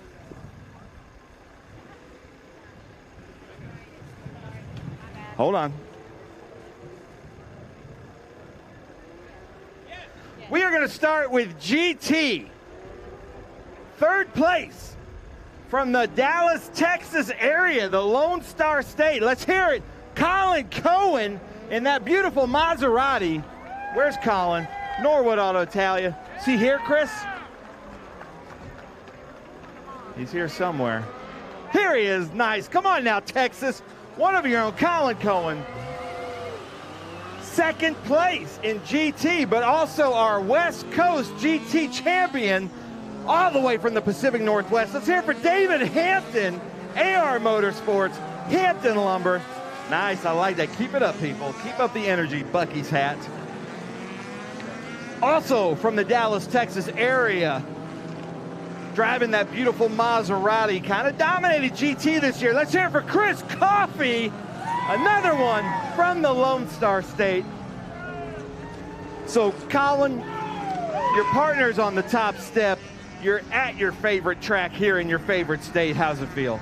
It feels really good. I've been coming to this track since it opened, and it gets better and better every time. But thanks to Trans Am, to all of you guys who do the organization, to my team, to Jason Hart, whose encouragement never stops, and Chris, who keeps the car on the road, as well as races, as well as manages the team. So it's been a wonderful season, and I look forward to coming back. And thank you to all the other drivers for your consideration. Appreciate it. Nice. How about that? Lone Star State, Colin Cohen. Doesn't quite have that Texas accent, though, does he? No, he doesn't. David Hampton, our West Coast champion. He wanted to come down here and run in the GT class. He's run almost everything with us this year. That's got to feel good. And you had a good battle out there with these Maseratis. I did for a while, yeah, but they are super fast. And this guy is incredible. So he deserves the win, and we're running out of batteries. Well, I think we're just running out of steam. Are we running out of steam? Check two. Anyway, we had a lot of fun. We drove really hard. I got to thank my team, all the hard work that they did. It's such a gas to come here. The track is massive, and you just have to go, just really go. So I learned a whole bunch. I wish this was my home track. This guy's got a total edge on everybody, man, but way to go. Nice. How about that, ladies and gentlemen? David Hampton and then Chris Coffey. Now, you know, we got to start out with that whole Ric Flair Nature Boy scream. So hold on, Texas. This is kind of a tradition here. Woo! Nice. That'll break the mic. How was your race out there? Oh, it was incredible. I mean, he gave me a run right there at the start, and I mean, it was a long race, and I was biting my fingernails at these restarts with him right behind me. But the first person I have to thank up here is Colin. Without Colin here, I couldn't be here. I couldn't be even at the track right now. So hats off to him, and thank you for everything that you do for me and keeping me on the racetrack. This is my wife Morgan, and my son Sam over here that came to support me this weekend. I couldn't be happier to have them here this weekend, and it was picturesque. I mean, just absolutely best days of my life right now. It's awesome. And from the Lone Star State, I could say the provisional champion of the National GT, Chris Coffey. How about that, ladies and gentlemen? All right, keep up this energy, Texas. I like that. Oh, sorry, Michelle. And then we do the hats. You guys could throw out the blue hats if you want. Come on now, get loud for a hat, though. Ooh, nice, nice. All right, come on now. Oh, look at that. We might have to wrestle for it. All right, one more time. Colin Cohen, David Hampton, Chris Coffey in GT. Two champions on the podium at the same time. And all of these gentlemen are of age to spray the champagne. Your wife is hiding your kids, Chris. There we go. Come on, Texas. Chris, I wish you could have seen your wife. She took your boy and just disappeared. Nice job, champ. Nice job, champ. Nice job. Colin, you're awesome. Thank you so much. But you're from South Africa, right? Yeah, that's why they're not the Texas accent. One more time for the GT drivers. Come on, Texas. I love your fingernails. Oh, thank you, yeah. Two-time champion Amy Ruman painted these. I lost a bet. That's why I have red fingernails. Thank you. I feel pretty. Thank you. Super GT in third place, all the way from Florida. Let's hear it. Lee Saunders in that beautiful Dodge Viper. Second place, but our Super GT champion provisionally goes to Kaylee Bryson. And these three have been on the podium with us all season long in different positions. First place, let's hear it in the number 36, Josh Carlson.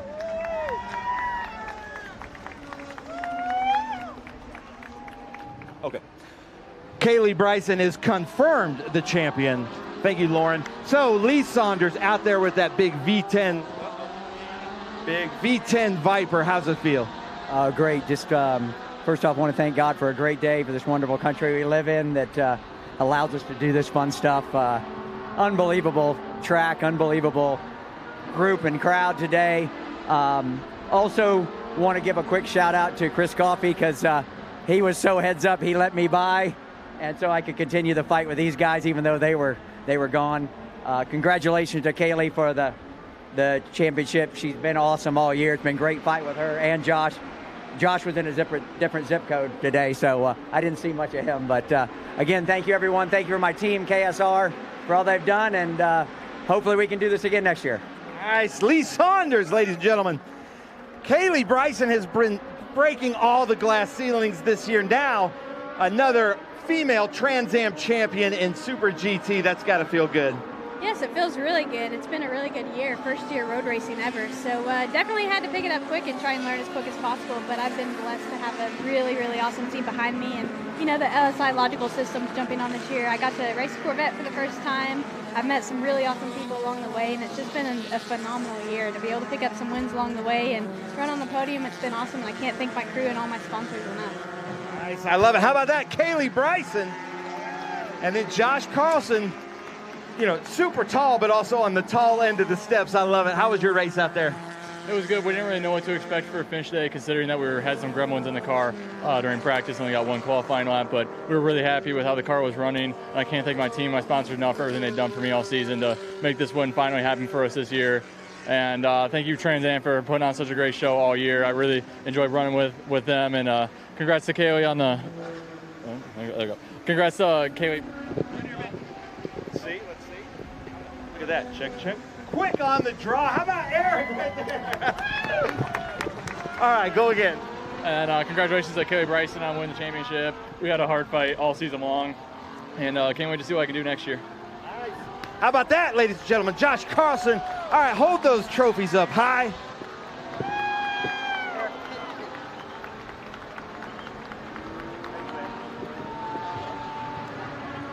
All right, Texas, you guys are losing us a little bit. We got to get louder. You want these hats? Come on now, get loud. Lee Saunders, Kaylee Bryson, Josh Carlson. How about that? Hold those trophies up. There we go. Come on, Texas, keep it going. Unless you're filming.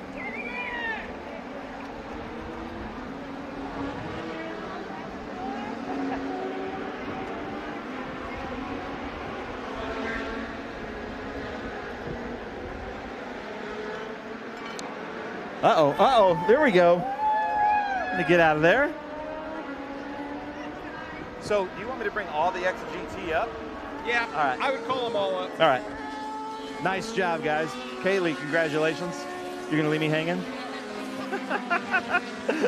Oh, thank you, yeah. Amy Ruman, another female Trans Am champion, painted my nails to match her car. We're gonna bring up all the XGT guys. We've got West Coast and National, and they kind of combine. So, third place, XGT National. He builds a lot of these cars. Let's hear it for Chris Evans, ladies and gentlemen. Third place, XGT West, is Ken Sutherland.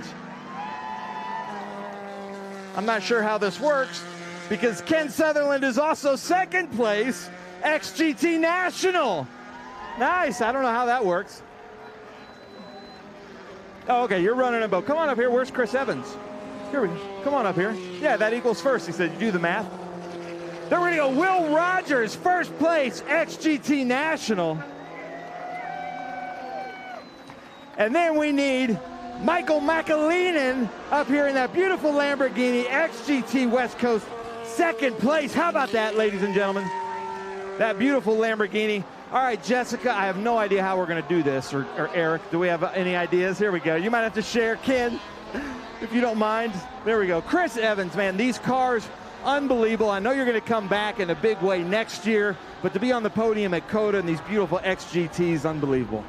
Well, it's been 3 years in development.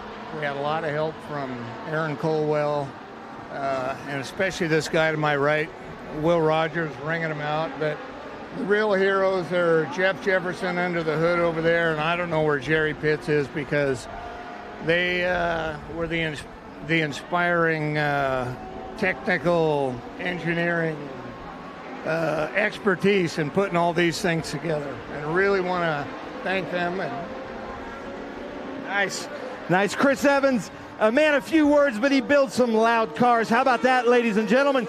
Chris Evans, third place. Then we come over here. We're going to talk to like the lone Lamborghini up here with all these big two-frame American muscle cars. McAleenan, first time in Trans Am on the podium. That's got to feel good. Yeah, it feels great. Thanks to Gerald Lowe, Randy Blaylock, and Buckshot Motorsports for getting the car here this weekend. Say hi to my wife at home.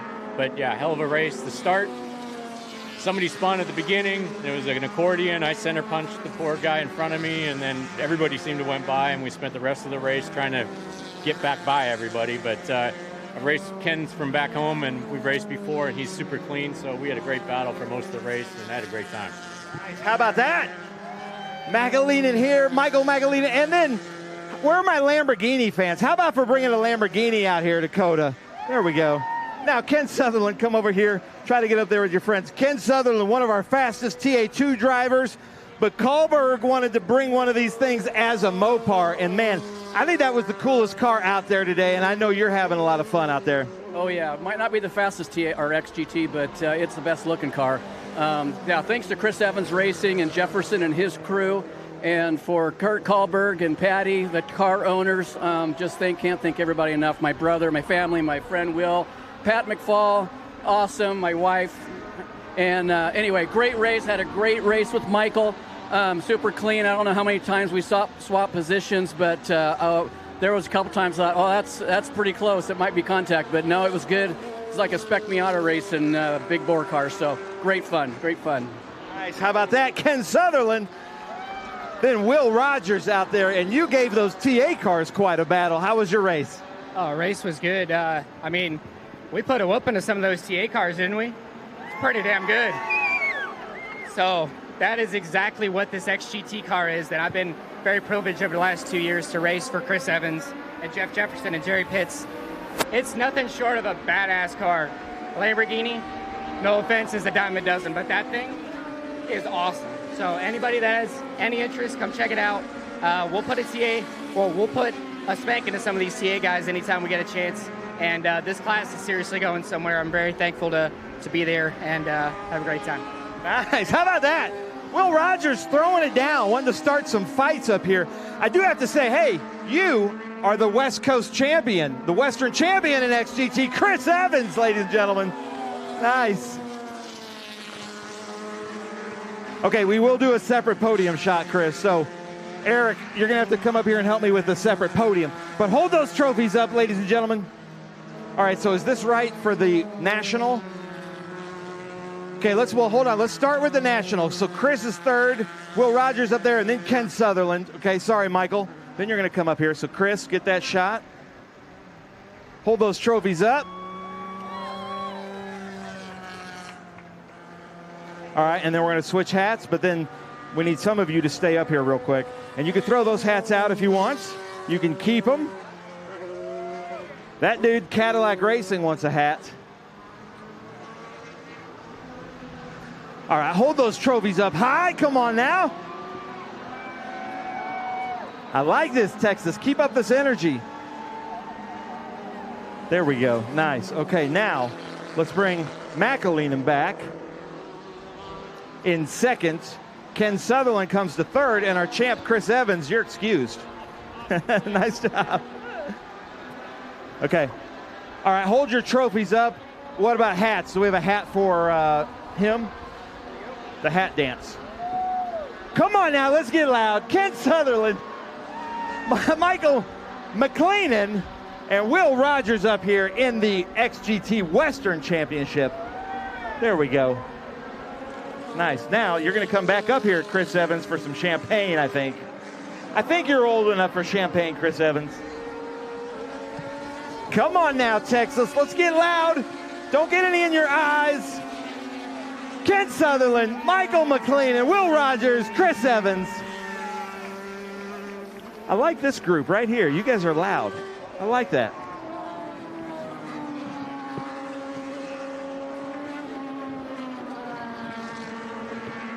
Nice job, guys. Congratulations. And I appreciate you bringing out that Lamborghini despite what Will Rogers had to say. TA, ladies and gentlemen, 900-something horsepower, just absolute monsters. In third place with Dreesy Motorsports. Let's hear it for Don Yount.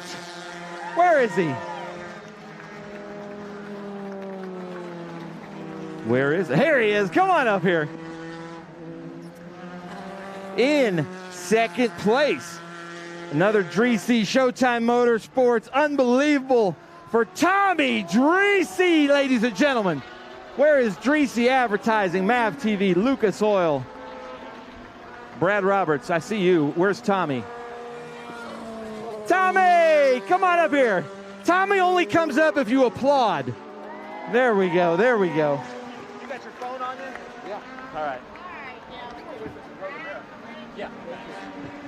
In first place, three-time TA champion, ladies and gentlemen, winning here at Circuit of the Americas. Let's hear it at Jim Weed Winner's Circle in that Jim Weed car, Chris Dyson.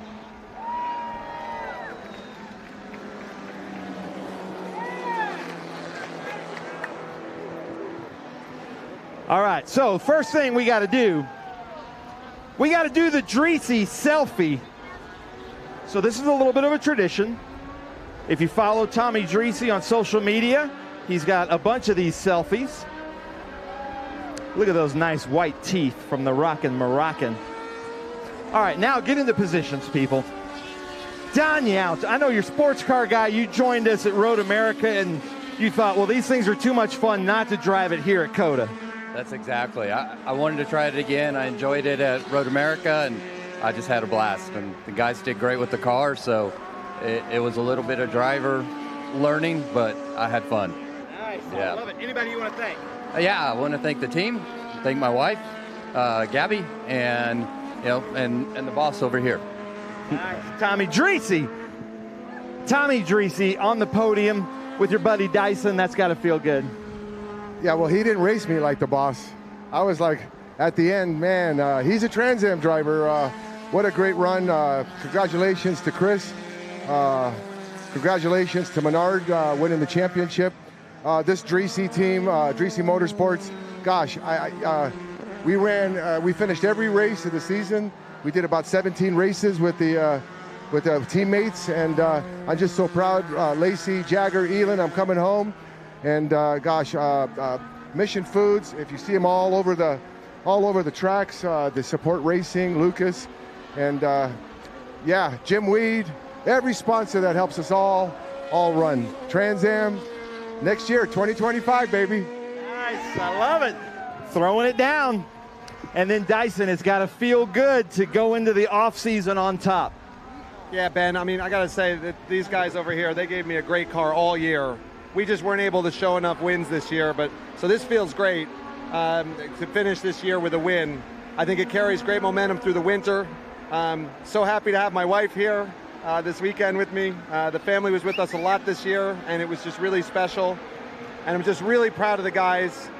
Cliffy, I see, has actually made it down here. All the guys, everybody, they've done an amazing job. Mike Lancy on the engines. This one's for Bob Riley. We lost him last week. He gave us an absolute missile rocket ship as a parting gift in a really distinguished career, and I was absolutely honored to work with him, and I'm really proud to have that car in victory lane here today. So thank you very much. How about that? 2 Rileys on the podium. 3 Rileys on the podium. Nice, how about that? All right, come on now, Texas. Let's get loud. Don Yount, Tommy Dreesy, Chris Dyson here at Jimweed Winner's Circle. There we go. I even see a cowboy hat back there by JJ. I like that. He's got a cramp. He says, hey, you can throw out those hats too, Don, but you got to throw them well.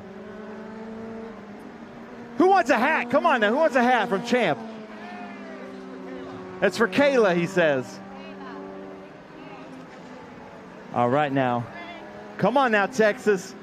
Get loud. Don Yount, Tommy Dreesy, Chris Dyson here at Jimweed Winner's Circle. I like that. You guys are good, man. I like coming to Texas. All right. I think you're all excused unless anybody has anything. All right, come on now. Now we've got a special champagne. Yeah, you're right. No, I'm totally wrong. Uh-oh. Come on now, Texas. Get loud one more time. Don Yount, Tommy Dreesy, Chris Dyson. Uh-oh, what's Dreesy doing? He's drinking it first. I like that. Before he puts his finger in it, he wanted to have a drink of it, and they just go right for Dyson. Dyson, you're going to do your patented pour one out for the homies? I like that. I like that, yes. This is making for a slippery stage. All right, gentlemen, nice job. You guys are excused because, yeah, watch out for this. We are going to bring up our champion. Ladies and gentlemen, this guy, your trophy, he's got it. With 3GT, has just basically absolutely dominated this season. It's been really fun to watch. Let's hear it. The motorsports legend, Paul Menard, coming up here for the championship. Come on now, get loud. I love it. The 3GT team is here. They're a big family. His family is here. His mom and dad and sister. Paul Menard, the provisional, I guess I have to say legally, champion in TA. And at Sebring, you weren't sure you were going to run the whole season. You had so much fun at Sebring, you had to do it. Chris, do you want him on the top step or you want him here? Yeah, Paul, if you get on the top step. So, Paul, did you have fun at the season? Man, first off, this series is unbelievable. Very family orientated. There's kids running around, having fun together. Chris's kids are here all the time, Tommy's kids. Gary Seelix's son and my son were playing video games yesterday. Just a family-oriented series. A lot of fun to be a part of. 3GTs has become like a family to me. Paul Gentilozzi called me up end of September last year and said, I want you to run my car a little bit. So we went to Sebring and we won that race and we just kind of kept at it. And just unbelievable to be a Trans Am champion. Growing up in the 80s and 90s watching IndyCar, watching Formula One, obviously, NASCAR, but the TA cars, the Trans Am cars, those guys put on the best racing. We got to get the series back and bigger car count for the TA cars, but I think we got a plan to get there. Just an honor to be a Trans Am champion. How about that, ladies and gentlemen? Paul Menard, who is also our MCO lap leader, MCO gear. So if we can get him to have that hat. Man, Texas, I like coming here. You guys are a great crowd. Thank you so much. You can tell where the motorsports enthusiasts are in the country. How about that? Paul Menard, MCO Gears, and our champion. So the Pirelli teddy bear goes to Paul Menard, and you can take that champagne with 3GT tonight if you want. How about that? One more time for Paul Menard, ladies and gentlemen, our Trans Am champion. We have a banquet tonight where we're going to have a great party, and I think his whole family's coming. So nice job, Paul. Master Force Tools, nice job. Ladies and gentlemen, that does it for the Trans Am Series presented by Pirelli. We will be back here next year for the COTA SpeedTour, but I got to jump in the booth for SVRA, so that does it for us. Thank you for coming out. And stuff, Ben, Sissel, and well done to our TA champion. That is Paul Menard, and what a season it's been, and congratulations also to our TA2 champion, Rafa Matos. Don't forget, all the highlights will be on MAV TV. That is on a Thursday night, starting at 8 p.m. Eastern. That will be Thursday, November 7th, and hopefully the presidential campaign will be over, and you'll be able to watch some Trans Am action. There you go. And at 9 p.m. you'll be able to see the highlights of the race you just saw with TA, XGT, SGT, and GT. So much great action to be seen.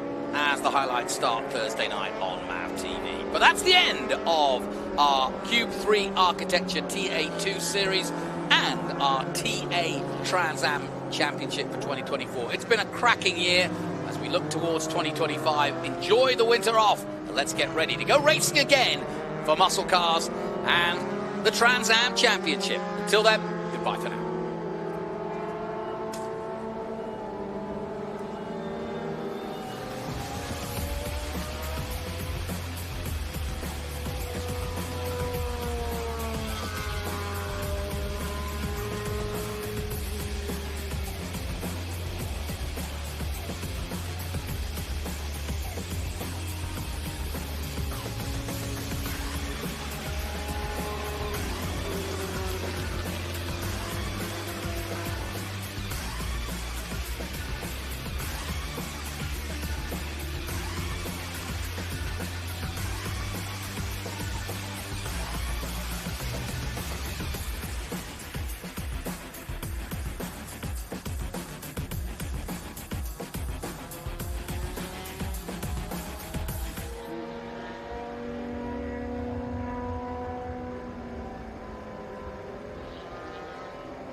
And for our SpeedTour viewers on the live stream, welcome back to the Circuit of the Americas, as you can see, cars on track for what should be our Group 6 and Group 12A. From the Circuit of the Americas, Ben Sissel joining me in the booth as we get ready for some big car action. Lots of muscle involved in this one. We got Vipers, we've got Mustangs, we've got the lot. It's all good stuff, and it's a pretty good field too. We had almost 30 plus cars yesterday. Often as the weekend goes on, we lose a few, but this looks like a pretty packed field once again. Yeah, this is Group 612A, and I believe we have 36 cars. That's amazing. In total, we've got, like you were saying, Dodge Viper, Corvettes, a Devon Evolution, Mustangs, Camaros, a Panos, Shelby Cobra, Shelby GT 350s, Ford Boss 302s, a BMW CSL that may be my favorite car here this weekend. I just love that car. So it's been really neat to see. And Jerry Robinson, last year's amateur mechanic of the year in that beautiful green Dodge Viper. And then John DeGaynor in that Devon Evolution. So Jerry Robinson is running for Group 12. And the best way to kind of delineate it is if it looks a little bit more modern, that's probably a Group 12 car. And if it looks a little more vintage, 72 or older, that's probably a Group 6 car. But then there's 6 GT and there's 6 Trans Am, AP and BP. And there's Group 12 MP3 and MP4.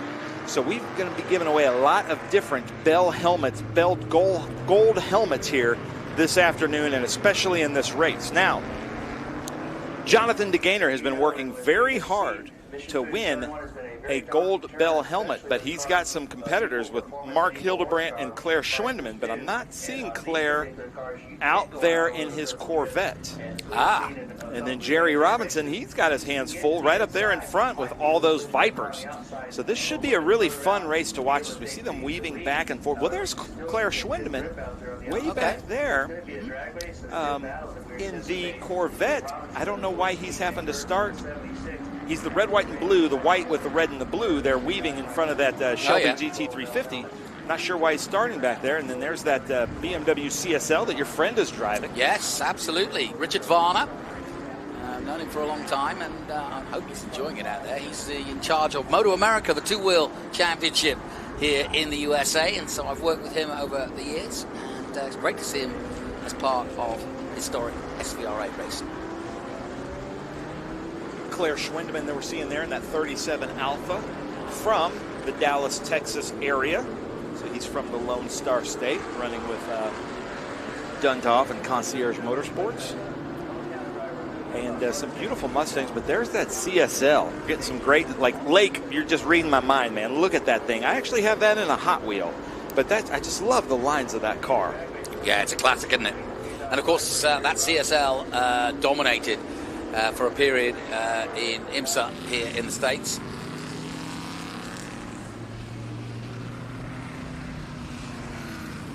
So winding themselves up through 19 and getting ready for the start of this one as we form up. The two Vipers ready to bite. And they'll come towards the green flag, and as soon as they get it, they will accelerate away. And sure enough, away we go. A look to the inside for the 111, but it is the Viper that takes the lead. But it's Michael Gertz. Michael Gertz. He's getting it over Jerry Robinson, and then I think that's Hildebrandt around in that Corvette in second, going side by side into turn 2. Yeah, good start from Hildebrandt and DeGaynor up there. Edward Savagian, as you mentioned, from Dallas. And through the S's for the first time, and the two Vipers line astern.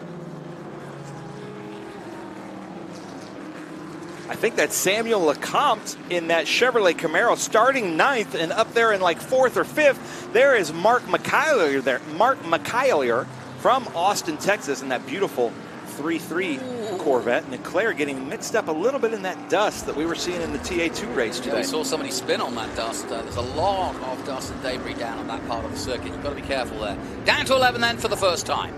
Well, Laura Robinson, if you're watching, Jerry's in second place. You got to be pepping them up through our comments, because Michael Gertz got a great start, and they're both racing for 12A MP4. Some great Corvettes out there, aren't they? Yeah. Yeah, this is, I mean, the Group 6 car is just so classic, and I'm trying to figure out who's in that Camaro. I'm not sure I have that call right.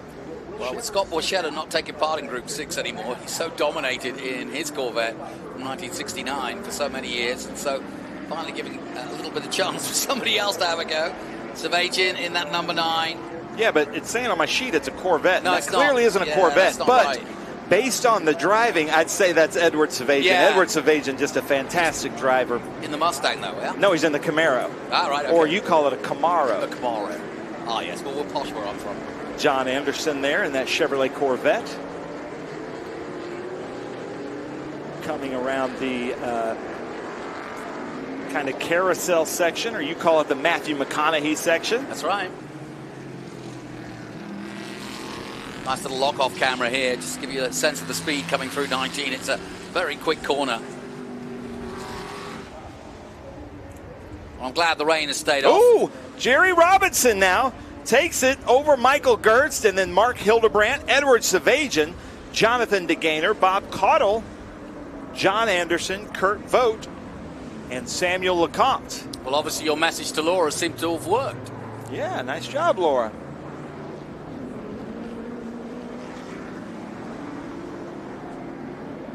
John Anderson currently in 7th, ahead of Kurt Voigt, who you just mentioned, Samuel Lecomte 9th, and Scott Shadle in 10th.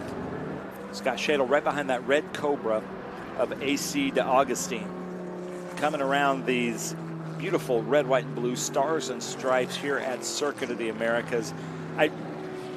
Unlike any other track we go to all season long, Jonathan, the red aprons that outline the whole track, cool, the big asphalt painted runoffs, it really does add quite a bit to the character of the track. Yeah, and you only see it in its full glory with the drone. Yeah. So let's see if Look at the gap they pull. Michael Gertz has anything. And they should. These are big modern V10s.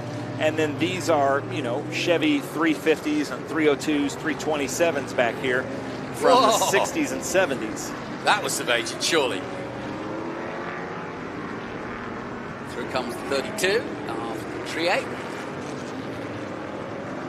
Ooh, Mark McKylier smoking. That's out of the engine. That's not the tires. Oh, he needs to pull over. Yeah. Must be able to either smell or see that. Yeah, that's not good. Oh, he's got his hand up. He's got his hand up. Hope he pulls over into one of those exit zones. He's kind of got out of the way a little bit anyway. Yeah, but he needs to get off the line. Well, that's a shame. You never like to see a good, beautiful, historic car like that. No. Going to succumb. Oh, he's going to turn right in. Oh, that was not needed. Oh, well. It looks like it's coming out of his headers there, that side exhaust. I don't see oil. A lot of times smoke like that, especially if it's blue, it's oil, but it looks like it might just be smoking. So hopefully he's coming around. He did kind of acknowledge with his hand coming up maybe that something's wrong. Do you think it's rubbing? No. It's happening a lot on right-hand turns. That's what I was going to say. It's weird, though. Yeah, you're absolutely right. Okay. And he's trying to get telling to tell people to pass on the left. So hopefully he's going to come into pit lane. That's unfortunate. But Laura Robinson in our comments is saying, way to go, Jerry. There you go. See, there we go. Yeah, he's doing the sensible thing because he doesn't want it to blow, but he wants to get it back as quickly as possible. And if it is a case of that, I don't think it's bodywork either. I think it's coming out the exhausts. So there he is at 19, and hopefully he cuts across now and gets into pit lane. Yeah. There he goes. Nice job. As they come down this front straight, and this is such a cool view because our camera operator Rob is up on the hill, and then the hill comes straight at the camera for a couple hundred feet, and that's just a shot that we don't ever get. We don't ever get to see the underside of these cars like that. So that's just a really cool shot. Very Circuit of the Americas as we see David Furstand going around in that beautiful blue Mustang of the number 18. Cube 3 Architecture S's. Look at the body roll on these cars. Not so much the Viper, but the older vintage cars. Yeah, very much, yeah. Yeah, you can hear the tire squealing underneath them. Oh, that's going to cause problems, and it has. Yeah, that's not the first car to go off there today, but we haven't had many SVRA cars going off there. But once you get on that dirt on the outside there, there's no coming back. He learned that firsthand. I say that because that's his last name. Oh, very good. David Furstand. Oh, I see what you did there. Well, two different iterations of white Corvettes coming into turn 11 here. That's a pretty cool representation. Yeah. 71 of John Scott. And I believe that's Joe Rabot right next to him. Look at that. That's nice. Day is brightening up as well. We're getting a little bit of sunshine down there, certainly heating up a bit.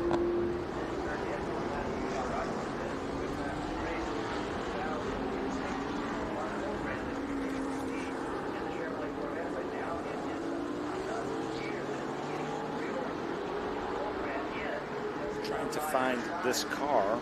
Yeah, I know. He's got the Indianapolis logo on the front. 808. Oh, it's the 808. Bob Schuttis. 808 Robert Heartbreak. Yeah.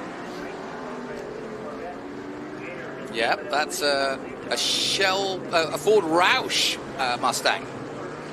Okay, you see that big hood, bulbous hood there of the Roush. Look at Lake just zooming in there on those bolts on that front splitter. I like that. So, ladies and gentlemen, if you're joining us on YouTube, leave us some comments. Tell us who you're cheering for, where you're watching from, and if we get anything wrong, or if you have any great information on these cars or drivers. Yeah, we have some very knowledgeable people that join us on these, and I love it. If we get things wrong. And we do get things wrong, but we do. We learn a lot from our commenters too. Yeah, that's very true. That's some very knowledgeable people tuning in who know their historic racing. It's been a good year, and there's no question that historic racing is going from strength to strength, quite literally at the moment. I like the stripes, and they seem to get wider down the body length of the car. I like that. Nice little touch. Nice touch. So you can see how the camera operator gets that shot, and you can see underneath the car and through the car that 83A. That's just a cool thing, and very unique to Circuit of the Americas. Yeah, no question. That's Gene Hassel there. That Ford Mustang. I'm not sure what year that is, but beautiful car. I'm sure our comment section knows. Looks to be like about a 68. There it is. Look at that. Sex on wheels. That BMW CSL. That's not something Richard Varner's ever been described as. It's just such a cool looking car. That's very cool. Yeah, I can imagine David Hobbs, Brian Redman, and many others. Hornstuck. Yeah, absolutely. Yeah, there was a real heyday for BMW. Not so much these days, but they're still pedaling away. They've always had competitive cars, and of course they're now racing back in WEC, which is good to see. Well, let's start a fight here in our comments section. Come on now. Ford, Chevy, or Dodge? It's a good one. I'm just going to say that and see what everybody starts saying there. Well, I'm going to say Ford because I'm a Mustang. Wait, Chelsea Nolner is saying Edward Savagian, number 9, is my dad. Oh, so what's he racing? Edward Savagian is my friend. He's in that Camaro. Well, which is it? What do you mean, which is it? Is it dad or friend?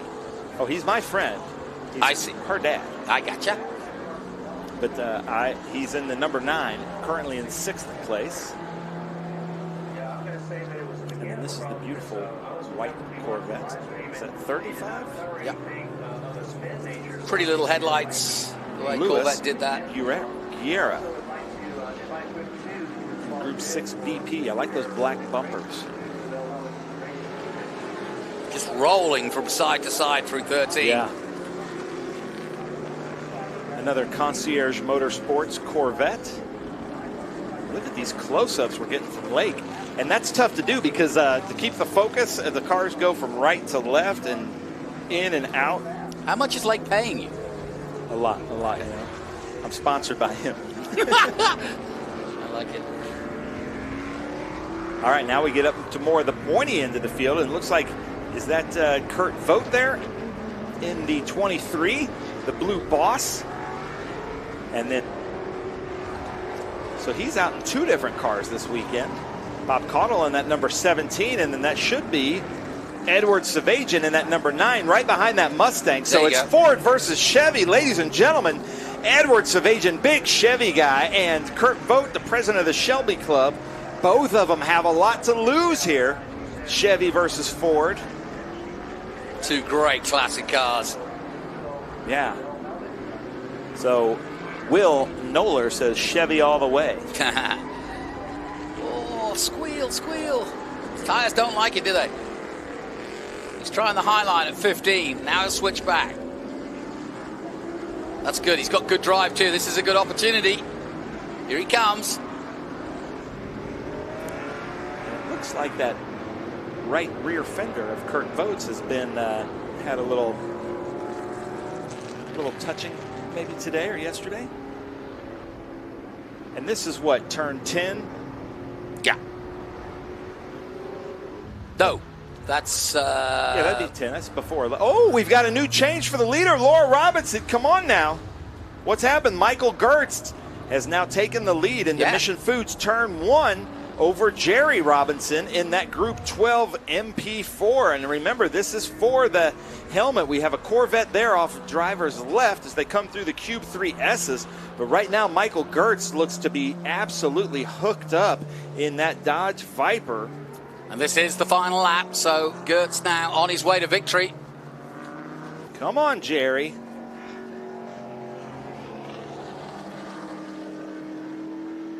John DeGain has stayed in third place. It has been there throughout this race. Samuel Leconte's up to fourth now. Kurt Vogt up to fifth. And Edward Savagian in that number 9 is in sixth place now. And like we were talking about yesterday in this group, you know, that's a Carroll Shelby designed car, as was the kind of the Shelby GT 350s, the Shelby Cobras. There's a lot of Carroll Shelby influence in this group. Sure.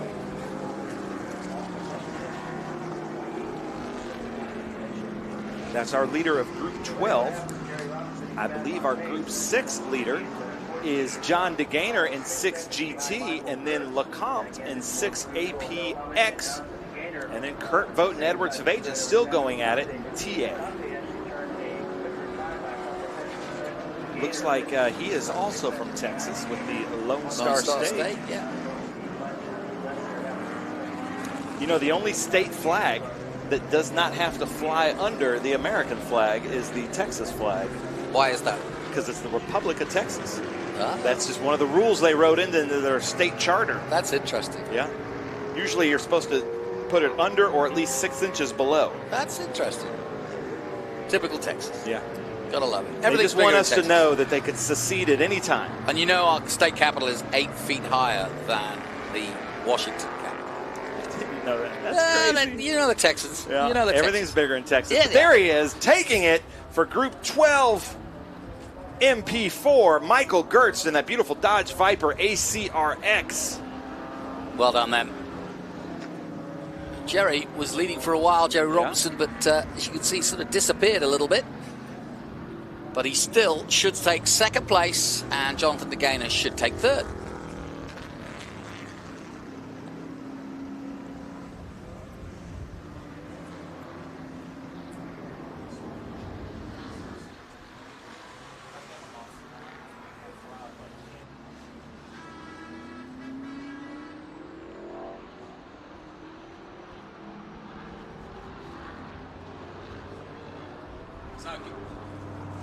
So Gertz making his way back. We'll take a short break here as the beautiful tower starts to gleam in the sunshine here at COTA. We'll be right back after this. Oh, and that's Claire Schwindman.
the Circuit of the Americas, the fantastic Miro-designed tower, 410 steps to the top, where you can take the elevator if you're in the mood. That's a lot easier, I must admit. And how about this? The Brabham affair continues, a family affair it is, and there is Matthew Brabham, multiple truck champion, Indy Next driver, Trans Am driver. He's one of those jack of all trades. Sir Jack, his granddad, would be very proud of what Matt has achieved so far. Doesn't have a lot of money to take to his racing, and of course he enjoys every moment of it, but he always likes the idea of taking on dad and uncle, and they are here. There's one of them. No, that's Tonis. Oh, sorry, that's Tony Kesemets. Yeah, sorry. And, I was speaking to Tonis Kesemets during the Trans Am race, and he was having some problems yesterday. So he needed carburetors. So if we can get you to zoom in on those Weber carburetors there behind that blue camera, Tonis had to borrow carburetors from the Brabham team, Ron Hornig and his team, so that he could run out there with them. So how cool is that? That's such the spirit of vintage racing, is the competitors are like, yeah, here, you can borrow my carburetors for this race. Now there is the man, the myth, the legend, Jeff Brabham. Yeah, what a great in that beautiful story. number 83. He gives us a thumbs up. I like that. And those are the classic Brabham colors, and it's not often you see someone as distinguished as Jeff in his career driving an actual Brabham. David's going to do the same, and of course David got to the dizzy heights of Formula One with Simtech. Jeff, a fantastic sports car career. But Jeff is going to go after his son Matthew. We saw Matthew win yesterday. He's got Tonis Kesemets. Well, he almost crashed into him at 12, didn't he? Yeah. And then David, the number 6 car, behind him the yellow car, like you were saying, 3-time Le Mans winner. And, of course, Jeff Brabham is a Le Mans winner. And David Brabham in that number 6. And then right behind him is my hero of this whole thing, the guy that put this all together, is Ron Hornig in that beautiful kind of SpeedTour blue number 32 in a Brabham BT 3532. But there is David Brabham in that Brabham BT 3526. And we were speaking about this yesterday, but it was really fun talking to them, just how competitive they are as, nephew, brother, with each other. It never goes away. And then Tonis Kesemets mixing it up with them, having just a great time with them as well. Are they beautiful cars, though? Simple, but just exuding speed, and it's great. I just love seeing these old cars out here. We've got Chevrons as well as Brabhams. We've got a whole bunch of Brabhams. Van Diemen's, Swifts. We've got a few Crossleys out there, and even a Winkleman. I'll tell you what, we should tell Liberty Media what we need to do is take the 20 Formula One drivers and put them in 20 equal Formula Bs, no ground effects, carbureted, and then we'll see who the real drivers are. Yeah, no kidding. And, they have to be set up identical, like almost like a spec Formula B racing. Put them all on these Brabhams. I think that would be one heck of a show. It would be. And then they could do Monaco. Monaco was built for cars about this size. Yeah. And the cars we're racing at Monaco now are about the size of a full-size Chevy Suburban. So you can see why Monaco looks so small now, but with, 20 of these cars, you got all the room in the world. Yeah, we just got a shot of Ron Hornig in the 32 in his Brabham. ET35 or 35-32. Yeah, beautiful car, and thank you so much for coming out. I just heard from Skip that we are releasing cars. This is also the Formula Ford race. Yes. So if something happens up front and the cars start to get spread out, we're going to cover a lot more of the Formula Ford race. But with the legends that are here, and if the racing is so good, the camera operators, and I agree with them, they got to stay with wherever the great racing is. And we had about 8 laps and about 30 passes for the lead yesterday. Yeah, really good racing. So the little Ginetta leads them out. Bruce Hamilton there behind the blue of Ron Hornig, and then Mark Giroux coming out in that Brabham. Travis Engen isn't here for this race. I don't see him out there in the Chevron. Giroux, though, very experienced and very well known on the historic scene. Yeah, and he kind of puts this Formula B group together in the Monoposto group. So, and I just think these are the best looking open wheel cars. Oh, my Cube 3 signs have been blown over. Or been run over. Maybe, yeah. Chelsea splitting there. Doing a good job. She just kind of nodded at that guy like, what are you doing? That is dangerous. I have had to do that a few times, and you really want to make sure that the drivers can see you and they know where they're supposed to go. You want to be very clear on where you're splitting them. What is the point? The point is of the to tell them that's which side of the road you're going to be on when you come to the start. Okay. Because we start them in these blobs, basically, in the grid, so they really don't know where they're supposed to be, driver's right or driver's left. So that's so they know they're supposed to start the race driver's right or driver's left. And the person on the pole tells the splitter. The splitter will go to the person and say, do you want driver's right or driver's left? Because some tracks, it's not so much the inside. You know, sometimes it is an advantage to take the outside. Because in SVRA, we do all rolling starts. You can see now they're putting some heat into those Hoosier tires. So the field led by Matthew Brabham in a Brabham is a BT35-18. Tony Kesemitz is in a BT29. And then his father, that's Matt's father, is in the BT35-31. So very similar cars, father and son. And then David's got a 35-26. So they've all equally yoked in that respect. Give them a fair chance to race each other. Good to see. Tony got against them yesterday, and I'm sure he'll do the same again. But it really was fun to see them race. And like we said yesterday, a little bit of history, because I don't think we've ever had all three racing Brabhams up against each other in their marks and family name. I don't think it's ever happened. No, I don't think it has. I don't think they've ever been on the track at the same time, the three of them. No. Well, Matt came up to me in California at another race and said, "Hey, you got to watch us at COTA. We've got the full complement now." So he was excited, and I'm glad they made it happen. Yeah, that's Ron Hornick there. So let's start and let me try to go through real quick with the Formula Fords. We've got James Flynn, Harlan Crow, Enrique Contreras, Scott Clark, Ted Smith, Tom Dalrymple, Rodrigo Ordonez, Lee Romine, Mackenzie Wolf, Robert Mueller, Mark Russell, Tom Linton, and that beautiful Winkleman, Caleb Ham, John Ridings, and Ty Coffey. 23 cars in this Group 2. That's a self-imposed split start between the Formula Fords and the Formula Bs. And the best way to know the difference, Formula Bs just have much wider Formula 1 looking tires. Mm-hmm.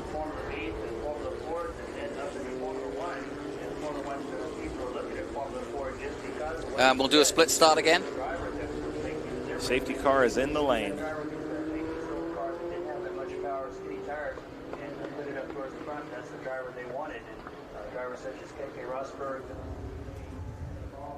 So here we go.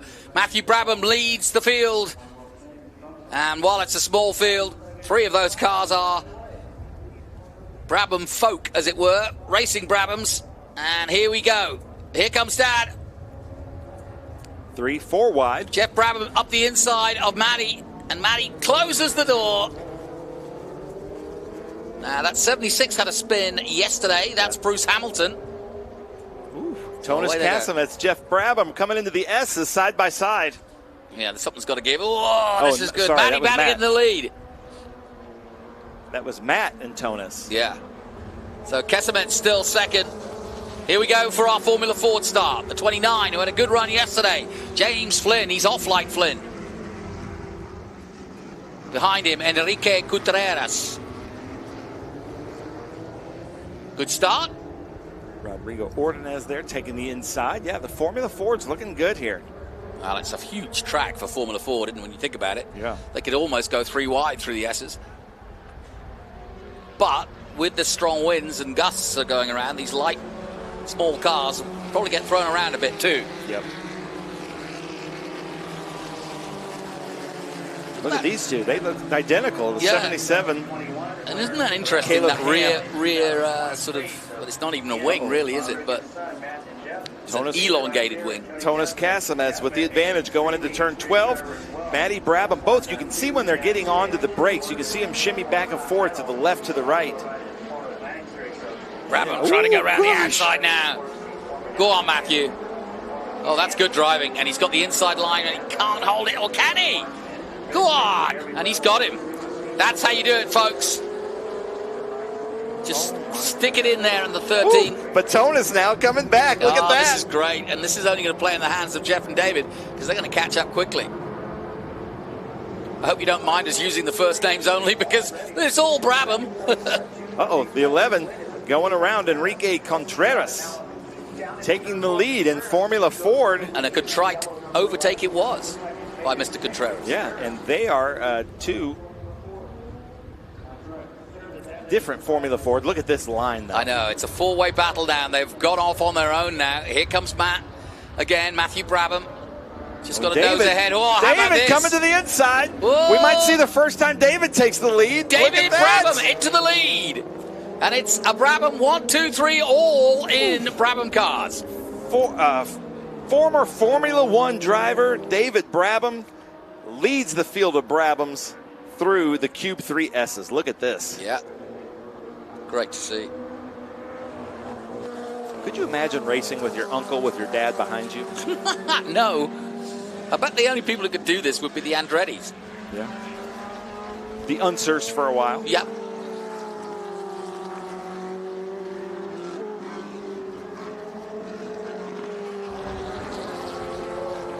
So David Brabham in the all-yellow Brabham ahead of his nephew. Here comes Dad. Jeff Brabham up the inside at 11.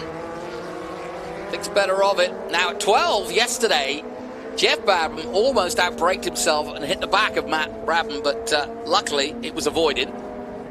Let's hope they get safely through it this time. Here comes Matthew Brabham again. In just one lap, Batonis went from first to fourth, and that's kind of what we're seeing with this. It's all about the drafting down the front straight and the back straight. Matthew Brabham now having the advantage coming into 12. And now Tonis trying to take it. David kind of pinching him off, and now Jeff Brabham, both of them had to get on their brakes, and he's going to try to take advantage of that. Yeah, slots into third.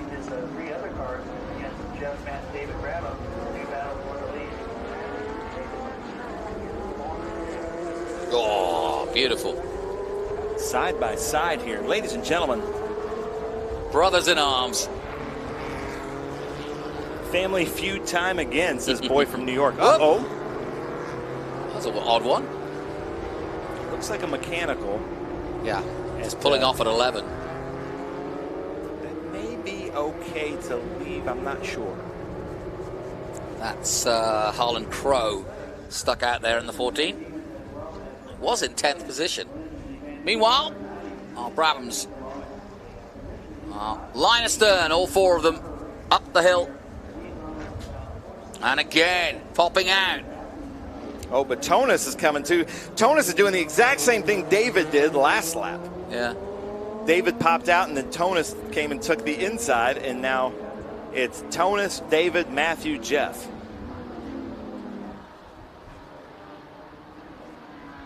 Intriguing battle this, isn't it? I have heard that 1-4 has continued from turn 11, so that's good. So Tonis, David, Matthew, and then Jeff. The blue car is Matthew Brabham.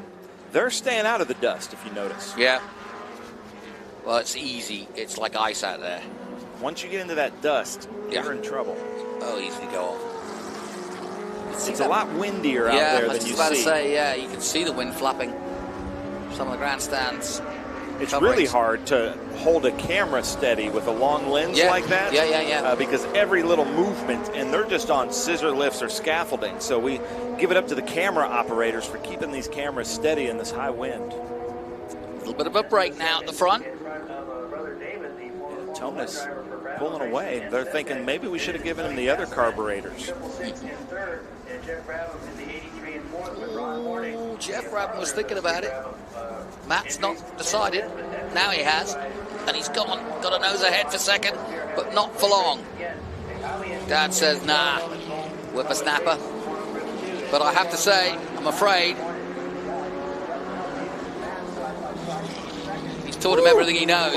Matt just snaked it from his uncle there. Yeah. Oh, that was awesome. Uncle David, back off, buddy. Yeah, but David did the right thing because I think Matthew knew that he's not going to come over because I'm here, and he knew he could do that, which slowed him down. So David's not going to he's not going to put himself in that position again. Flynn through the shot, Contreras, then Clark, Russell, Smith. That's your Formula Ford at the moment. Yeah, and as I see it, there's going to be 3 helmets given away in this race. One to probably one of these 4, and then one to the PCF, the Club Fords, and then one to the Formula Fords. And Matthew Brabham jinks out, as you say. And his dad's doing the same. Jeff Pastor, brother. And these 4 are dominating proceedings here. And it's pretty much like it was yesterday in their first feature race of the weekend. Uh-oh. Oh, nice move. Oh, that was risky, but he made it stick. I don't know how, because those rear wheels looked like both of them were off the ground for a second, and the car just rotated on him. But he's used to that. You know, he races those stadium super trucks that spend about 12 seconds a lap in the air. 3-time champion in that series. Yeah, and that is so much fun to watch. We had him with us at the Big Machine Music City Grand Prix, and so much fun to watch in those city streets. Kesemets back into the lead at 11.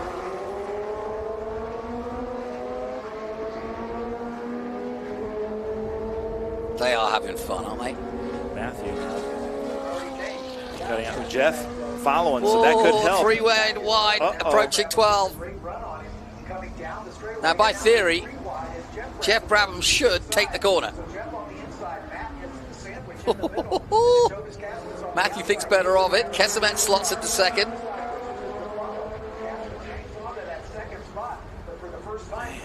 This is really fun to watch. Ladies and gentlemen, I hope you're enjoying this. This is some great racing.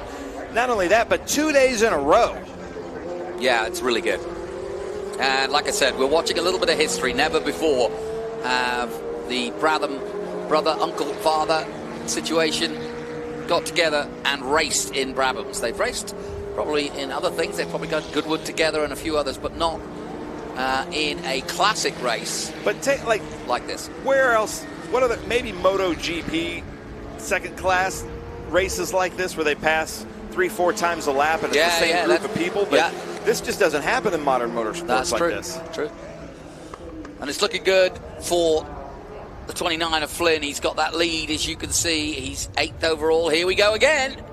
Say he's in like Flynn. Oh, but David, look at this, going 4 wide in the Mission Foods turn 1. Now all 3 Brabhams there. Yep.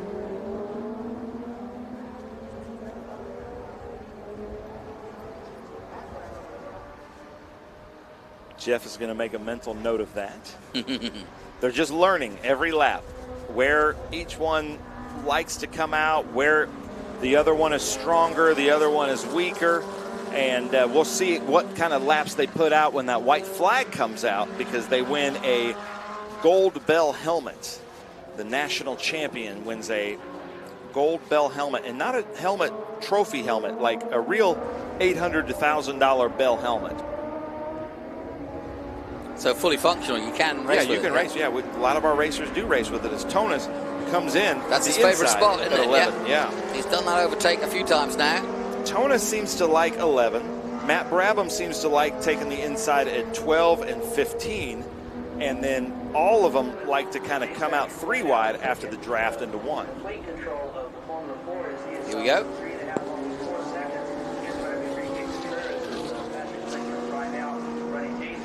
We should have had Adam Andretti stay up here with us and announce this. Yeah. Kesemets is doing a good job of hanging in there. Oh, look up from Jeff. David comes back at him side by side, and oh, this is great. You can tell the respect, can't you? Both for the machinery and, of course, each other. There goes Ron Hornick. Yeah, how far has he dropped back now? Well, he's still at 6. Just ahead of Mark Giroux. There's Giroux. Yeah. Giroux like kangaroo is what it says. Okay.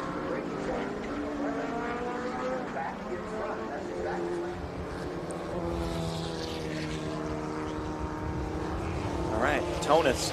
Well, he's not moving at 11. He's going to go at 1 this time. And this is better because he's approached it early, and he's going to have the advantage going up the hill, or he should do, and he does.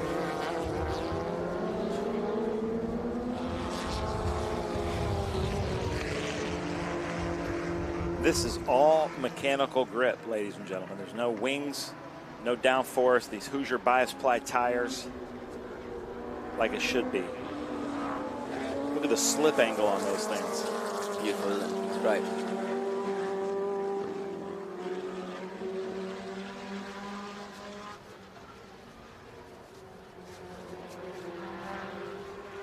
So Jeff's dropped to the back of the group and just waiting for his time to make maybe one more attack before the end of this.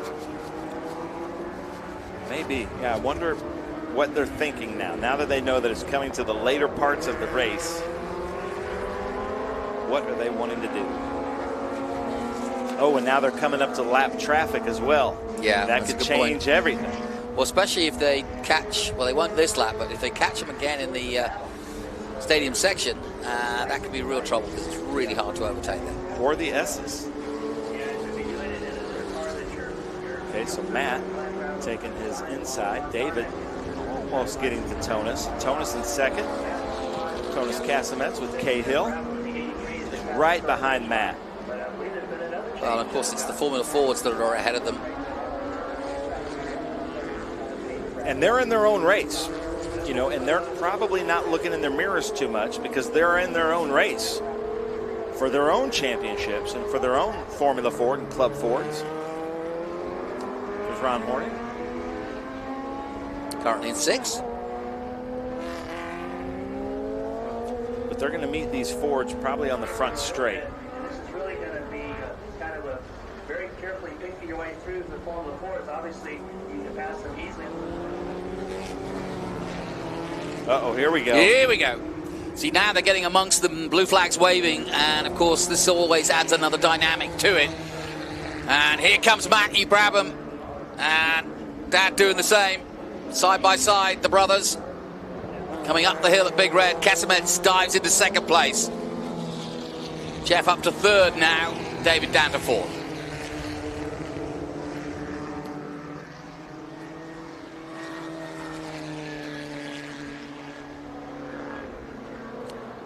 It looks like Tonis and Matt like racing with each other, and Yeah. Jeff and David like racing with each other. Yeah. Oh, you've got to think that Jeff and David, you know, they're hardly doing a lot of racing these days. Develop their own car. I think David does a lot of coaching. Yeah. Oh, here comes Tonis at his turn 11 that he His likes. famous overtake, yeah, and he's going for it again. But he knows that he's going to get drafted. You know, I don't understand why he really likes that. I wonder what would happen if he just stayed behind and then took Matt into 11, because now Matt's going to come right back and take him to the inside of 12. That's exactly what he's lining himself up to But do. now they might catch these Fords in that stadium section. Now this is where it's going to get interesting, as you say. The Bennett Bridge Hall Stadium section now, and Jeff looking to take the inside. But yeah, they're going to have to take that Ford, and then not ideal place. Oh, the Ford gets over. Thank you. See, there we go. There's some heads-up driving. We have the 1-1 off there at 13. Matthew, what are you doing here? He gets real aggressive here. Gutierrez? Enrique? It's gone off? Well, that's the number 11. Is that who you meant? Yeah. Okay.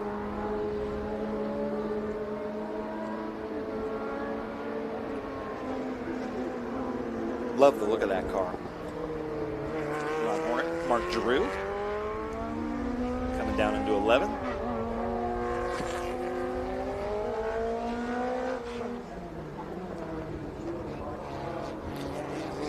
Okay. Blue flags being waved. White flag next time by. So we've got 2 laps to go.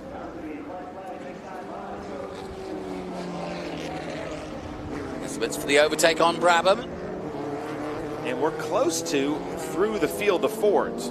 So they might have their last lap clean ahead of them. Yeah.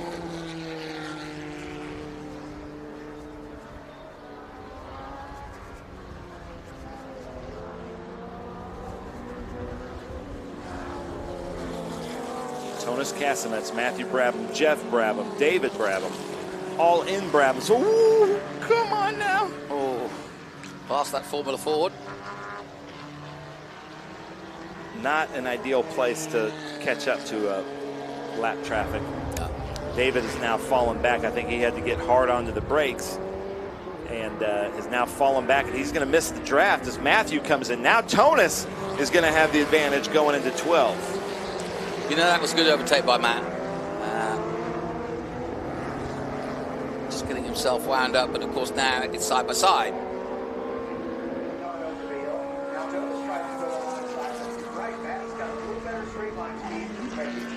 They dropped David Brabham, haven't they? Yeah. Yeah, he had to get hard on the binders to miss that red Ford. But I wonder if, before they gave Tonis those Weber side draft carburetors for him to borrow, I wonder if they put a little bit smaller jets in there for him.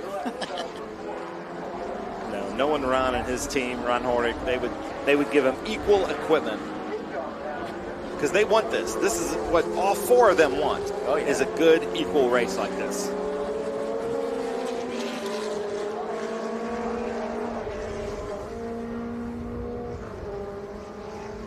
No change in the Formula Ford as Flynn still 8th.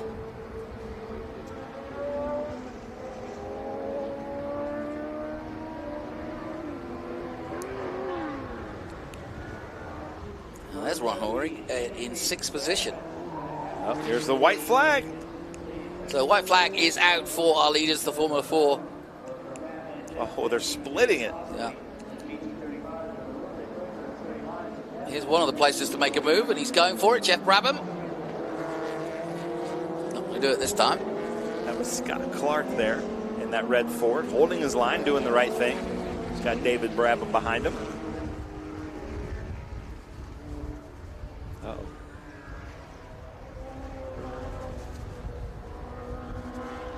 Final lap then.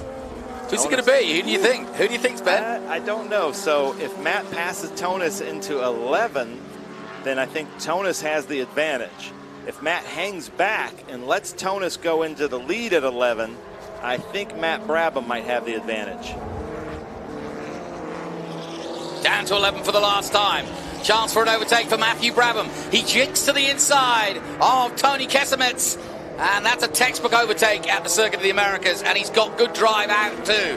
That was textbook. He does have good drive, but I think Tonis can come and get him through the draft. And then if Tonis can keep the lead through the stadium section, I think Tonis has it.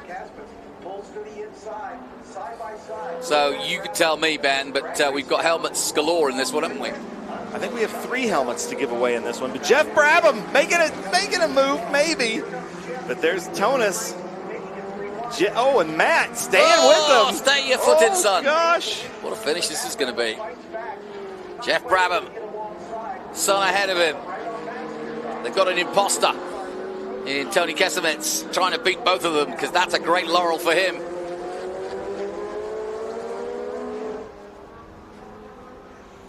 Last chance, Honig on his way as well. Honig in 5th place at the moment. What's going to happen, though? 6th They're coming place. up to turn 19 here. The leaders are.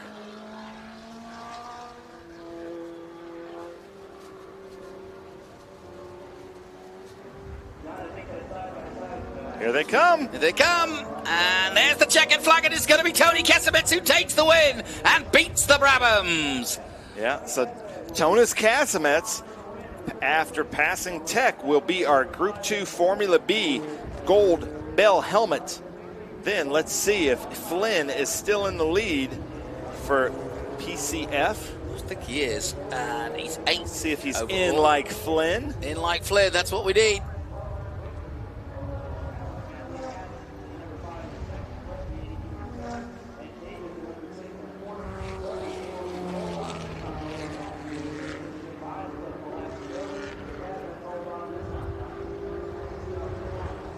Scott Clark behind him, Mark Russell, Mackenzie Wolf, Ted Smith.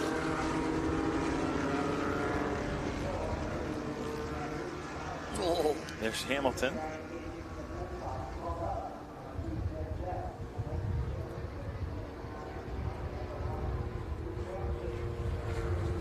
James Flynn still coming around in the number 29.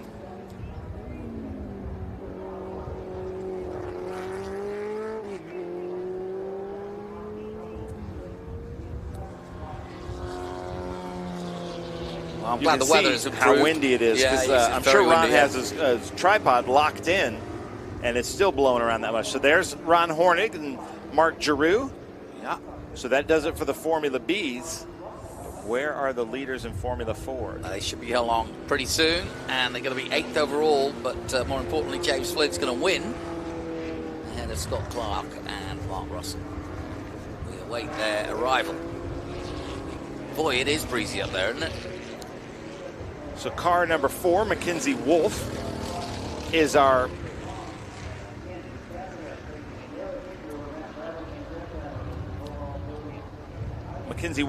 gold helmet in Club Ford.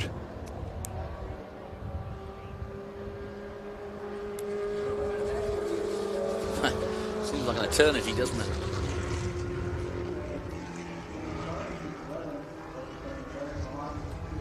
They get pretty spread out as the race. Here we go. Here it is. And here's your leader and your winner. James Flynn Nice. takes the checkered flag. That's a gold helmet for James Flynn. So that's 3 gold helmets in here. And I think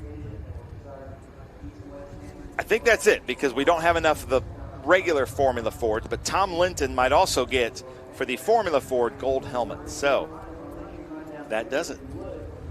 Yep, congratulations to our winners, especially our gold helmet winners, as into the pits come our winners in the Brabhams. I don't think they've given the 5-minute warning as of yet, but it's a pretty big field. Actually, we're not just now getting the 5-minute warning, but a great turnout field. So plenty of action in that one. Let's take a quick look at some of the highlights of our Group 2. And away we went. Split group. Matthew Brabham led early, and it was James Flynn leading. Great racing. Kesemitz and Brabham. Brabham going round the outside at 13 The whole race and 14. was a highlight. Yeah, the whole race was a highlight. You're absolutely right. Kesemitz dropped to 4th, and then it was David Brabham briefly at the all lead. 4 of them led. Yeah, all 4 of them led. 14 in Formula Ford went off and parked it. Oh, big moment as Matty barged his way through on David. Jeff leading at that point, and then he dropped back. Just great action, and a little bit of history for you as the Brabhams complete a unique triple. All right, we'll take a short break. We'll be back from the Speed Tour with more to come after this. Rev up and get ready for race day with Mission Foods. The world's best racers and tastiest products come together to make every race delicious. Fully loaded tacos, fast wraps, piled high nachos. Whatever you crave, Mission will help you be race ready with easy to make recipes that will take your race day to the finish line. Keep your racing delicious and enjoy all the mouth-watering action. Brought to you by Mission Foods. Too fast, too tasty. Hawk Performance packs 100 years of friction dynamics into every product. Backed by Carlisle Brake and Friction, the world's premier innovator of industrial brake and friction components, Hawk leverages R&D tools and motorsports experience to deliver uncompromising performance on the street. There's no reason to settle for less. Choose pads that are race-proven and street legal. Find the Hawk Performance brake dealer near you at hawkperformance.com.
So we turn our attention to our next group, and that is Group 7, 11, and PSSA. And if you're not used to seeing these cars, you're going to be interested to see them because they are quite space-agey.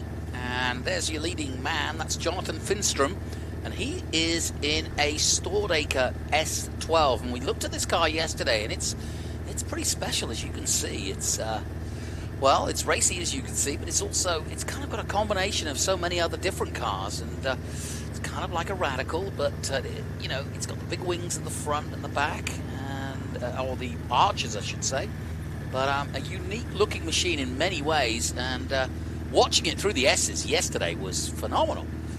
Really cool day yesterday watching these guys. TrackDayCars.com is who his sponsor is, and Biaz. But we've got quite a host of different cars, as you can see. We've even got some Rushes out there, some Rush SRs built in Houston, Texas. We've got a Radical SR10, a Riley Daytona, and a Huffaker Genie Mark 8. So always good. Got a few modern Revolutions. There you go. There's local man Judd Miller. I think his car prepared at S's. Gets ready to go racing, and it's sort of a roll bar turned into a halo, really, with the top of the car. It's an open car, but as you can see, got plenty of protection on it, and he's nicely plopped in there as he heads off. I really like that color scheme and the way he's done that. That's nice. So, a bit of old and new here for this one, but again, a good strong field as Chelsea brings them out. And we had over 25 entries yesterday, and it looks as though we've got a strong return chasing that golden helmet for today as well.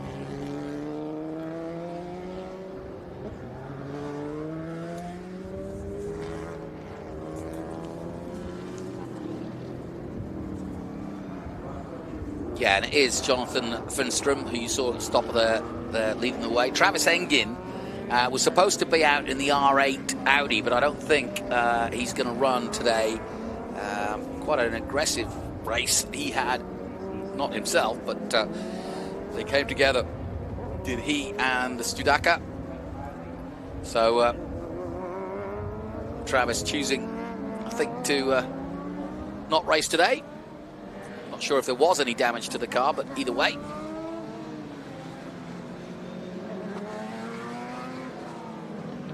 And here are those little Rushes. They're really kind of cool. Get a closer look at them in a moment. But they really stick to the ground like glue.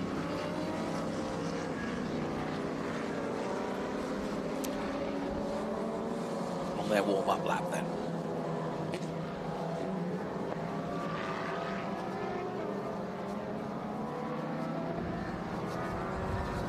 J.D. Kroll in the Rush. The red Rush we saw there. Down towards turn 11 then. On their warm-up lap, just getting the tyre temperatures going.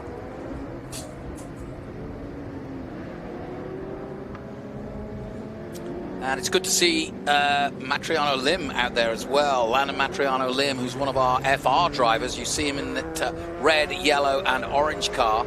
So he's had a fair few laps around this circuit this weekend. Has Landon, there he is.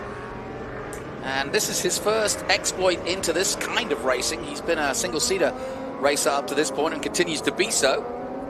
But he's got to a point in his career where he'll race anything like any other good young driver should. I never got out to Rapscallion to talk to them about these cars. Okay. Oh, to Rush. Yeah, to talk about the Rushes, but, you know, big fan of the band. Why not a big fan of the car? Well, exactly. What is Rapscallion? Rapscallion, I've noticed, is a team out in our paddock that seems to have about 8 of these things under the umbrella. So it seemed like they should know what's happening. Now, Travis Engen, I did get word, did go home. So number 2 isn't here, but he had a great race there with John Finstrom in that Staudacher S12. Yeah, I was saying earlier that they came together at one point. It didn't look too bad, but I don't think it's the reason why Travis isn't racing. No, I spoke to Travis this morning, and barely did any damage, and both cars were fine, and Both drivers talked to each other and were joking about it in good spirits, so all is well. No harm, no foul is what Travis said. Yeah. Look at that. Look at that wing as well. Yeah, real low.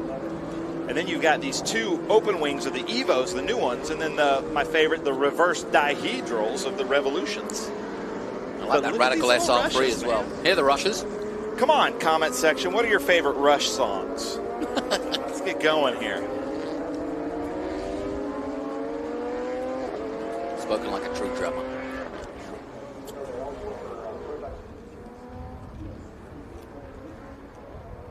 Right, here we go then.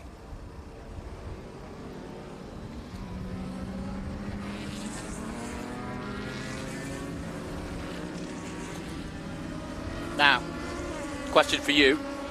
Does the PSSA drivers get a gold helmet as well, or is it just 7 and 11? Yeah, I believe they do. I believe they get a gold helmet, and they can win $10,000 and a set of hand-cooked tires. But here they go, taking the green, Jonathan. Here we go then.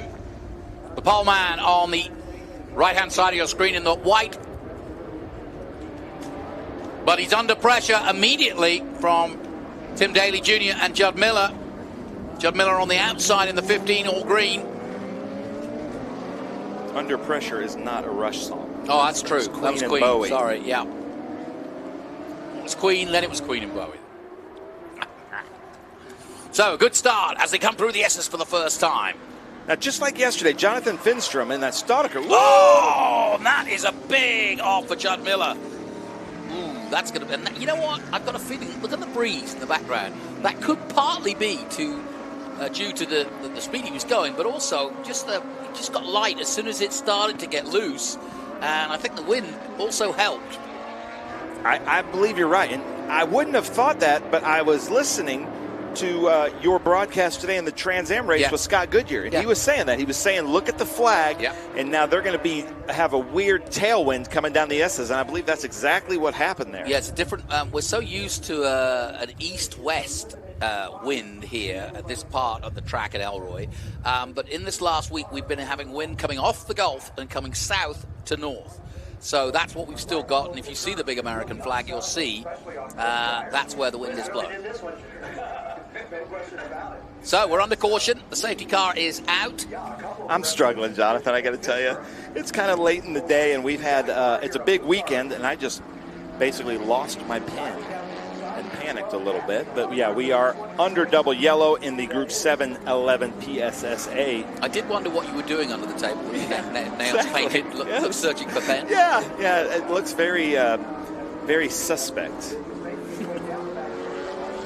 We did enjoy your interviews where all we could see was your hand when you were talking to... They were making fun of me also in race control. But I will tell you, I do feel prettier. Yes, well... But I do have a new confidence with my painted nails. Well, and on that note, we'll take a short break and we'll have a long discussion with young Ben. We'll be right back with more from the SpeedTour. Stay with us. You've got a business to run, big and heavy products to ship, and customers who need them now. When you've got the right driver and the right equipment, you can bet on a spectacular result. Bennett understands complex logistics and puts the best team, the most time, and the latest technology into every customer relationship. So you can sit back, relax, and enjoy the race. Let us handle the rest. Together, we can move anything. Rev up and get ready for race day with Mission Foods. The world's best racers and tastiest products come together to make every race delicious. Fully loaded tacos, fast wraps, piled high nachos. Whatever you crave, Mission will help you be race ready with easy to make recipes that will take your race day to the finish line. Keep your racing delicious and enjoy all the mouth-watering action. Brought to you by Mission Foods. Too fast, too tasty.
There's my rushes. I do really like those things. And like I was saying yesterday, Jonathan, I saw my first Rush. I saw my first Rush concert in 7th grade, but I saw my first Rush race car at the Memorial Day Classic at Lime Rock. Gary Gray's friend brought a white Rush, and he was telling me all about it. They're made in Houston, Texas. Really cool cars.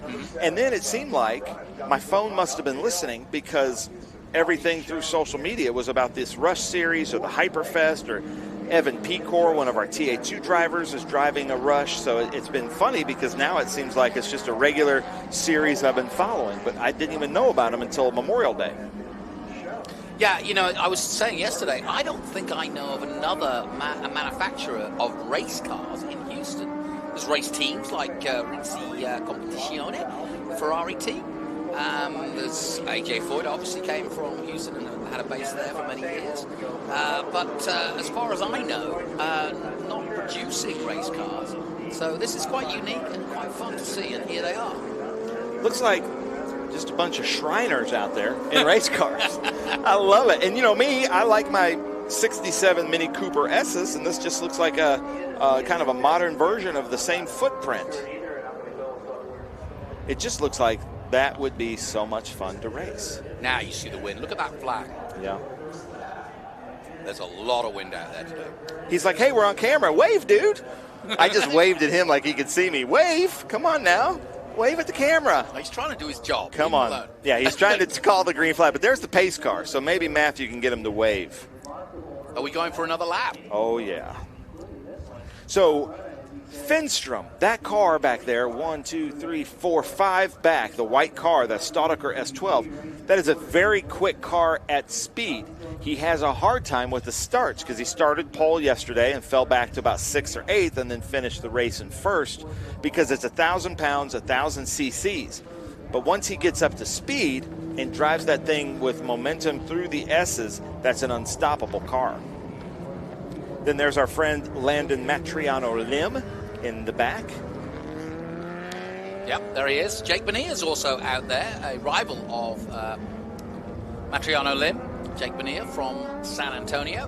His dad here this weekend, and great to see Jake back in the car. He's done F4 and FR. There's a car out there that I can't find on my list, and I can't figure out what it is. It's okay, so there's the Can-Am. So right behind this Revolution there, that car with the green nose, the green car, what is that? Is that the new art? No, it's not, I don't know.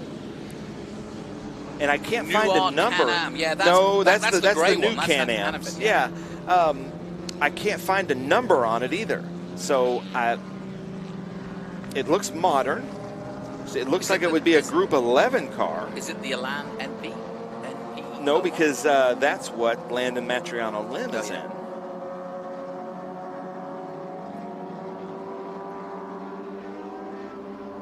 I'm guessing that could be the Carbier, but I always know Carbier is sports racers, but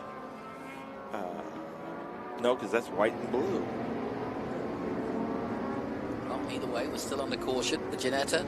Okay, so 1, 2, 3, 4, 5, 6, 7, 8. The car that's in 8th position, Kevin Madsen. This one. Ligier JSP4. Ah, well, there you go. Yes, that makes sense. So what's a P4? Well, I don't know, but I've been talking to yesterday to the sales director of Ligier, and there's no question. I was saying that Ligier back on the up and up in the last few years, certainly now with single-seaters and their sports cars. And, of course, they were a perennial force in Formula One for many years. They're not going back to Formula One, but they are getting some really nice modern sports cars going and, of course, running the engines and the chassis in our Formula 4 and Formula FR series. So, they have a big presence here in the States. So, Lake, if you can hear us, 1, 2, 3, 4, 5, 6, 7, 8 back. I cannot, because it also looks like it has the number 3 on it. I'm so confused, ladies and gentlemen. I apologize, but I do like to figure out if there's a car out there that I don't know, I like to figure out what that is. I'm guessing it's the Ligier JSP4. Well, you've got your man on it. There's your Can-Am. Here we go. There's your that one right there. It is number 1. Yeah, see, look at that. We can always count on Lake. Oh, it's there's the Ligier. Well, badges. what did you say? So Thank I doubted you, Lake. myself, but there it is. So thank you. Now I can move on. So you're going to get There's off that. one of our Gold Bell helmets in Philip Lewis. He was the 2017 Gold Bell helmet winner, and there's those rushes. We can always count on Lake to figure it out for us. Absolutely.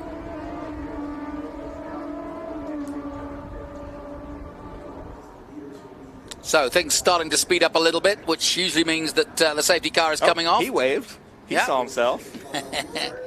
There we go. There nice. you go. See? Hey, folks. Yeah. We see you. I like that. And he's got an SVRA hat from our official merchandise. Here we go. Green flag waves then, and we are racing again. Okay, watch Finstrom there in that white car behind the Can-Am car. Once he gets up to speed, he's unstoppable. But right now, our man in the Batmobile car, Ron Fletcher, takes turn 1 at Mission Foods. Good clean start. Restart, that is. Nice restart by the all yellow. Oh, what's that? Number 9. That's Jake Donnellan in the Kabir RSR. How do you not look at these little rushes and just smile? They are fun, don't they? They look like they should be on a great go-kart track. Really put them through their paces. Ooh, around the outside goes the 95. Ooh, in that dirt. Oh, he's got to be careful there. We've seen some spins already this weekend on that dirt. They throw it up from the inside. It was the Trans Am guys were throwing up all that dirt, and they threw it on the other side of the track. Now, here's your top 3 coming into 11. So we should be giving away 3 to 4 possible Gold Bell helmets in this race. So is it the winner of each class? That's yes. who you, So there's a group 11, there's a PS1, there's a group 7 CA1, there's a PS2. So that should be our PS1 and PS2 and group 11. And then this should be the group 7 car here, that Can-Am looking car. The number 7 of Zach. That can't be right. No, I'm wrong. That is Tom Grunna in that Relco Can-Am. Yeah, I like that. They do look like the McLaren M8Bs and M8Fs. Classic Can-Am car, yeah. But there's that Ligier we were talking about. Really cool looking car. It is a good looking car. You're absolutely right. I think young Ryan Sheehan had a test in one of those in Europe, one of our runners-up in the FR Championship. Let's have a look at the restart. Here it is. And it was a good restart and a great jump off the line by Ron Fletcher. He got away well, didn't he? He did, yeah. I'm hearing that the 2.6 has to come into pit lane. Is that a penalty? Yeah. That's the Revolution 500 Evo of Hinojosa. There's the rushes with those flashing lights. I haven't been... do you know the definition of why they've got those there or what it's for? I do not, other than just safety, just visibility. Because a lot of the Sabecos have lights on the roofs of them as well. Yes. So there's Landon Matriano Lim. Yeah, his sister's here, his mum's here this weekend, his girlfriend's with him. It's great. He's having a good weekend. There's Philip Lewis in that Gold Bell helmet. Here's a replay. Can-Am holding his own for now. I think I would love the Can-Am series in the 70s at its height, wouldn't you? Yeah, oh yeah. So here it is. So now he's up to speed in that Staudacher. Jonathan Finstrom, that Group 11 car. This is what I was talking about. And now he's just going to take off. That 1,000cc, 800 pounds, so then he's got room for the drivers. Now Fletcher so is that a Superbike engine? Yeah, I think so, and a transmission. So Fletcher now has the power. That was a heavy hit of that bump then. But looks as though he survived it. That rear wing really took a battering then. Yeah, but now this is where he's got the advantage. He's great through here. It just looks like it's on rails, doesn't it? Look, ease. Right, see ya. That's how you do it at 15. Now, back to the rushes. Getting a little sideways there, rushes. And their spec are all identical. A Rush SR. And from a year point of view, there are different 2020 all the way through today to 2024. But as you can see, there's not a lot of difference to look at them between those 4 years that we've got spread through the Rush entries. All right, here we go. Dixon Davenport. I'm also in Nashville, Dixon. I live in Franklin. The light bar at the top is purely for visibility and multi-class racing. It's such a small car. The light bar up top makes sense. to offer other cars can see them in the mirror better. Now that Studecker S12 is from 2012. So it's a pretty old car, even though it looks pretty space-agey. And then Todd Robbins says, my son works for Rapscallion. So there you go. Well, he's been busy this weekend. Certainly has. So these are the new Evos. That flat wing are the new Evos. They got bigger wheels, bigger tires. They don't have, I was asking Rob if they had bigger brakes. He doesn't think they have bigger brakes, but just bigger wheels, bigger tires. Right. But I always thought Evo meant like turbo, like an extra turbo or something. No, it's an evolution of the previous, right? I don't know. That sounds a little better. Okay, I'll stick with mine. Down to 11 then. It's going to be last lap coming up very soon for this, our Group 7-11 PSSA race for the Golden Helmet. Whoa, round he goes at 11. Zach Mosley getting it wrong in his Revolution. Zach Mosley, usually one of our top PSSA drivers. Yeah. And look, the Evo's getting passed by the old school. That is Nathan Duckles. It's a great name. Duckles in the A1 500 SC Revolution. But Fletcher now still behind Finstrom. Nathan Duckles and then Zach Mosley. And there's the white flag on Finstrom. Studecker, yeah. And Finstrom. So there's last 5 lap, of them that exist, and he has 2 of them. Why only 5? I don't know. I guess that series probably didn't take off. Yeah, interesting. Or it couldn't find its way to produce enough whereby they could have a one-make series and couldn't really find homologation to be in a lot of series. It's easier in historics, isn't it? Now, Hinojosa up to 4th position. I'm hearing that we're going to have a 1-lap penalty for 4.7 and 2.6. So that's Hinojosa and I believe Fletcher. Yeah, well, Hinojosa just got up to 4th place, so that's interesting. Yeah, absolutely. Okay, here we go. Rush Auto Works. Thanks for watching here, Rush. The Rush SRID, a spec race car that starts out at $48,995 and costs $120 an hour to run. Affordable, high performance. That's what they put. I'm going to have to add to that. It looks like the most fun form of racing. That just looks like a ton of fun out there. It does, doesn't it? And very affordable. Just repeat that. We have sold 350 in under 4 years. This is the Rush? Yeah. Wow. I love it.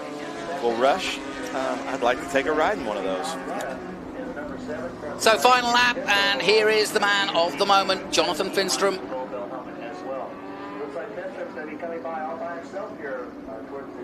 That does look a lot of fun because he's right in the middle of it. So it's almost it's like driving a single-seater, really, isn't it? Yeah, and the power to weight ratio in that thing is just unbelievable. Oh, I'll bet. But I do hear that Ron Fletcher is going to be penalized a lap for something that happened on track. So that will not make him the winner of this. So there is the winner. I didn't hear anything about Finstrom. So there is our winner in Group 11. He is getting a Gold Bell helmet. Then Ron Fletcher may or may not be getting a Gold Bell helmet, but he's celebrating like he is. Yeah, he's taking the checkered flag. That's one thing he's done right. So I don't know what went wrong there, but we'll never know, but we'll find out. And we await. But that spin we saw on lap 1 was unassisted, I thought. Yeah, it seemed to be. Here we go. So this might be second place. But I think that's Hinojosa, and he was also he was also penalized. pinged, wasn't he? Yeah. So Nathan Duckles might get the gold bell helmet in PS1. So congratulations to our winners. And then there is that Ligier. Another car that looks like it's 20 years in the future. And across the line also, Matriano Lim with a top 10 finish. He'll be pleased with that in his first run in that car. And then we'll see who the next Rush is, and then the next Can-Am car. Those should be the next two gold bell helmets. Boy, that wind is picking up. There's the gold helmet for the Can-Am car, and Rush is saying they do demos in the Houston area. So, and we're invited, Jonathan. Okay, let's go. You and me. I'm up. So there's our first Rush.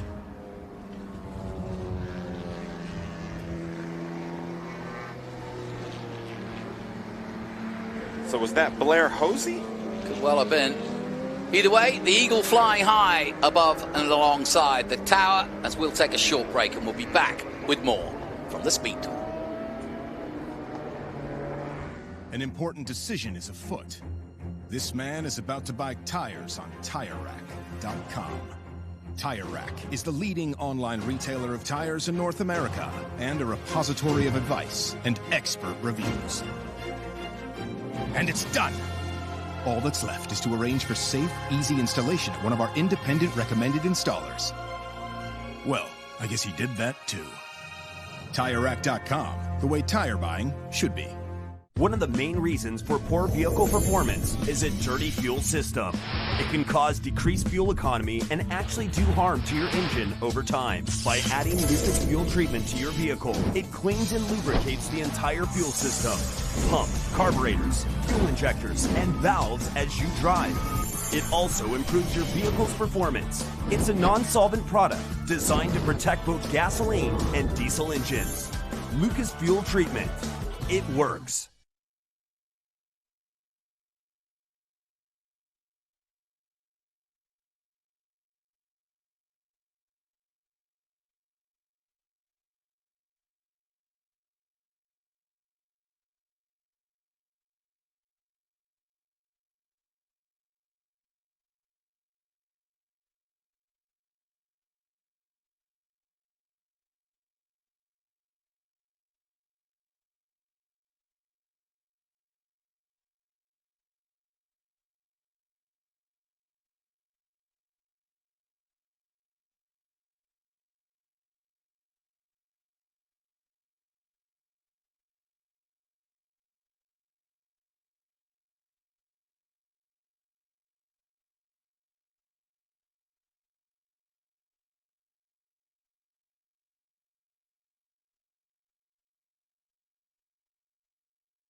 we're at that time in the day where between races and commercial breaks, Jonathan is showing me videos of his dog. So Jonathan, who's your dog? There's nothing wrong with showing you videos of Murphy. I love it. No, I'm a big dog person. So this, ladies and gentlemen, is Group 4, 5, 8, and 12B. And I they love were these two scheduled Corvettes. to go out. Oh, I do too. And the Volvo. This morning, and it got moved to the afternoon because of timing. And then I was really assuming, Jonathan, that it would be a very small group because everybody would have to change their flights. But it is Circuit of the Americas, and everybody wants to race here. So I'm guessing today we changed a lot of flights so that everybody could stay here as Chelsea goes across. This is Nathan Thompson up front in a Lotus 23C after their fish fry last night. I did speak to that Supra owner there. That is Peter Federlin in a 1985 Supra 2JZ motor. Nathan What did you have to Thompson, say? though, What did you starting say? from the back. Oh, I just thanked him for bringing that. I just love the car. So look for Nathan What year Thompson do you in think that that Group is? 5. It's an 85, he said. Okay. I was wrong. I thought it was about an 88 or 89. Yeah. The first I saw, I think, was like, I want to say 80. Yeah, 80, 88. And then I didn't see her out there. Let's see. I love that Volvo. Lisa as well. Weinberger, but that Lisa Weinberger, because I announced it yesterday that was the Janet Guthrie Oh, that's Toyota right, you did, Celica. yeah. But it isn't. And it is. No. Oh, right. And she Cool. even signed it. That is wow. not even a tribute. That is the car that she drove right before she started racing in IndyCar. That is, what a legend she was. Fantastic. They're making a movie about her. Are they And really? Lisa told me that Hilary Swank is playing Janet Guthrie. Oh, wow. But the production company never reached out to Janet Guthrie. Usually, Oh, no. Hilary Swank would spend weeks with her Yeah. to learn her, how she talked and everything like that. But yeah, That's a weird one. that is a weird one. So my mate Jeff Mosing is out there in his Datsun 510. Almost ran me over earlier this weekend. But just to have fun, he kind of drove right at me. He does knew that. it was me. Diego Iturbe in that Cooper Monaco T61 is up front against Troy Ermish in a Datsun 510. It looks like the Tovo twins have gone home. I did see them in the TA2 race, Jackson and Ethan Tovo in those GR86s. So there's the Honda S2000. I'm just circling as we go through. Darren Gazy in the Honda S2000. That's the number 15.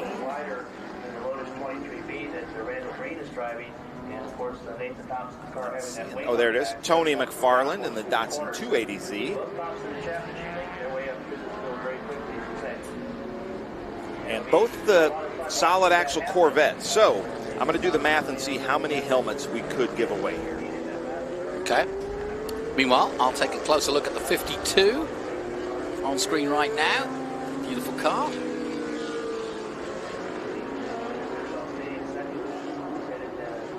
That's Dan Chapman at the wheel of that Brabham BT8. I'm guessing that we have the potential of giving out 1, 2, 3, 4, 5 helmets in this race. Wow.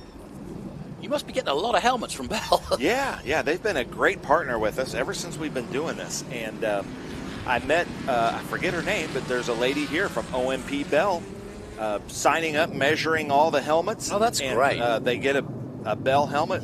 And when I go to drivers' houses, they're usually featured prominently. I'll but bet. Here they come to take the green. Here we go then.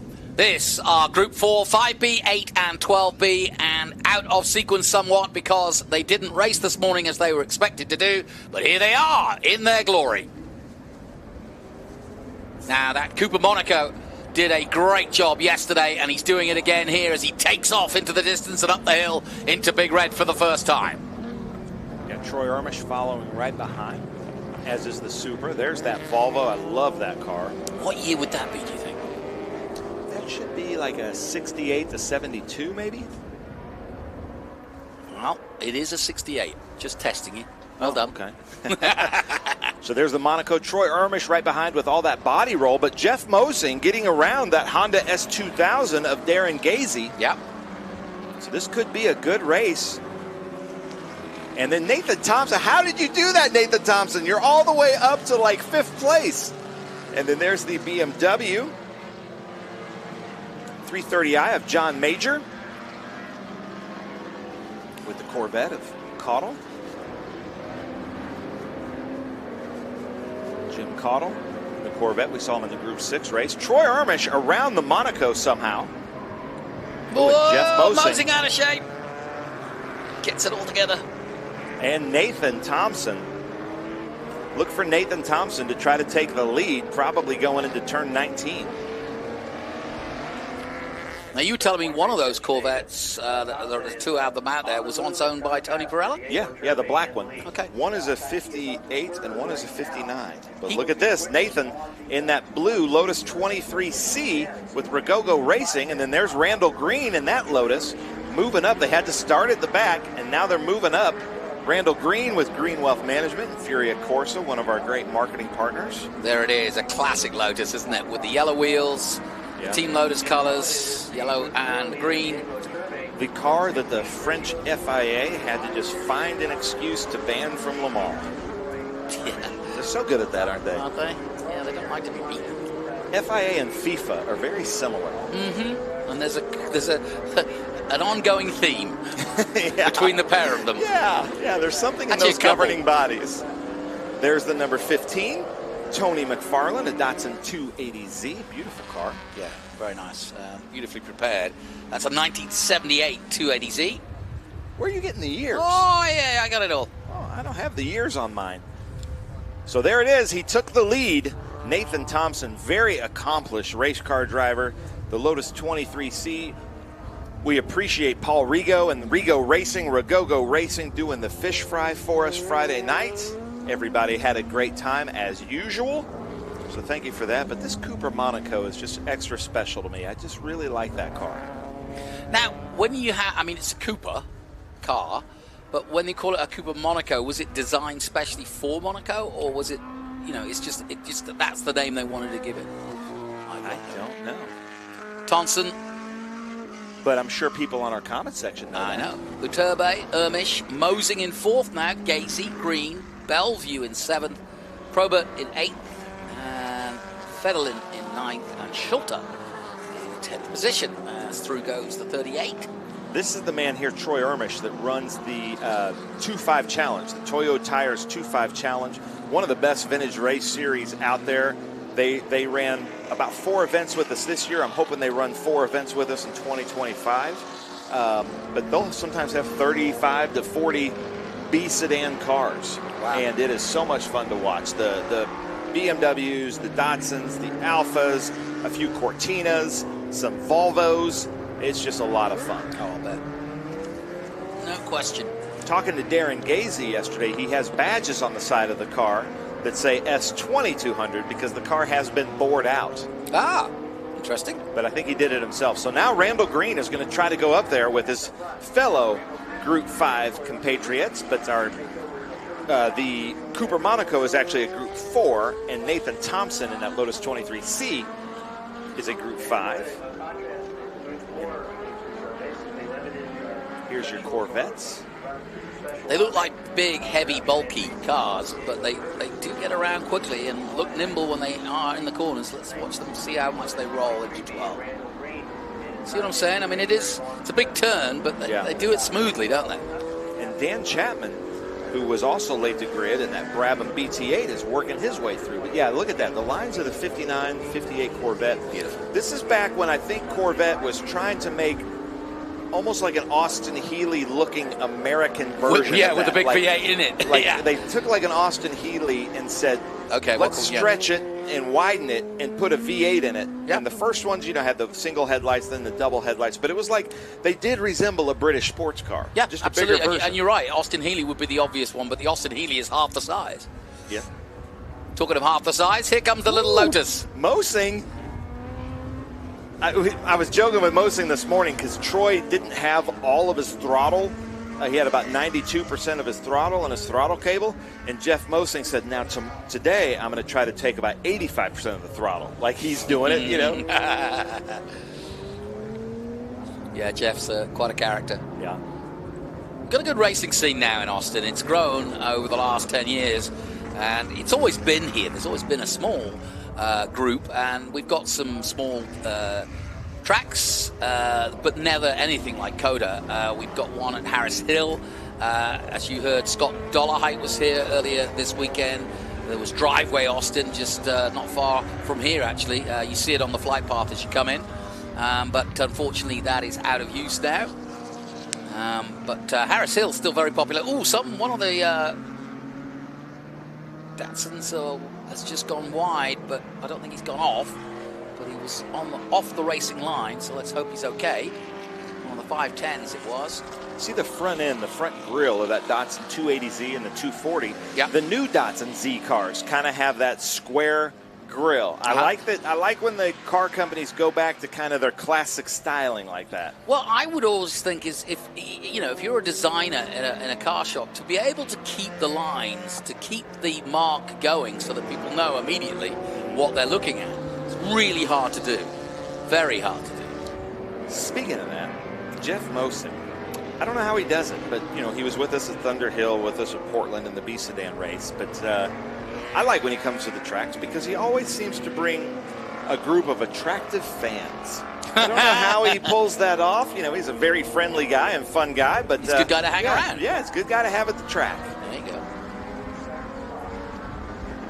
You couldn't get two more different cars here. No, you couldn't. And then speaking of, right on cue, the Volvo 122. Oh, struggling at 11. The Amazon. I'll tell you a funny story about these Volvos. We talk about how safe Volvos are. Yeah. I think he wouldn't mind now. He races in the B Sedan Series. He rolled a Volvo. I have video of it at the Corkscrew. 3 times down on the roof, over end over end over end. I sent him the video. Way. That's 50 feet. But it shows you how good Volvo's. Not one part of the body touched his roll cage. Wow. Unbelievable. It was unbelievable to see. The driver was just fine. I was like, man, in another car, you'd be really hurting from that. But he was ready to go next day. I was saying yesterday, the back of that car looks like a Woolsey or a Rover. It does, yeah. Did they race those in the day? Yeah. Oh, yeah. Volvo, they raced the one that almost looks like a Willys. The one before that, we have a vintage race car driver that races with us in VDCA. Oh, man, Volvo people are going to hate me now, and they're going to be cursing at me in Swedish. But what is the big one before the 122s? Because they're really, they do not look like race cars. They look like big Morris Minors, basically. Yes. The Morris Minor. Look at that car. My sister's first car was a Morris Minor. I love Morris Minors. C.S. Lewis drove a Morris Minor. But they were like the Ford Tauruses from England. Just the regular sedan that everybody had. Yep. Nathan Thompson, very smooth driver. You can see his hands. Look at that. Doc Bundy's been driving that car for years. There's Randall Green flashing the lights at Ron, just saying, "What's up, buddy?" He's waking Ron up. Yeah. So he Randall should Green be in third at the moment. But second in Group 5. And it was unfortunate he had to kind of start from the back. Troy Armish winning in Group 8. And then Gazy should be winning in Group 12. In that Honda S2000. And is that the Supra behind him? Yeah, Supra. Look at this Honda S2000. Another one of the cars that I like that does resemble like having a smile. Like they're fun to drive. I don't understand why we make modern cars with frowns or angry faces. Or with bulbous grills that look so aggressive. Yeah. I've always been a fan of BMWs, except now the new ones. The huge kidneys on the new BMW grills, too much. I just don't like it. But again, that's how you keep the DNA going, isn't it? Because BMW are known for that grill. Yeah. Alfa Romeo is distinctive for the grill too. You could tell a Cadillac, same thing. There's our second place, Iturbe. First place in Group 4, that Cooper Monaco T61. 1963. Wow, what a car. It sounds like it's got a big engine in it. Think about that. I don't know what engine it is, but it sounds like a big American engine. There goes your plane, Ben. I'm sorry you've missed it. Yeah, missed it. Coming through the Cube 3S's. Very well-balanced looking car. Yeah. But that's good over driver. 60 years old. Isn't that crazy? Isn't that nuts? And it looks just pristine. It looks as though it's just come out of the museum. Yeah. I am 50 and I don't look that good.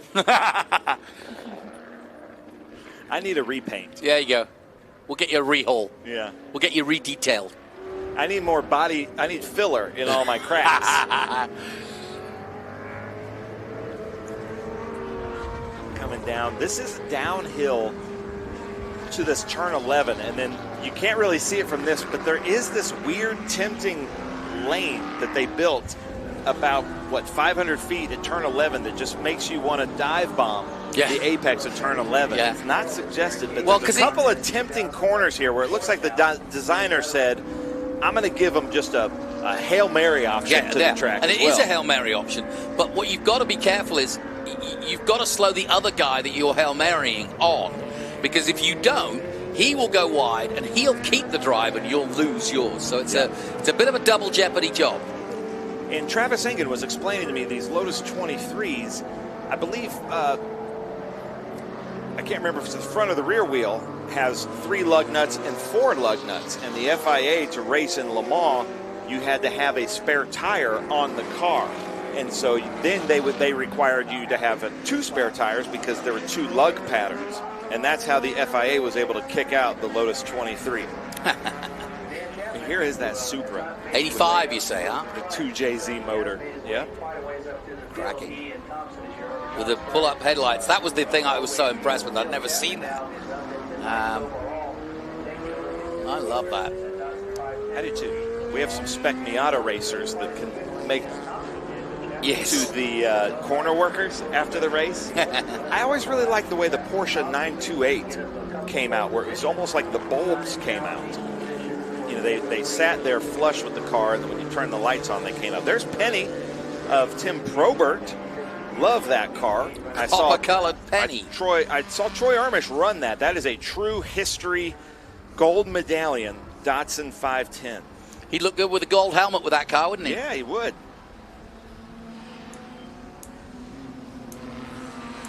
But he's going to get 3rd place, which is bronze, which is the color of the car. Good point. There's that BMW E46. Now, he wasn't running yesterday. I was just looking at yesterday's sheet. Yeah. He wasn't running yesterday. That is John Major. It's his first time with SVRA, but he runs that in the Spec E46 Series. 225 horsepower. He has to run some ballast in that for the Spec Series, but 225 horsepower in an E46, that's got to handle really well. Mm-hmm. That's a good power to weight. Look at this. Now he's trying to come through the inside. Another one of those, what I was talking about, kind of the Hail Mary passes. Yeah. You know, they just... Well, it's a very similar corner, but just without the hill at 11, a different hill, as it were.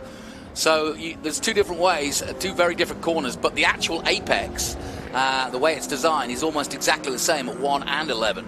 It's just different approaches. Yeah, one is uphill, the other is down. Yeah, when you actually see them from above. They never cover, and I haven't seen it in the Formula One coverage, is you're coming up the hill, but you crest, and so you can't, oh no, John Major off into the dirt. Well, and that's been the Achilles heel of the track today, is that dust on the left-hand side, just offline. If you go too far to the left, that's what happens, and let's hope he keeps the motor going, but I think it's going to be okay. It's a modern car, and away he goes. No problem. Way to go. Way to go, John Major. You did exactly the right thing. You went back off the track. You didn't go in reverse. You turned around. That's exactly what we asked you to do. Off course like that. Make sure nobody hits you. So welcome to your first SVRA event, and we applaud exactly what you did. So nice job. Somebody has trained him well. Because nothing you can do in the dirt. That was not a driver talent thing. That was just, he got into the dirt and spun it around. Lost grip. Ice, yeah. It's almost as though somebody's laid down. But what I was saying is, as you crest that hill, that's the breaking point. Apex. There's like a little bit of a crest before you get to the top of the hill. Yeah. So it's you only see the apex for about 100 to 200 feet. Yeah. And I can't understand how they could process that information so quick in Formula One. Well, also think about this: if you're going uphill, right, and you start to brake, you almost get some help from the hill. Yeah. But then as it crests, the car leans forward, the back gets light. Yeah. You know, and then if there's wind as well involved, so it's a really tricky corner. I never drive cars fast enough to experience that, but yeah, that would be It is. This whole track is designed to break the car and break the spirits of the driver, basically. But there is that Elva, beautiful car. But it is like from the top gear to the lowest gear, back to the top gear. Now we're going to make you go left, right, left, right. It's like, it really does seem like this track was designed to break cars, much like Sebring or Road America. Yep. But that's why all the major car manufacturers want to run here and want to run at Sebring, because they want to know what their cars can do. And here's your leader, about to start his last lap. Thompson on his way. Rigogo Racing, another win for Paul Rigo and the Rigogo Racing crew. That's the 23C. I believe Randall Green is just in a 23. He's not on my sheet. Well, you better get your sheet together. I should. Yeah, he's in a 23B, Randall Green. So last lap coming up here in our Group 4, 5B, 8 and 12B. And here's your leader on his final lap now. Oh, Jim Cottle. I was thinking that was going to be the checkered flag, and it was going to give Jim Cottle another lap. That is a beautiful looking Corvette. And so the other one that's out there has its bumpers removed. And usually I like race cars without their bumpers, but I think I prefer the Corvette with the front bumper. Yeah. No offense to anybody out there. That's just my personal preference. Look at him glide through the S's. It's effortless, isn't it? Look. Yeah.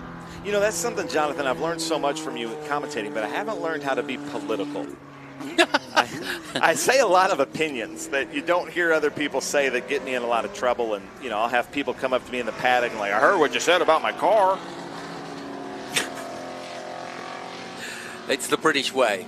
We can't be confrontational.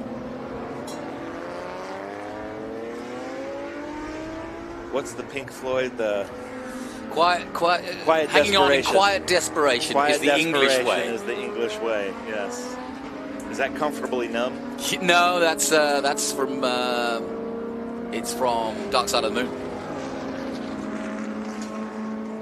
Or the album Dark Side of the Moon.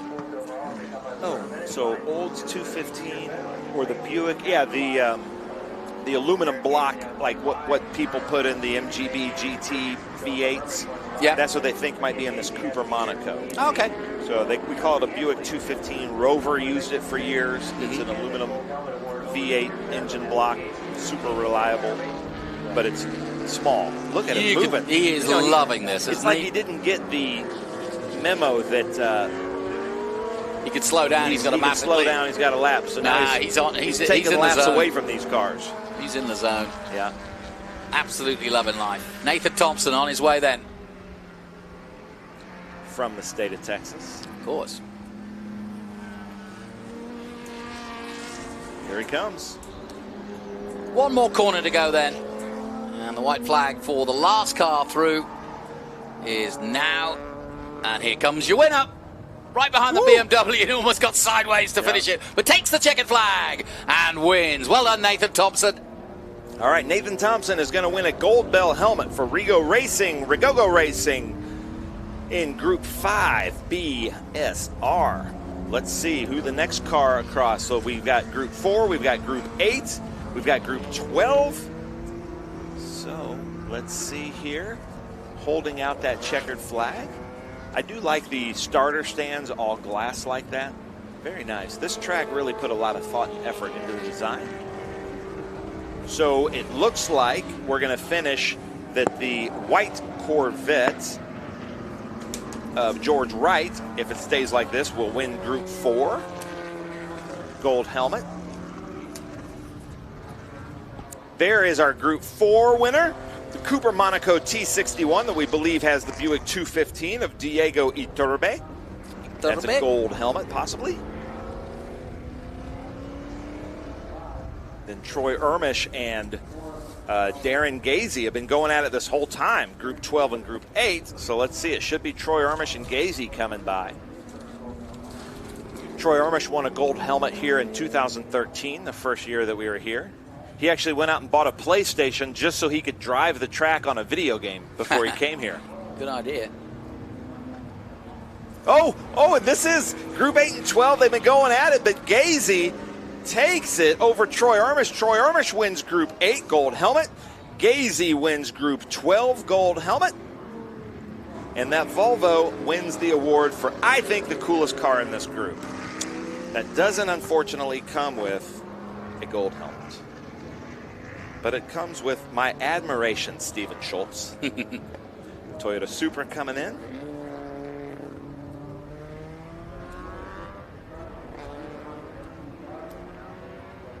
So that's what, 4 gold helmets in this group. Yeah, 4 gold helmets given away. There's a Group 8 Porsche. There's Tim Probert in the Penny.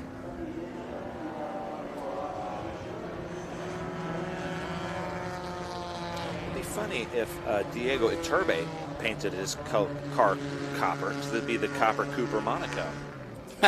There's the Elva. Yeah, that's a good one. That's the Elva MK7S of Willis Murphy Jr. There is our Group 4 Gold Bell helmet winner in that beautiful white Corvette of George Wright, the 59, without the chrome bumpers on it. And that's our Gold Bell helmets. There you go. We'll take a short break here from the Speed Tour. Sun starting to go down here in Texas. And one more to come from the Speed Tour. Stay with us.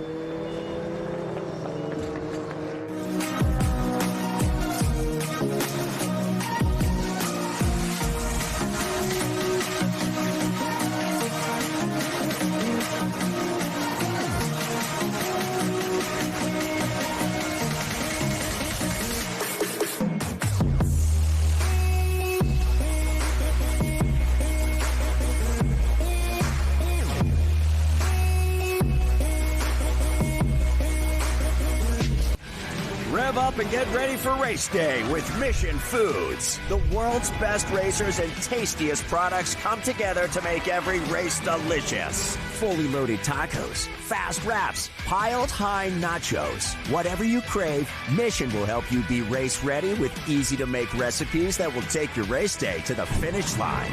Keep your racing delicious and enjoy all the mouth-watering action. Brought to you by Mission Foods. Too fast, too tasty.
As you can see, cars on track for the next race. My actual favorite group, Jonathan. Oh, you said that. But, But, I have to say this because I was giving our producer a hard time yesterday. And don't do that. Out, during commercial breaks. And I noticed that he left that Mission Foods Too Fast, Too Tasty thing purposely up there for you to just see. knowing it's the end of the day. Ben's probably getting hungry. He knows my love for Mexican food. And he's like, you know what? I'm just going to make Ben real hungry. So we Salivate. appreciate that. I love Mission Foods, and I love Juan Gonzalez. Just a great guy to have in the paddock. But today, this is my favorite group, ladies and gentlemen. Group 1 and 3 and 1B with our Formula Vs. So these are the Spridgets, the Midgets, John Nash. John Nash, congratulations. You went right on track instead of going up the ring road today. Yesterday, remember, he went up the ring road. Oh, and, you were going to bring that up. I knew you would. Yeah, we Poor guy. rewatched it last night as a staff because I was making fun of my friend John Wilkins because you could see him on screen just kind of throwing up his hands. So it was, it was a good time. But we've got, I didn't see Steven Schluter out there in the Porsche 9144, but there's the 614 of William Pollard in a Porsche 914. We've got a lot of MGBs, a lot of MG midgets, some Spridgets and Sprites. But this is just, I just love this. I am an MG person.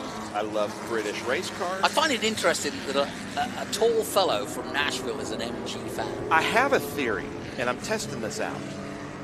A lot, and I hope I don't offend anybody by this, but I'm a fat, 250-pound, 6'3" dude. I've never been quick and nimble.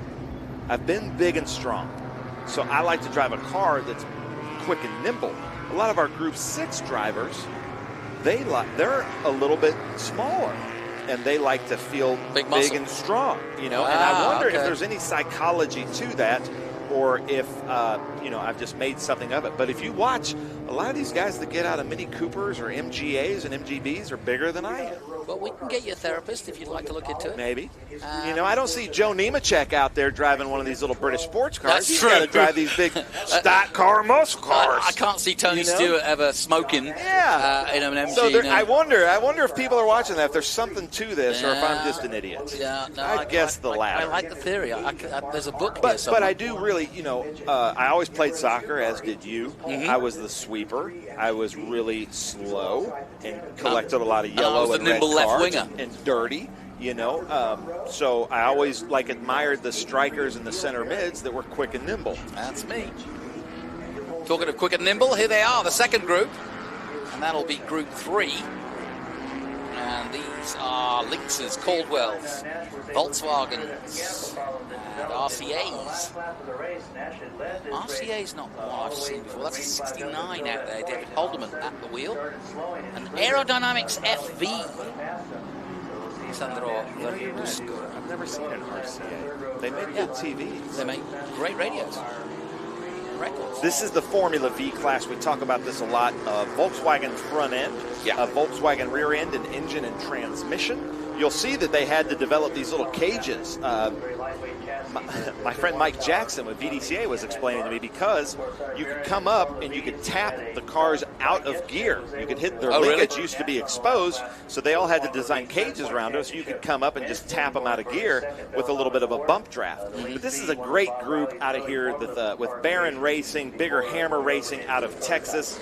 And this Formula V group is just a lot of fun to watch. I don't see my favorite out there, Elliot Barron in the Petunia, but his brother, his sister, they're out there.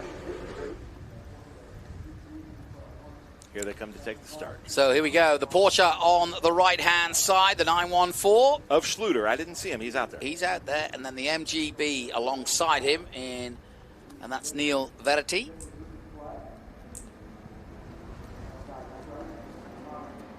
Here we go. Coming up. Porsche 914, 2 MGBs to its driver's right. The Austin Healey Bug-Eye Sprite with a huge smile on his face coming up the hill. And John Nash getting right behind. I did not do my homework. I'm super disappointed in myself when I saw these cars. I never went out and asked him, the David Lee, about the air thing with the shifter. Oh, yeah. Jackson Williams in the 13 bringing up the rear in that Austin Healey Sprite from 1963, but it into the lead. It is the 1972 914. We were watching those rushes today, and I watched this group, and I'm like, why am I not doing this? Here you go. Here's your Formula V, and they are lined up perfectly as they head down towards the green flag. And that's the best line I've seen. Oh my gosh, look at that. That's perfect. We could do 60 cars across there. Here we go. Now they start to spread out and race. Now watch out for Simon Hughes in that number 9. Hunter Barron in the red car out there, but the 55 was really fast yesterday of Burke Nash. Yep. Look at those little tires. The cool thing about this, such a good economic way to go racing. You can go, oh, we got a local yellow there at turn 2. Not sure what happened, but you could go, a Group 6 car will go through 2 sets of tires this weekend. You can go a whole season in Formula V on a set of tires. Really? Yeah, they're just light and nimble enough that, you know, they don't wear through tires like a big heavy car. So here come your leaders down to turn 12. And it is that beautiful Austin Healey in 3rd place, the Sprite from 1959. Neil Verity behind him in that MGB with the big flares. And then there is the group David Lee, the Austin Healey Sprite, the white. I keep wanting to say David Lee Roth, but that's the car that had the, I will find out, the cool gas shifter. Talking to Van Halen, I've hosted Sammy Hagar here. Really? Yeah, I've got him a red Ferrari. Cabo Wabo, dude. Yeah. That's awesome. He brought some of his tequila. Took his wife out in a Ferrari, scared us half to death. Nice. Because he can't drive 55? That was it. It was very funny. I called the local Ferrari dealership to borrow a car. Yeah. Luckily, they know us. And they said, yeah, what color will you want? I said, red, of course. Yeah. What car was it that he, well, let's ask the comment. What car did he drive in the I Can't Drive 55 video? Was that a 5112? I don't know. 5112. 512? He's got a good collection of cars. He does love his Ferraris. No, he is a car person. Yeah. All right, out of the last corner comes your leader, and he's starting to pull away. In the lead is Stefan Schulte. But we've got a great battle for 2nd and 3rd as well. And this is a group, there's group 3 in this, there's group 1, there's 1 GT, and then we have a bunch of 1B Formula Vs. So we should be giving away 3 helmets in this race. Love that Austin Healey Sprite. Not sure why that local yellow is there, but it's, somebody has pulled off, and they've pulled off in such a way that we don't have to shut down the racing. So that's my hero of the day. Interesting. Yeah, it's hard to work out what is wrong there, and he's got no yellow flag there. Look, see? He's hiding it, but he's hiding it. Ooh, looky there! 2 wheels on my. Yes, he is pushing on. Look at that! He's tripoding there. Yeah, there we go. awesome. That's the number 80. Mark Arnold. Mark Arnold. Oh my goodness, he was like He's frightening that 59-year-old car. Look at that. And that's an early MG midget. You can tell by the tail lights, the rounded kind of tail lights, same bezels, but the rounded lenses are the early ones. And then you know, once Ralph Nader got on the scene and made everything get bigger and uglier, that's when the big square thing's out. Then they put the rubber bumpers on the MGBs. Oh, that ruined it. And then it ruined the whole British motor car industry. It did, didn't it? I had an MGB with rubber bumpers, and that was the only thing I didn't like about it. You can buy kits on Moss Motors where you can make your rubber bumper a chrome bumper. Oh, that would be nice. And it's hard to do. Class. You got to repaint the front end, and you got to do some welding and things like that. But it does look good. But rubber bumper MGs are still fun to drive. Oh yeah. I just don't think they look as good. Speaking of MGBs, there, that would be probably a 67 or 68 based on the grille. Actually, maybe earlier, 64, 5, because he's got the earlier door handles. The 80, that's 71. Well, that ain't right. That ain't right. Well, that ain't right. We'll make you a text before you leave. But here they come. Burke Nash still up in the lead over Hunter Barron. Yeah, that was how it was yesterday, wasn't and it? Simon Hughes. It's very not often that I see Hunter Barron behind somebody that isn't also named Barron or Booker. There's the 31. Are we honestly, like, I know it's called that, but in this day and age, can we call them midgets? Or is everybody comfortable with that in the comment section? Ooh, boy from New York said 67 MGB was his rally car. Oh, that's nice. Yeah. Paddy Hopkirk took it to a world championship. But honestly, I don't know the rules of the political correctness You know, we can call them spridges. If it's any consolation, you're breaking all of the rules. I am. But what else do you do there? What can you do? Spridget, I guess, is the right way to say it, because that's between a Sprite and a other thing. There's the 102.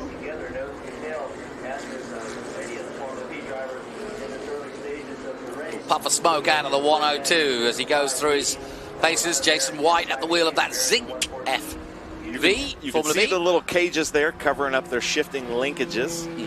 And just a lot of fun to drive. And, you know, it was a great driver class back in the day. They would have, 60, 70 of these things show up, all different iterations. And back then, you could buy a full Volkswagen Beetle from the junkyard for $10 to $25. And then you basically had your race car. This is no question, Formula Ford and Formula V, the most cost-effective ways of going racing. Yeah? Look at the camber differences on the two front ends of these cars. Hunter Barron coming to the inside. Simon Hughes right now in kind of the catbird seat. But this is for the gold bell helmet in Formula V. Between these three? Yeah. Wow, that's great. One of Tony Perella's just best friends, somebody that he just runs everything off of, and they've just been good friends for a long time, is Elliot Barron, which is Hunter Barron's father. Yeah. And he kind of runs this whole Formula V thing, which is so crazy to me, knowing Tony Perella being a Corvette guy.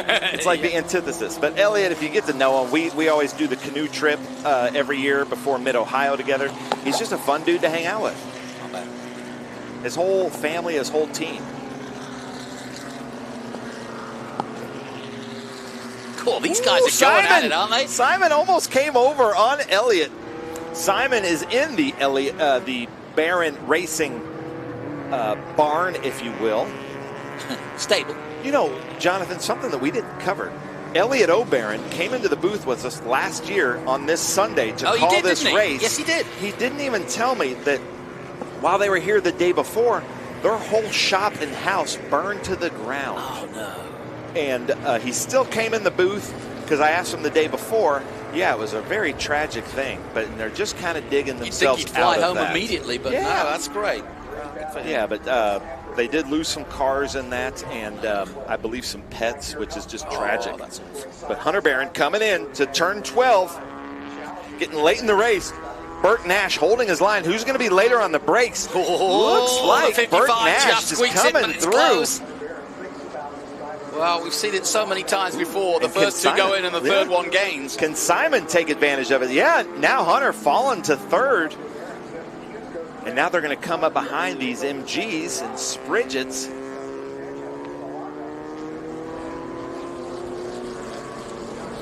You're really low to the ground, aren't you, here? Oh, yeah. With these cars. Yeah, you're right. They're coming into the MGs now. Good racing throughout here. John Nash. Where's John Nash been? Is he the one off at turn 2? To the left? Oh, maybe. Because they were having seen him. Seen him out there. He's down as 20th, but no laps, so that will be him, yeah. White flag next time by on 6-0. All right. That's the leader, Shorter. Oh, yeah. I'm here in RC. He must be listening to me in race control because he said, yeah, it's John Nash on driver's left. He has time for that? I actually went in there today, and after the day they've had, they said they were all mouthing what I was saying on TV and making up the worst things that I could possibly say because they can't hear what I'm saying, but they see me talking with my new red nails, and they were all in there saying I was saying the worst things, and they just had a blast doing it. So, maybe if that can cheer them up, I'm all for it. All right. I like being the brunt of jokes. It's fun. Okay, well, I've got you on stage for a tonight at the we've banquet. got 4 Maybe hours of that tonight. I'll just roast you. It's tonight's a Ben roast. That would be awesome. Yeah, and I think I'd be encouraged rather than discouraged. Oh, yeah, no, I love that kind of stuff. 102, that's Jason White. Beautiful car. But now look at this. Now these two teammates have got to work together to catch Burt Nash on that turn 11. They do have hand signals. We've seen it in Spec Miata and Formula V. If they can work together and stay in a 2-car draft, they'll be able to get Burt Nash going into 12. But if they try to pass each other and side draft each other, they may not be able to have the momentum. Puff of smoke out of the back. Here they come. One of the cars. Here they come. come. But now they're using that draft. Just like I said, I thought it would take the back straight, but no, they're going to use that draft now. Is he going to take that Hail Mary line? Yes, he has. Well, he got there. Yeah. Just. So that puff of smoke you see out of these Volkswagens, if you've ever driven a Beetle, that's usually downshifting and not quite getting your rev matches correct. All right. And you'll throw some blue smoke. But, you know, some of those Beetles had the oil bath filters that were just full of oil, and the air would go through it and filter the dirt. Now, turn 12. This is the key. White flag is out for the leader. Schluter. But this is the battle right here. Yeah, for second place. The Group 3. The neat thing about these Porsche 914s is they can qualify to race in Group 3 or Group 8 or Group 12 with us, depending on how they're set up. Uh-oh. Yeah, this Here is we go. great. He's trying everything. He's going every which way. Up the top of the hill to Big Red. Nice turn in. Nice tight turn. And trying to get the drive. Trying to get round the outside. It's really hard to do, though. We'll see if he pops out. Here's your leader coming into 3 and 4. Schluter. And this is the battle we want to see. Yeah. Whoop. Yep. Whoop. And then the Formula Vs, too, they should be coming into view here shortly because they were behind that MG, that black MG, I believe. Oh, no, that's our tripoding MG, yeah. He is That's loving my it. favorite dude out here right now. I want to watch him for the whole lap. Here Hey, is look at Mark that. Arnold, you're my hero right now, man. He's driving hard. I don't know if it's fast, but he's driving hard. I tell you, it feels really fast. Like, Not bad. I've got an MGA, and 80 miles an hour in that thing feels like death, where I'm totally comfortable 150 miles an hour in a Corvette. That's why I want to get a Mini, is because if I can get an old Mini, I could be doing 45 here in Texas and feel like I'm doing 1,000. I'll say a Mini and a Miata is the most fun car to drive without breaking the law. When I had a Mustang, to have fun driving too it, easy. I had to break the law to do it. I know. Oh, somebody got into it there. Somebody's squealing tires. Where's old Mustache Ron? Is he out there at turn 11? Yeah. Nice. All right, here we go. It's smiling into turn 12 there for David Lee. Two British marks going head-to-head. Austin Healey versus MG.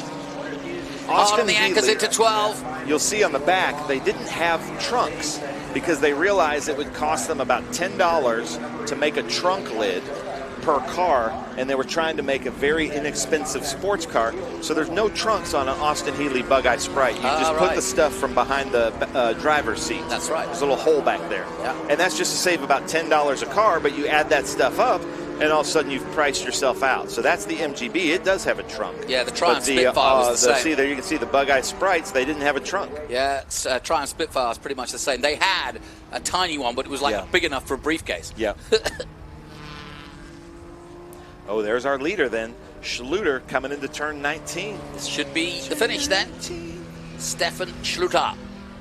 And am I right in saying he won the first race as well? Yeah. Yeah, he did. So there's the checkered flag then for the 914.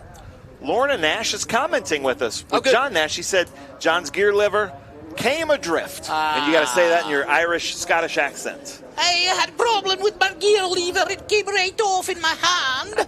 I could do nothing about it, so I stuck a D. I love it. Lorna is one of my favorite people in the paddock, and she has a great time. So, Lorna, you guys have had a rough weekend. I'm sorry about that, but love seeing you here. Yeah, likewise. So there we go. We've got Steven Schluter is going to win Group 3 DP.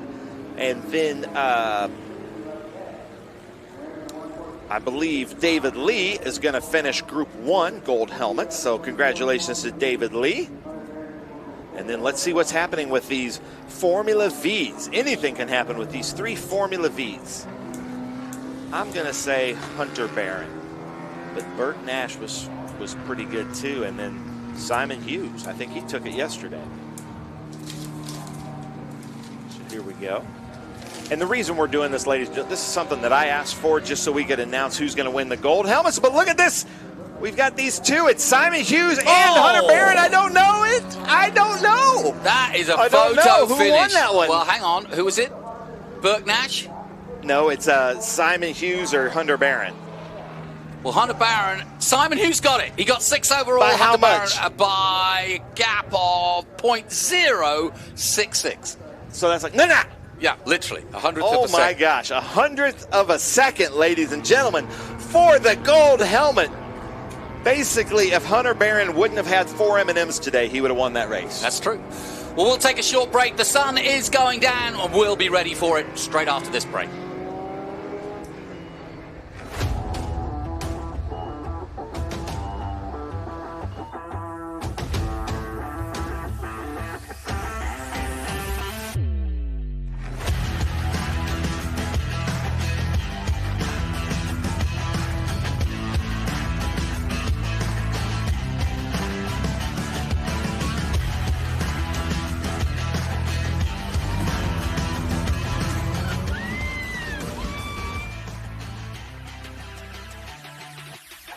Okay, so pretend this is your race car. It's on the trailer, and you have an accident. Ouch! At least your truck's insurance will pay for another one? Yeah, not so fast. Standard insurance won't replace your race car, whether it's in the trailer, in the paddock, in the garage, or the repair shop. But at Hagerty, we can protect it for what it's really worth anytime it's off the track. No matter what or where you race, offer less than a set of race tires. Hagerty, let's drive together.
Back to the Circuit of the Americas, where pre-grid, as you can see, is being formed up. And we've got most of our complement, but this is a really interesting group because we've got IGT, we've got Muscle Car Magic, including this Chevrolet, I believe, for 46. We've got cars, I'll just be totally honest here. Last race of the season. My pink slip's coming. These are cars that really, on paper, should not be on the track together. Yeah, they do similar lap times, but in totally different ways, which, you said, makes for some very interesting racing. We've got way too much power and way too little brakes in these stock cars and Trans Am cars like we're looking at here. And then we have way too good of brakes and way too good of handling in these other Cup cars like the Porsche Cup cars. Yeah. So it makes for some very interesting races because, let's say they all put down around a 206 to 208, but completely opposite ways going into turn 1, turn 11, turn 12. But making performance in different ways is the essence, though, of historics, isn't it? Yeah, no, that's what I love about this. And, mixed group racing, guerrilla wraps, I like that. Yeah, that's nice. So my meds have fully worn off, and I'm just looking at the next shiny thing that I see. So this should be pretty interesting. And we don't have a grid sheet for this, which is not my fault. I didn't go up to Janet's office, and if you know Janet, you're not going to make her walk down here because you don't want to get the wrath of Janet. No. So that is the number 14 there of David Harry Hampton. Hinkle? No, David Hampton. No, David Hampton is in the other Porsche Stuttgart Cup. Harry Hinkle then. So that's Harry Hinkle in a Porsche 992 GT3 Cup car. That's a beautiful looking car, Harry. I like that. New Porsche. We've got some Dodge Challengers out there. I don't see that AMG in slot 1. We also have some pickup trucks. The Texas Tool Traders. of Sam LeCompte out there. That's one of his companies, also a partner in the Eagles Canyon Raceway. Sam, I hope to be out there. I've heard nothing but good things about it. Jonathan Green and I would like to come out there and do your school. Yeah, we would. So why don't Eagles Canyon do a little special? Let us come out there, do your school. We'll videotape it. And if we can learn how to drive a race car, anybody can learn how to drive a race car. My medicine is worn out. Jonathan is wearing shoes. He never wears shoes in the booth. So this could be a very interesting race. I don't see... Luckily, Chelsea's on the case. Look. Yeah, I don't see Rich Marzial out there in the AMG no, he was GT3. out yesterday, wasn't he? Yeah. I did see Kyle Washington, Manuel Gilderea. So, like I said, some Cup cars, some Porsche Cup cars, some NASCAR Cup cars, some Craftsman Truck Series cars, Xfinity cars, Trans Am cars, and TA2 cars out here in this race. Then we also have, I believe that's the car there. I spoke to him at Tech the other day. It is technically a TA2 car with the wrong engine and wrong gearbox. Then look at this thing, the Ferrari of Randall Green, the Maranello. The only Ferrari. 550 Ferrari. I remember when that came out. That was a doozy. Cracking. What year would that have been? I want to say early 90s. Pretty car. Yeah. So, what was it? Sammy Hagar, I can't drive 55. What car was he driving in that video? That was a great video. Oh, yeah. The Red Rocker.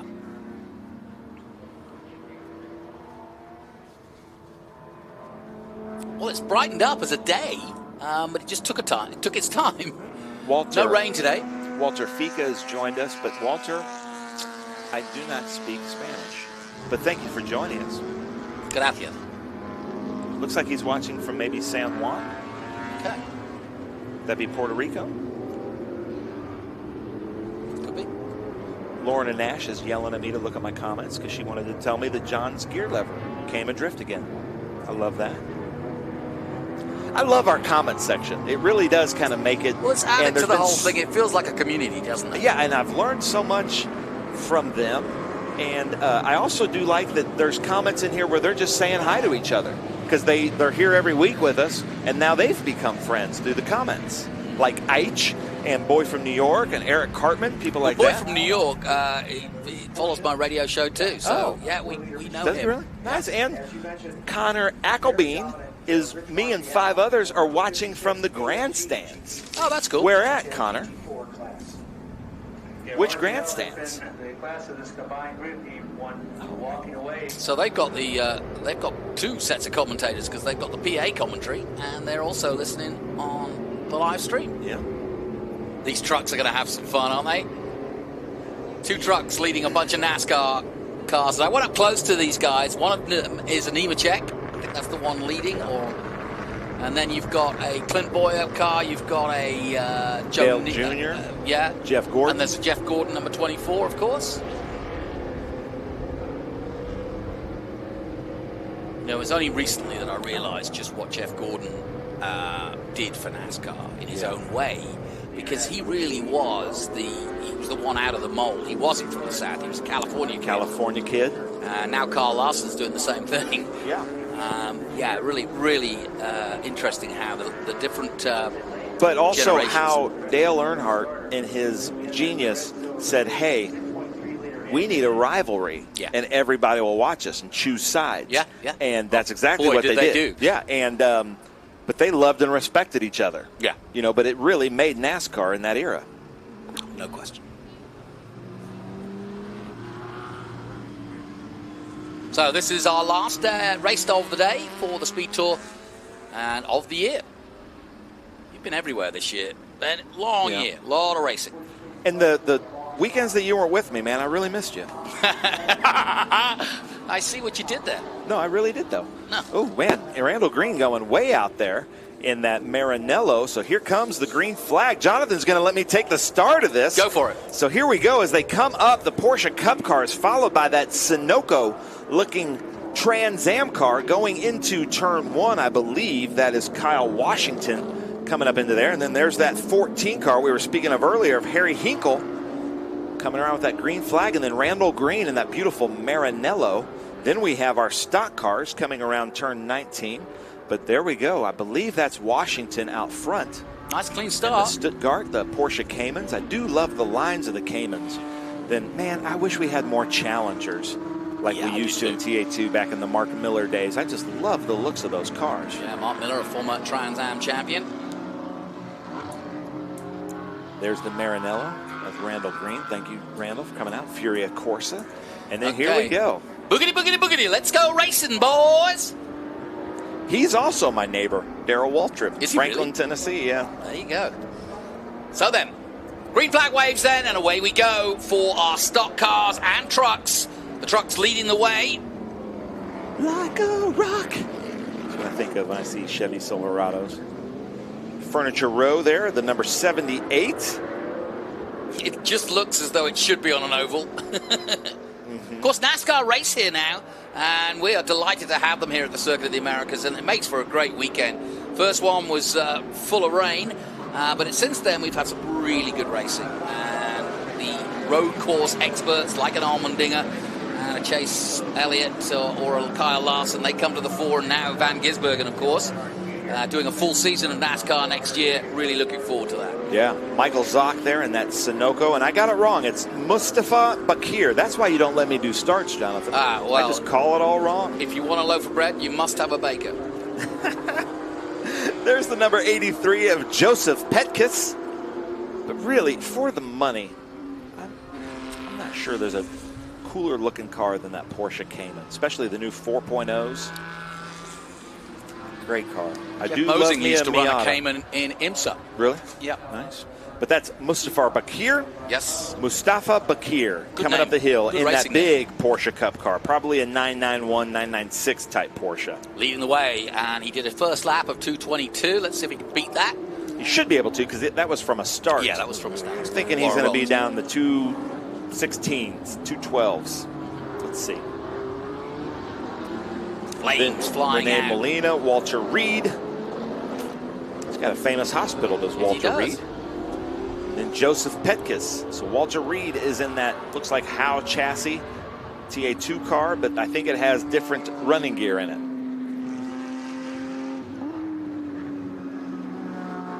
Field already spreading out.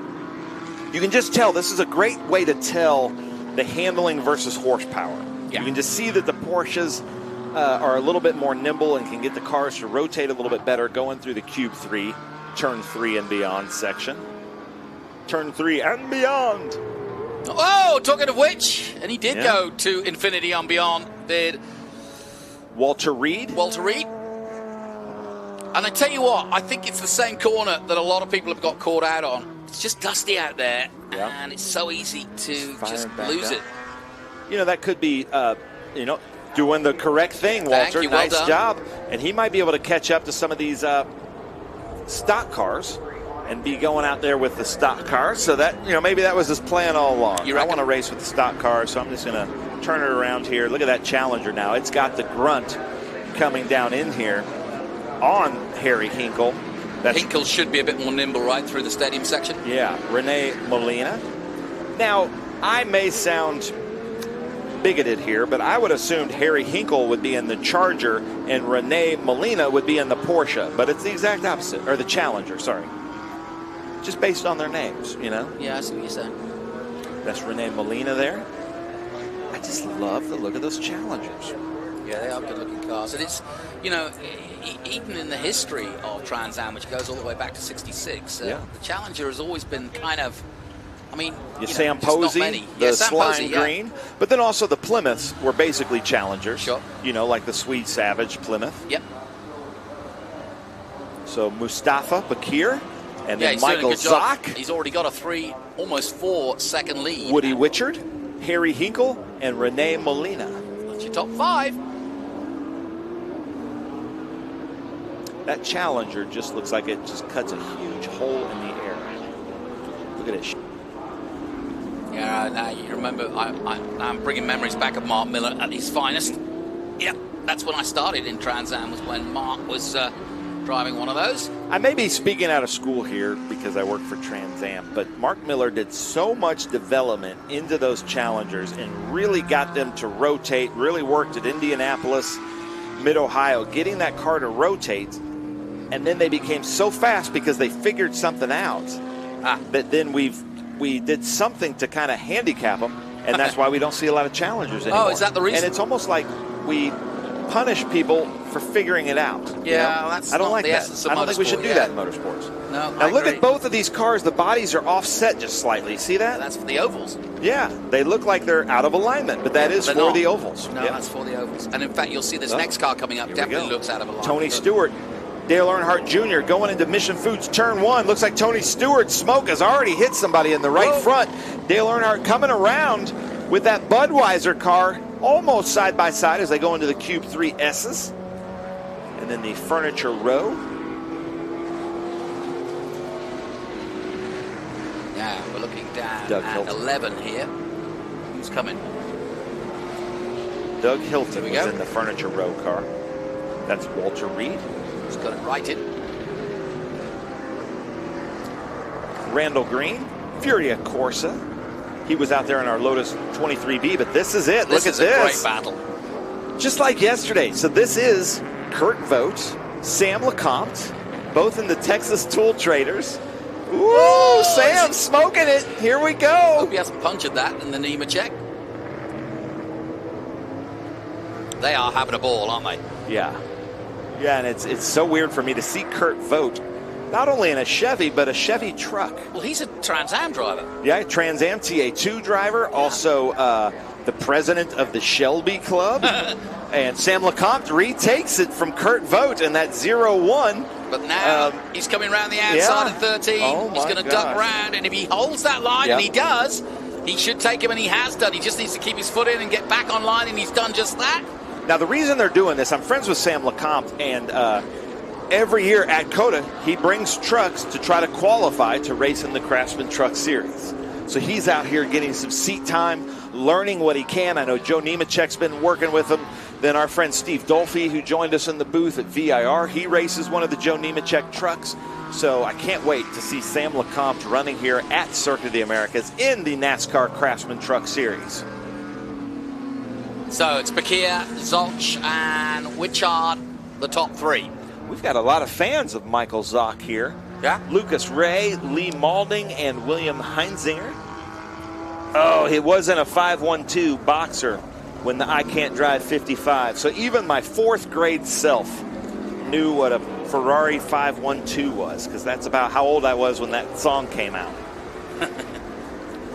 Then we've got Dale Earnhardt Jr. still trying to beat Smoke, driven by Claire Schwindeman and Jacob Hilton.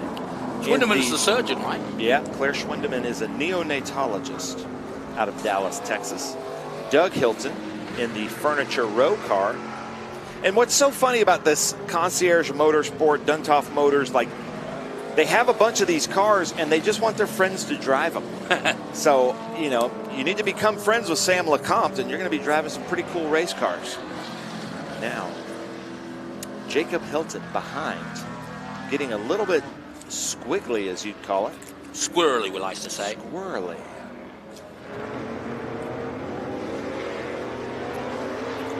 Tony Stewart still taking it from 10 down to 11, hard on the brakes. 2 very similar generations of NASCAR, the Cup Series. Dale Earnhardt now, wouldn't call that a side draft, not quite close enough for the side draft, but got a better run out of turn 11, setting it up for turn 12. Can Dale Earnhardt Jr. take Tony Stewart going into turn 12? He's got the advantage. Who's going to be later on the brakes? And it is Dale Earnhardt Jr., driven by Jacob Hilton. The Monte Carlo going through. Yep, nicely done. Being from St. Louis, I like seeing that Budweiser on there. Budweiser, the king of beers. I'll tell you a funny story, Jonathan. You know, I was in a Christian rock band. We played the California State, 2 Grammys. We played the California State Fair. Our manager didn't read the contract. We played the Budweiser Pavilion, and in our contract, every band, we played with the Creedence Clearwater Revival. Wow. We had to say Budweiser's the king of beers in front of a bunch of teenagers. Oh, no. And it was in the contract. And we weren't drinkers, Christian rock band. So our lead singer said, Budweiser may be the king of beers, but Jesus is the king of kings. I thought it was like the greatest thing you could say to come back from that. And I always think about that. You know, he got a huge applause, and we lived up to our contract. There you go. So that was pretty funny. So always read your contracts, ladies and gentlemen. We also had to stop midway through one of our songs because there were pig races happening in the background. And this is right after we got our first gold record. So right when we were on our high, we went right immediately down to a low. That's good. And that's how, they keep you humble. That's going to say, that's how you stay humble. Yeah. That's the 78, the Furniture Row. One of the He suddenly slowed there or missed the gear as he bounced over. Now Ferrari is right behind him. I said right behind him, but he is behind him. That just doesn't seem like it wants to go left and right. No, he's trying to straight line it as much as possible. The funny story about those S's, the first year we were here, Terry Irwood at the Trans Am drivers meeting said, somebody asked, it was Tony Buffamonte, raised his hand and said, are there driver limits? And he's, oh no, Dale Earnhardt. Earnhardt in the wall. That's not good. Is that between 10 and 11? It's on the way to 11. Yeah, you're right. So that's weird. He may have gone wide and then come across to the inside after trying to right it. So yeah, what a shame. Let's hope he at least gets it going again, because that could pull a short end to this one. Coming through the Bennett Bridge.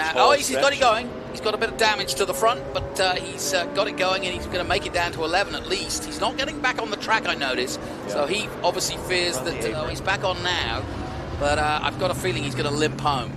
Jacob Hilton. Nothing coming out of the car, so there's no damage to any of the pipes, as it were, that would be the radiator or the oil or fuel. So maybe nice and tidy at least. That's a good thing.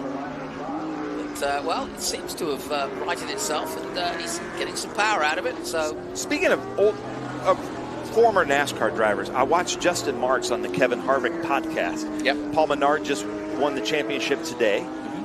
And Justin Marks and all these NASCAR drivers keep saying there's no more fun car to drive than a TA car, as he's going wide there, long there. I think we could really revive the TA class if, like, a Joe Nemechek keeps saying that he's building a TA car. So Front Row Joe, build your TA car. But we need the likes of, like, Kevin Harvick's or Tony Stewart's, Bobby Labonte, who had so much fun with us at the All-Star race, the Greg Biffles, to run in TA, and who wouldn't want to watch that? I know, no kidding. We haven't seen this car yet. And there is a caution out. And Salvador Santo Lucido. Nice. Another one I didn't expect to be in this type of Cup car. Salvador Santo Lucido. But how cool would that be if we had a grid of I agree. Boris Said Jr., Greg Biffle, Bobby Labonte, Paul Menard running TA cars. Wally Dollenbach. Yeah. Because they all say they're the coolest cars ever to drive. So why not keep doing it? Willie T. Ribbs, Ernie Francis Jr. Why not? Now, the caution came out a moment ago. I don't know if it's gone back in, but it was definitely a yellow caution. Well, there it goes. We saw Dale Earnhardt pass us in this. So he's come into pit lane. Yep.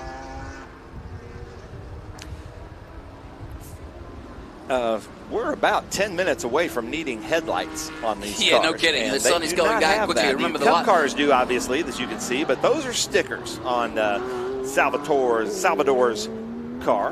Of course, the clock's changed last night. I never understand why we do that anymore, but anyway. Like I said, when I run for president, that's going to be my one thing I say. I'm going to get rid of daylight saving time. Yeah, that can be your stumping. And I think I'd get some votes. I know, I think you would. You had a presidential nominee, somebody running for president with you at the Monterey Historics in the booth. I listened to it because I'm a Jonathan Green fan. There you go. So, yeah, you know about Lars Malmsted there. Yeah.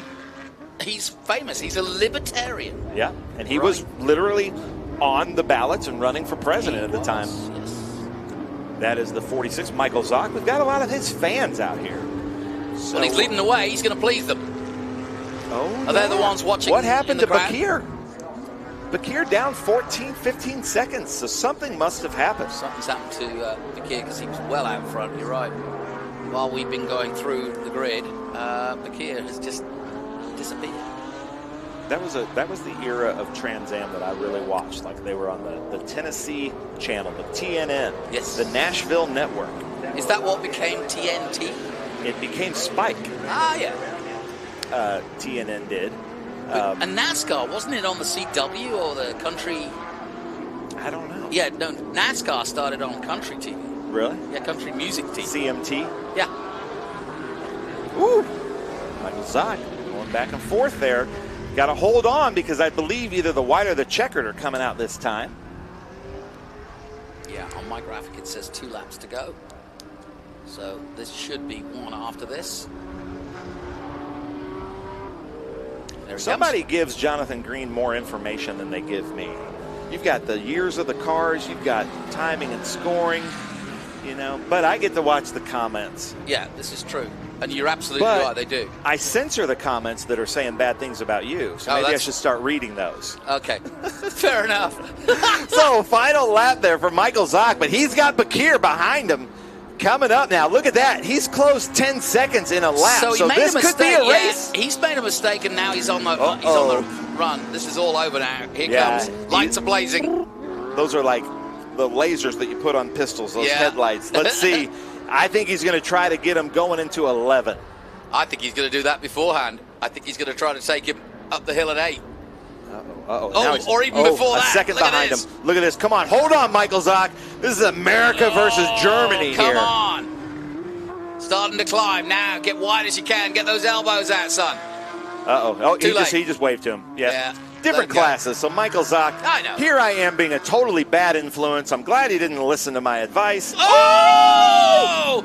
Commentators blight. Gosh. Ben Sissel, final lap of the final race of the year. And he's given it. But now he's passed by another German car. Come on, Zock. That's a Cayman. You can get that. You should be able to get that by 12. But he had to get hard on the binders there and probably went a little bit code brown, did Michael Zock. Zock Paul, what a game. What a day for him. My gosh. Who would have thought? Woody Witchard, come on now. Let's see what you got. Because Michael Zock is, man, he's like, you know what? I'm just going to bring this thing in. Yeah, I think he's like, you know what, you can take that because he had it, and then Bakir went off there where we also saw Walter Reed go. Yep, that's exactly right. I think that's the dust. So Woody Witchard in a Cayman Stuttgart car. It's yours to lose, buddy. So the final few corners of the 2024 season. It's been a good one. Well done to Ben Sissel. He's been to every race that SVRA put all but on. 2. Bar 2. I didn't go to Indy and I didn't go to New Jersey because I was at Portland. Okay, can't do everything. Coming through 19 for the final time. Michael Zock is driving in honor of his father, Ray Zock, who passed away recently and was Michael's mentor. Oh, nice. Thank you for nice sending tribute. that. Thank you for that. And so, yeah, that's probably what he did. He's like, you know what? I'm going to bring this home in honor of my dad. That's nice. And he's still winning the race. He's still going to win Group 10 because we just had Woody Witchard win in our Group 10 GT. And then there is Michael Zock should win. Take the checkered flag. There it is. Well done. And Mustafa Bakir should come across the line in third. Yeah, Michael Zock won his class. Woody Witchard won his class. Bakir won his class. Yeah. And then let's see what we got in the stock cars. Here's Bakir. Is it going to be Nemechek, or is it going to be the Sam LeCompte, or is it going to be Kurt Vogt? Let's see. Who is it? I believe Sam LeCompte. Yeah. So Sam LeCompte in the stock car trucks. Beats Voigt. Yeah, he does just. Great battle they had, though. Awesome. Well, Jonathan, we're about 10 minutes away from the sunset. So we finished this just in time. Jonathan, I got to say, man, it has been so much fun. I know we're going to be in the booth again Look at together. that shot. Oh, yeah, that is awesome. That's from Ron there. Yeah, super Ron. But I have learned so much from you. It has been awesome. Can't wait to see learned you a lot again. from I you. listened to you, when you announced the other races. Oh, okay. Well, that's good. But thank you for being so patient with me. No. In my ADD and To help you with and, your and therapy. teaching me the things that I shouldn't say. Yep. It's always good to help with therapy. Woody wins a lot, Sir. Woody wins a lot. The sun is still up in the air, but we were very close to getting to sunset, I must admit. I think I said Ray Zock. It was actually Roy Zock.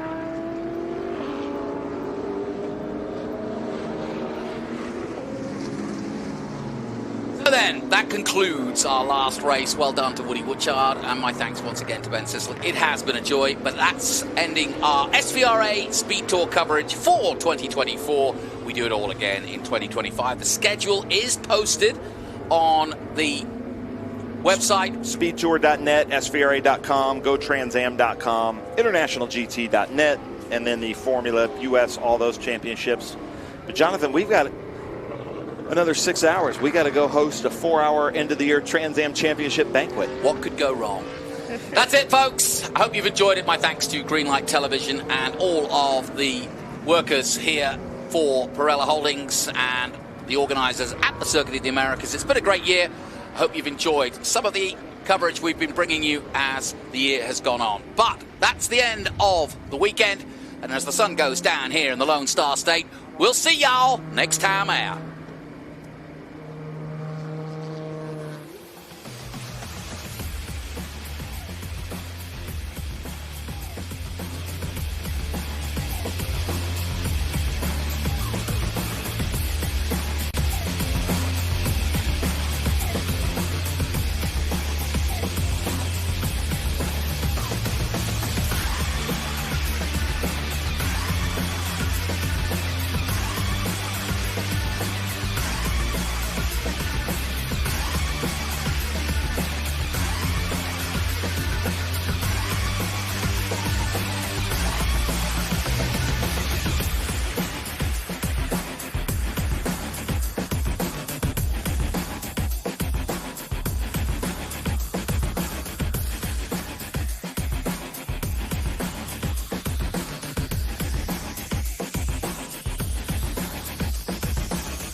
is, I totally feel like I'm a kid again when I get on my buzz bike.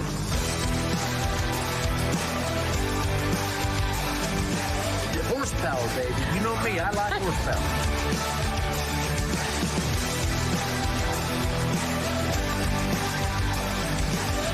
We no longer bring golf buzz bikes.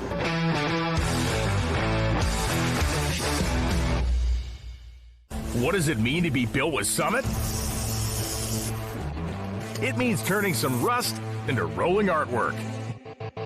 Built with Summit means you're making something that was already fast, even faster. It means that your project will be on the road or track long after you've bolted it together. And Built with Summit means you're doing it with in-stock parts, fast shipping, expert advice, and the best prices. Summit Racing Equipment. Let's build it together. SummitRacing.com.